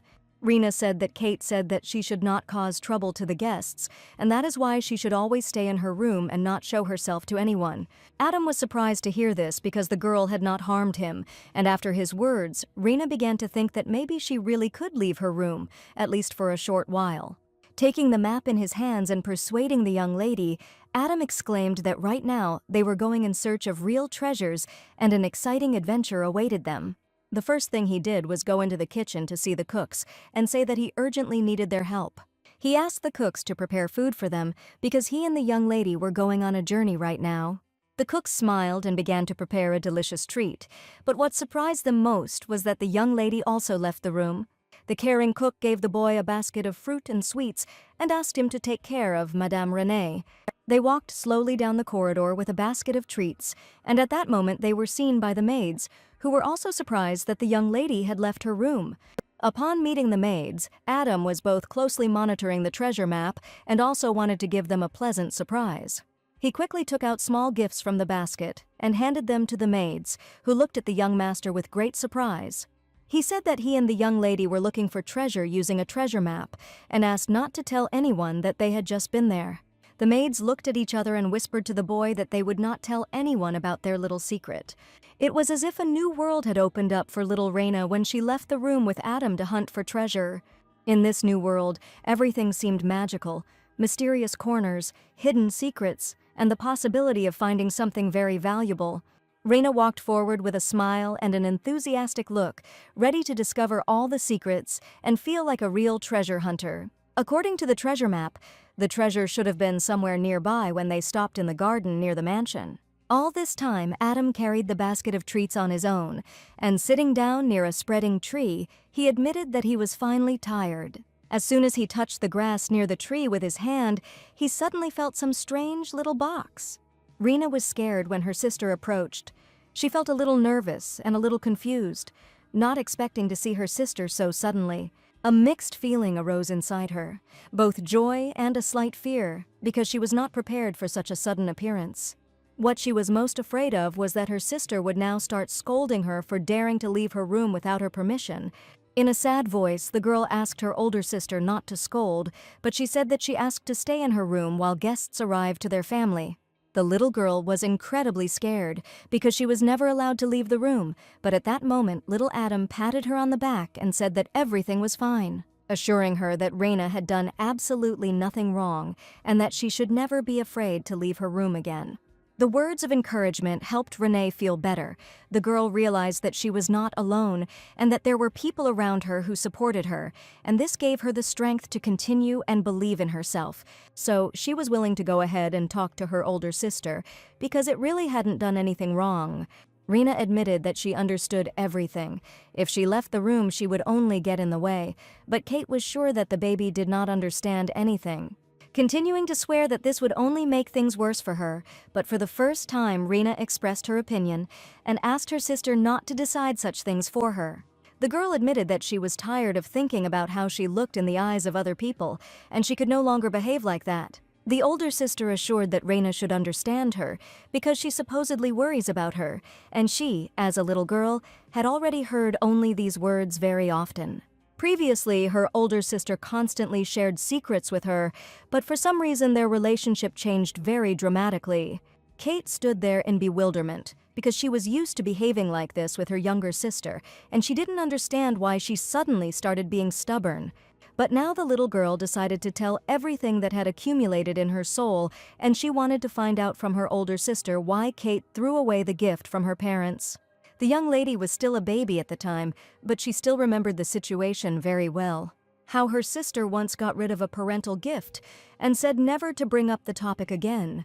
At that time, the little girl did not understand why the gifts had to be thrown away, and none of the servants could explain to her why this had to be done. She did not understand why she had to get rid of something so dear to her heart, and the young lady was so sad that the usually kind sister changed in an instant.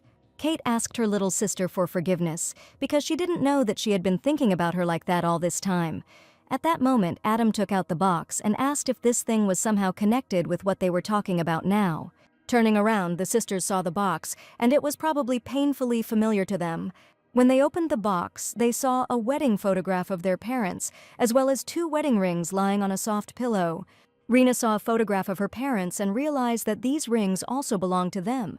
And as soon as Kate looked at the contents of the box, she burst into tears when she saw the wedding rings with their names carved inside. Indeed, the rings had the names of their children on them, and Reina was very surprised when she read her name on one of the rings. At this point, Kate revealed that she had not thrown away her parents' gift at all, but had simply buried it in the garden, under a tree.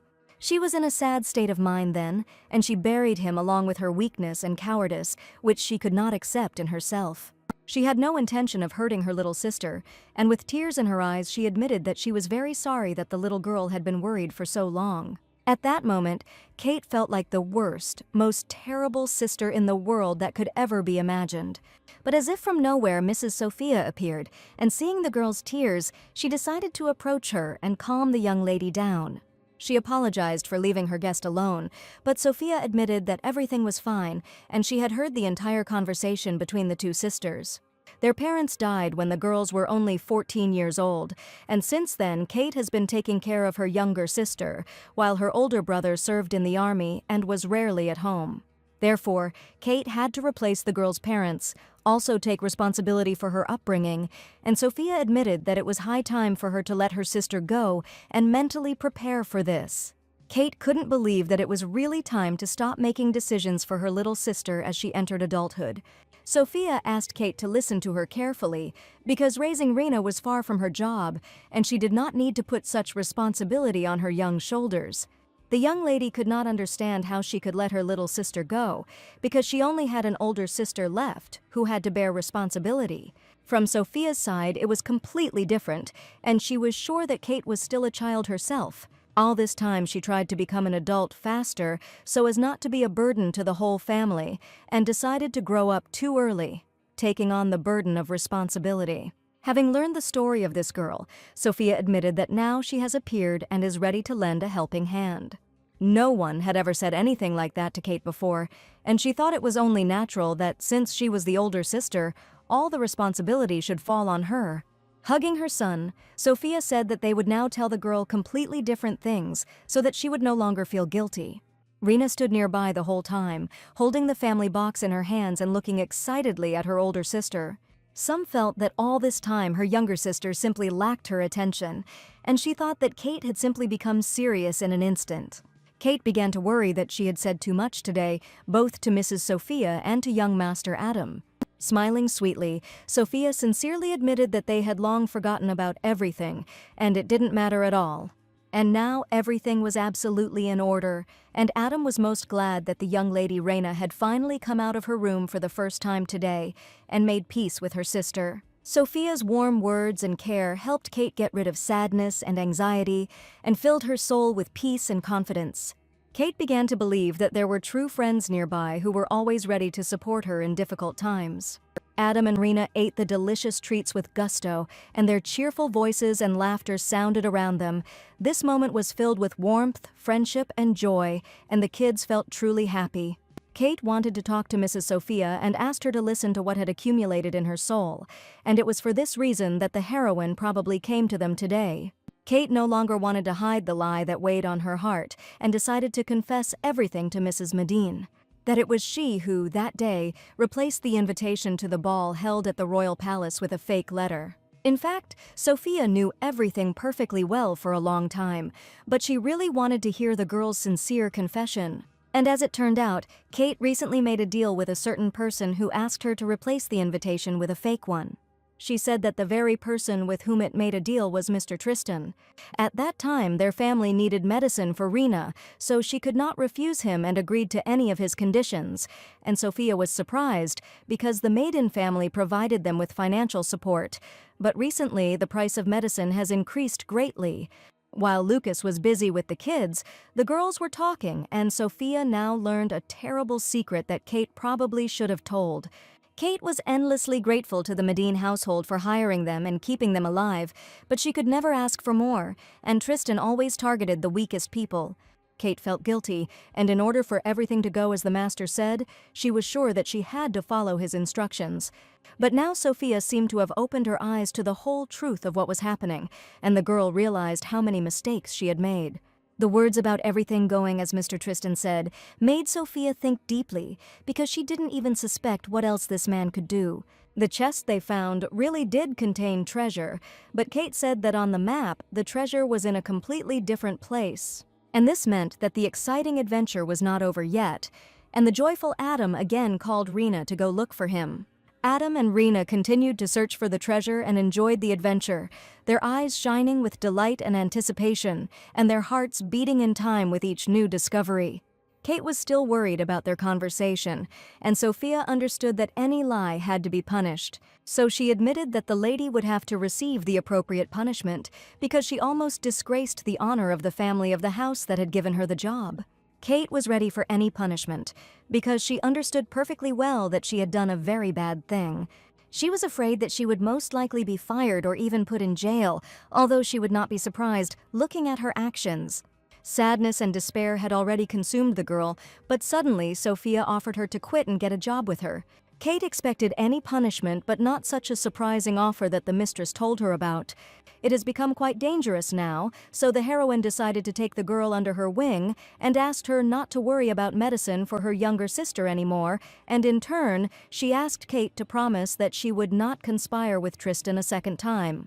Kate couldn't believe her luck, because she was ready to go to a cold, damp dungeon and spend many years there for her misdeed. Instead of punishment, she felt only incredible care and support, despite the fact that she almost set up the Medine family. Adam and Rena continued to search for treasures. The wind quietly rustled the leaves, creating a magical atmosphere around them, and the kids were looking forward to new discoveries in this mysterious garden. According to the map, the treasure was located right in the flower garden, and the children could not figure out what kind of treasure was hidden here. It was a gardener's map, so Rena wondered if perhaps there was no treasure marked there originally, and they had only managed to find a healing herb. While the sisters were busy searching for the treasure, a male voice was heard behind them calling the girls by name. An older brother, whom they had not seen for a long time, appeared next to the sisters, his face immediately lit up with a smile, and his eyes sparkled with the joy of meeting. The sisters looked at their brother with surprise and happiness, feeling that their hearts were filled with warmth and love. The head of the family's elder brother, Franz, had not been in the house for a long time, and he immediately apologized for not visiting his sisters for so long. Kate understood perfectly well that the young man was busy at his job, but he was sure that he could have returned earlier. She asked what he had been doing all this time, but Franz asked her not to say that in front of the guests, because this time everything was fine. This time he delved into the study of medicinal plants, and his case dragged on for a long time, so he could not return to his family. He was the one who planted these plants in the garden bed and wanted to find herbs that would help cope with his little sister's illness, and as soon as he found such a plant, he immediately returned home. Rena couldn't believe that just one small plant could heal her, and no one believed her brother's words. All this time, due to Ren's illness, he and his sister did not get along for a long time, so all he could do was look for medicine on his own. And only now Kate found out that her older brother also noticed that their relationship had changed a lot from one moment. In fact, he just wanted the sisters to never fight again. Now he saw that Rena came out of her room. Her sister was standing next to her. Kate said that she and her sister had recently had a good talk and realized that her illness was not the cause at all. Feeling guilty, Kate wanted to tell the reason, but Sophia intervened and stated that the reason was warm feelings for her sister and concerns about her health. Franz was worried that he had been absent from the family all this time, but only thanks to his absence will they now be able to help little Renee. Having learned the news about the healing plant, Rena was delighted somewhere deep down inside and believed that she would really feel better soon. At that moment, the family finally understood what they needed to strive for, and they were all finally happy because they had made peace. And Sophia was only glad that from this moment on, everything would definitely be fine for the Forster family. And that treasure turned out to be the healing plant that would help the girl cope with her illness. Adam was incredibly happy that they had finally found the long-awaited treasure they had been looking for all day. Finally, little Irina believed that her life could change for the better, and all this was thanks to the appearance of her new friend. The brother and sister could not believe that the girl finally had a good friend with whom she laughed, and the Forster family was happy that everything was fine with them now. Their faces were shining with happiness and calm, because they felt that they had overcome difficulties and were together again. A few days later, at Madine's house, Kate arrived to her mistress, announcing her intention to leave, but Sophia could not understand whether the girl no longer wanted to be a maid. But Kate insisted that this was not the case at all, and only asked for permission to resign from this position. Kate made a responsible decision and decided to leave only because she knew that Rena now had such a wonderful friend as young Master Adam. She smiled and really hoped that they would definitely see each other in the future, but now Keith decided to arrange his independent life. Adam happily waved his little hand to the maid, promising that they would definitely see each other soon. Leo realized that Mrs. Sophia had foreseen that Kate would soon leave her, as if she had actually seen the future. With a satisfied smile, Leo understood that it was not in vain that he had gathered to protect Lady Sophia, but suddenly he heard the words of Lucas, who asked the boy to accompany him again. The young gentleman had already gotten a little used to Lucas, so Sophia was sure that the boy would agree. Upon hearing their conversation, Mr. Leo thought it was an incredible misunderstanding, and he did not understand how everything could have changed so much. After all, from the very beginning, this place did not belong to him at all, and now the young man was going to act by other methods to achieve what he wanted. It was time for Adam to say goodbye to Leo, and he really didn't want to do it. His heart was full of sadness and frustration because he was so used to his friend. Sophia asked the boy to accompany and pay his respects to Sir Lorraine, who had spent a long time with them. Adam didn't want to let Leo go because they became real friends and shared many pleasant moments together. The young gentleman flatly refused to see Leo off, and Sophia, stroking his head, suggested that he think a little and come to them soon. He felt anxiety and sadness rising inside him, and his eyes filled with tears at the mere thought of separation. Leo was incredibly grateful to the Medin family for the time they spent together, but he ultimately allowed himself to be treated unfairly. He was too used to these people, and the whole Medin family had always been too kind to him. And as soon as he saw Lady Sophia together with all the servants who came out to see her off, he was incredibly surprised, and at the same time, delighted. Leo didn't expect that Sophia would come to see him off with all the servants of the mansion. His eyes widened in surprise, and his heart started beating faster. Sophia said with a smile that although they were now on different sides, they should under no circumstances stop communicating and continue to communicate. She was worried that little Adam did not want to see Mr. Leo off and locked himself at home with tears in his eyes. Caring Sophia presented the young man with a basket of treats so that he could eat at lunch or at another time, and not remain hungry on the road.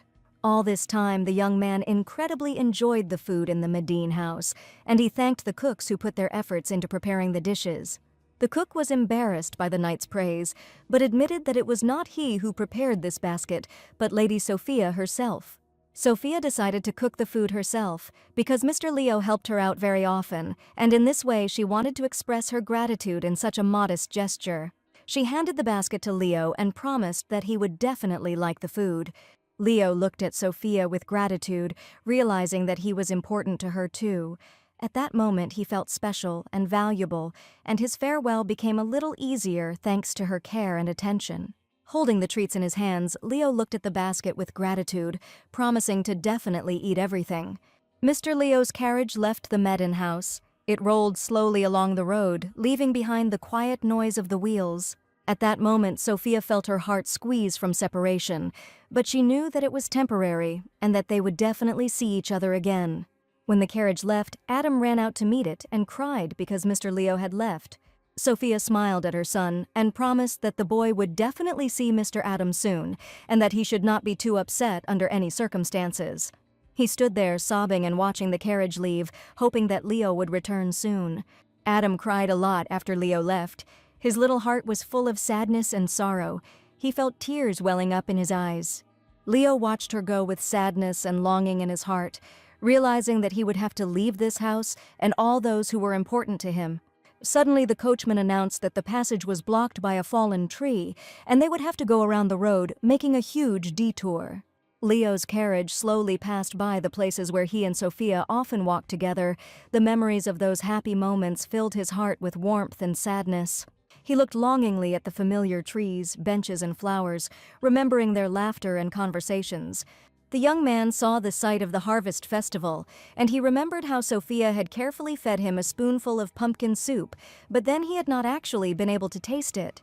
Each street seemed special to him, because it was here that they shared their joys and dreams. Leo felt that these memories would forever remain in his heart. He looked at the flower shop where he and Sophia were choosing flowers for Mr. Adam, and also with this young boy they talked about a lot of things, and Leo was truly happy in these pleasant, warm moments. Looking at the basket, Leo realized that he didn't want the food to go to waste and was going to eat it all because he had already gotten hungry during the journey. In the basket lay a delicious sandwich with vegetables, which Leo ate first with pleasure, remembering Lady Sophia. But besides the tasty food, there was something else in the basket, and this little leaf was at the very bottom. In the small box lay an incredibly beautiful brooch and a small note with a message in which Sophia promised to pray for the knight's happiness. Leo held the letter in his hands with trepidation and tears in his eyes, feeling the warmth of her words, a reminder that Sophia was always there, even if they were now far apart. The coachman apologized that the gentleman's journey had taken a little longer, and he asked if the young man had caught his eye in any of the landscapes. But in the knight's soul, completely different feelings raged, and he only said that this landscape was too blinding. Leo finally arrived in the capital, where he was immediately met by the Holy Virgin, and all the locals paid attention to him. The knight's strict uniform suited him incredibly well, and people thought that Lady Clarice looked very cute with this young man. Everyone understood that Mr. Leo had probably become the personal bodyguard of the Holy Virgin, and many envied this girl. Lady Clarice almost tripped on the road, and at the last moment Leo quickly caught her so that she did not fall.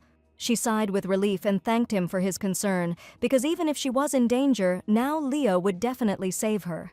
Mr. Leo considered this his duty and promised that the girl could count on him at any time, because now he was responsible for her safety. Clarice was incredibly happy that from this moment on, Leo would always be with her, because she had been waiting for this for a long time. Clarice said that she would like to go into town the following weekend, inviting the young man to go with her. Now Leo had no choice but to constantly follow this girl. But Clarice was incredibly happy, despite the efforts she had to make to get Leo to be with her. She was sure that the young man really came back for her, and this meant that he probably had feelings for her. From that moment on, Leo lived at the Altrua Academy in his personal room, in which he had to stay at all times. When he opened the door, he realized that the Knights of the Holy Virgin were watching over him and were constantly near his door. Wherever the young man was, he could not relax because he was constantly under some kind of surveillance. Clarice was already awake early in the morning, and she couldn't wait for her and Leo to finally go out somewhere together. In the corridor, she saw other ladies living in the academy who were animatedly talking about something. She asked what the girls were talking about, and they seemed to be frightened when they saw Mrs. Clarice. The girls were just discussing a paired amulet that one of the students received from her fiancé. The young ladies immediately turned to the Holy Virgin and wanted to ask because she must also have such an amulet. But at that moment, Leo approached the Holy Virgin and told her that from now on, she should wait for him in her room and not go anywhere without him. She never finished speaking with the ladies and only asked Leo to set off on their journey together as soon as possible. They went to an interesting place, which the Holy Virgin had long wanted to visit with Mr. Leo. Recently, the young man became a holy knight, and the atmosphere around him changed, and Clarice noticed that Sir Lorraine began to look tired. Leo was glad that the girl was worried about him, but in reality his soul was troubled by other doubts. They entered a cozy establishment where everything was done in pink tones, just as the Holy Virgin adored. Having ordered herself a delicious dessert, the girl's face was filled with a happy smile, and she also couldn't take her eyes off the knight sitting opposite her. The ladies sitting at the neighboring tables began to whisper, and Leo only asked if she really liked this place.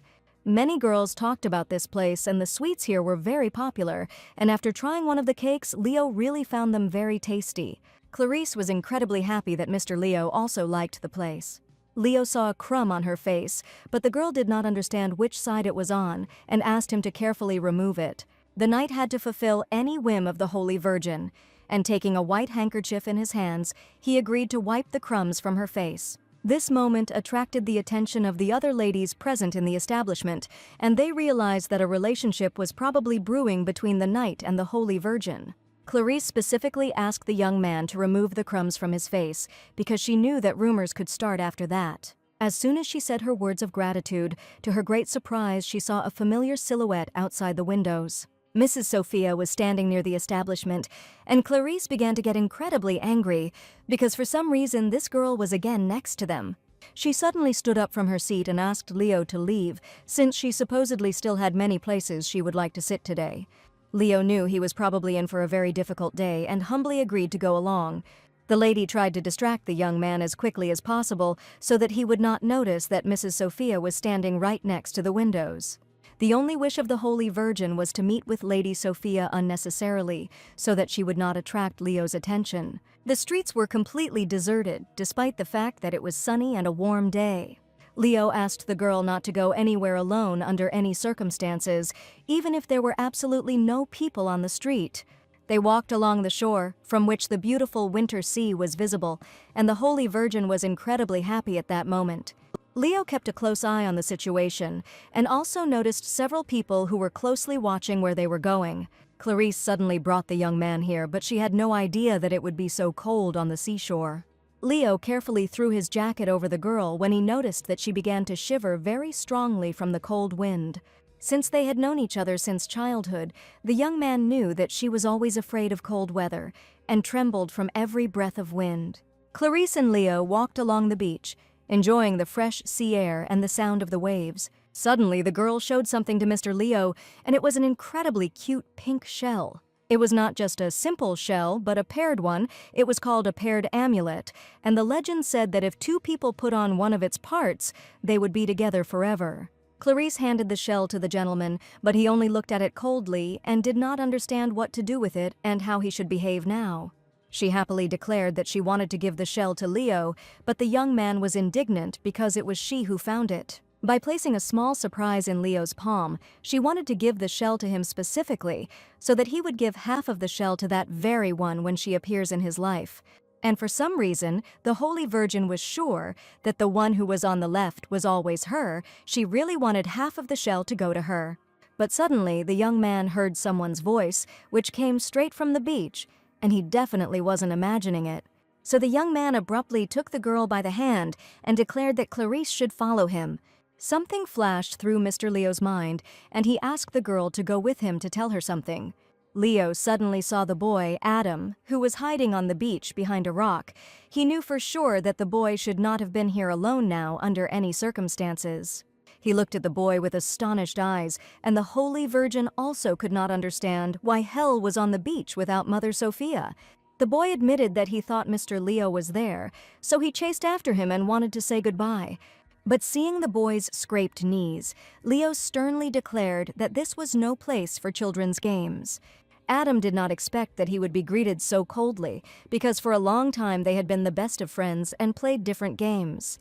And now the young man turned away and only dryly asked him to return to the mansion so that nothing would happen to the master under any circumstances. The boy had bruises on his knees and he suggested sitting on the sand, wondering why Mr. Leo had not stayed with him but had simply left. He heard the voice of his mother, Sophia, who had been looking for Adam all this time, who had suddenly and abruptly run away in an unknown direction. She saw Leo together with Madame Clarice, and this meeting was too unexpected for Sophia. Leo stated that he had just wanted to tell them both something, and it was good that this meeting had turned out to be so accidental. Sophia had no idea what Mr. Leo wanted to talk about, but she prepared to listen to him carefully. Suddenly the young man declared that he would not at all like the Medin family to have any connections with him in the future. Her heart sank with pain and surprise when he said these words. She looked at him with sadness and despair, not understanding why he decided so. Looking at Leo, she felt a sense of loss and hopelessness inside her, because she valued their friendship so much and hoped for a better future together. After these words, he silently left with the Holy Virgin. He responsibly escorted her to the room, because their time together was over for today. Clarice was looking forward to my future meetings, but at that moment, Leo asked her to stay for a while. He held a cute pink shell in his hands and admitted that, to his great regret, he could not accept such a gift. And Clarice sincerely did not understand why the young man refused to accept the paired shell, because she was sure that a small part of it would belong only to her. The young man carefully placed the shell in the girl's palm, confessing that she should share it only with someone dear to her. Clarice quietly replied that she understood everything perfectly, and at that moment the girl's heart seemed to break into small pieces, holding a small pink shell in her palm. She broke it into 2 pieces and was about to tell the master the important words that had long been kept in her heart. She still hoped to get something from Mr. Leo and admitted that he probably did not understand the full meaning of this gift. After all, if a person gives half a shell into which he has put his feelings, then he should receive the same sincere feelings in return. So she held one half in her hands and admitted that she would like the other half to be with Mr. Leo because she likes him incredibly much, and from now on she would like to be only with him. Leo replied that he would remember the girl's sincere feelings towards him, but he still could not accept this gift because Clarice was like a younger sister to him.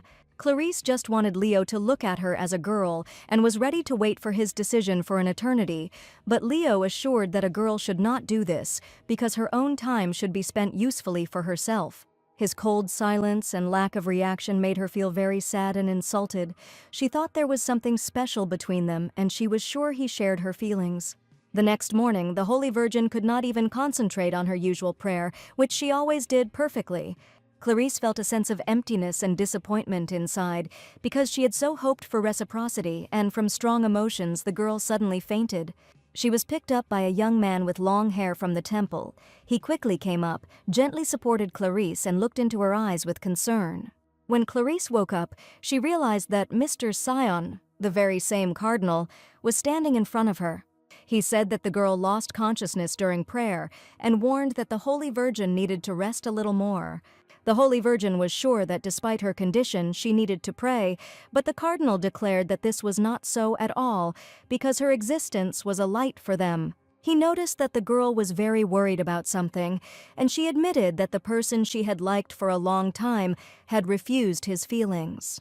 She was sure that Leo had distanced himself from others and had come to her only for one reason, that he really liked her and had chosen her.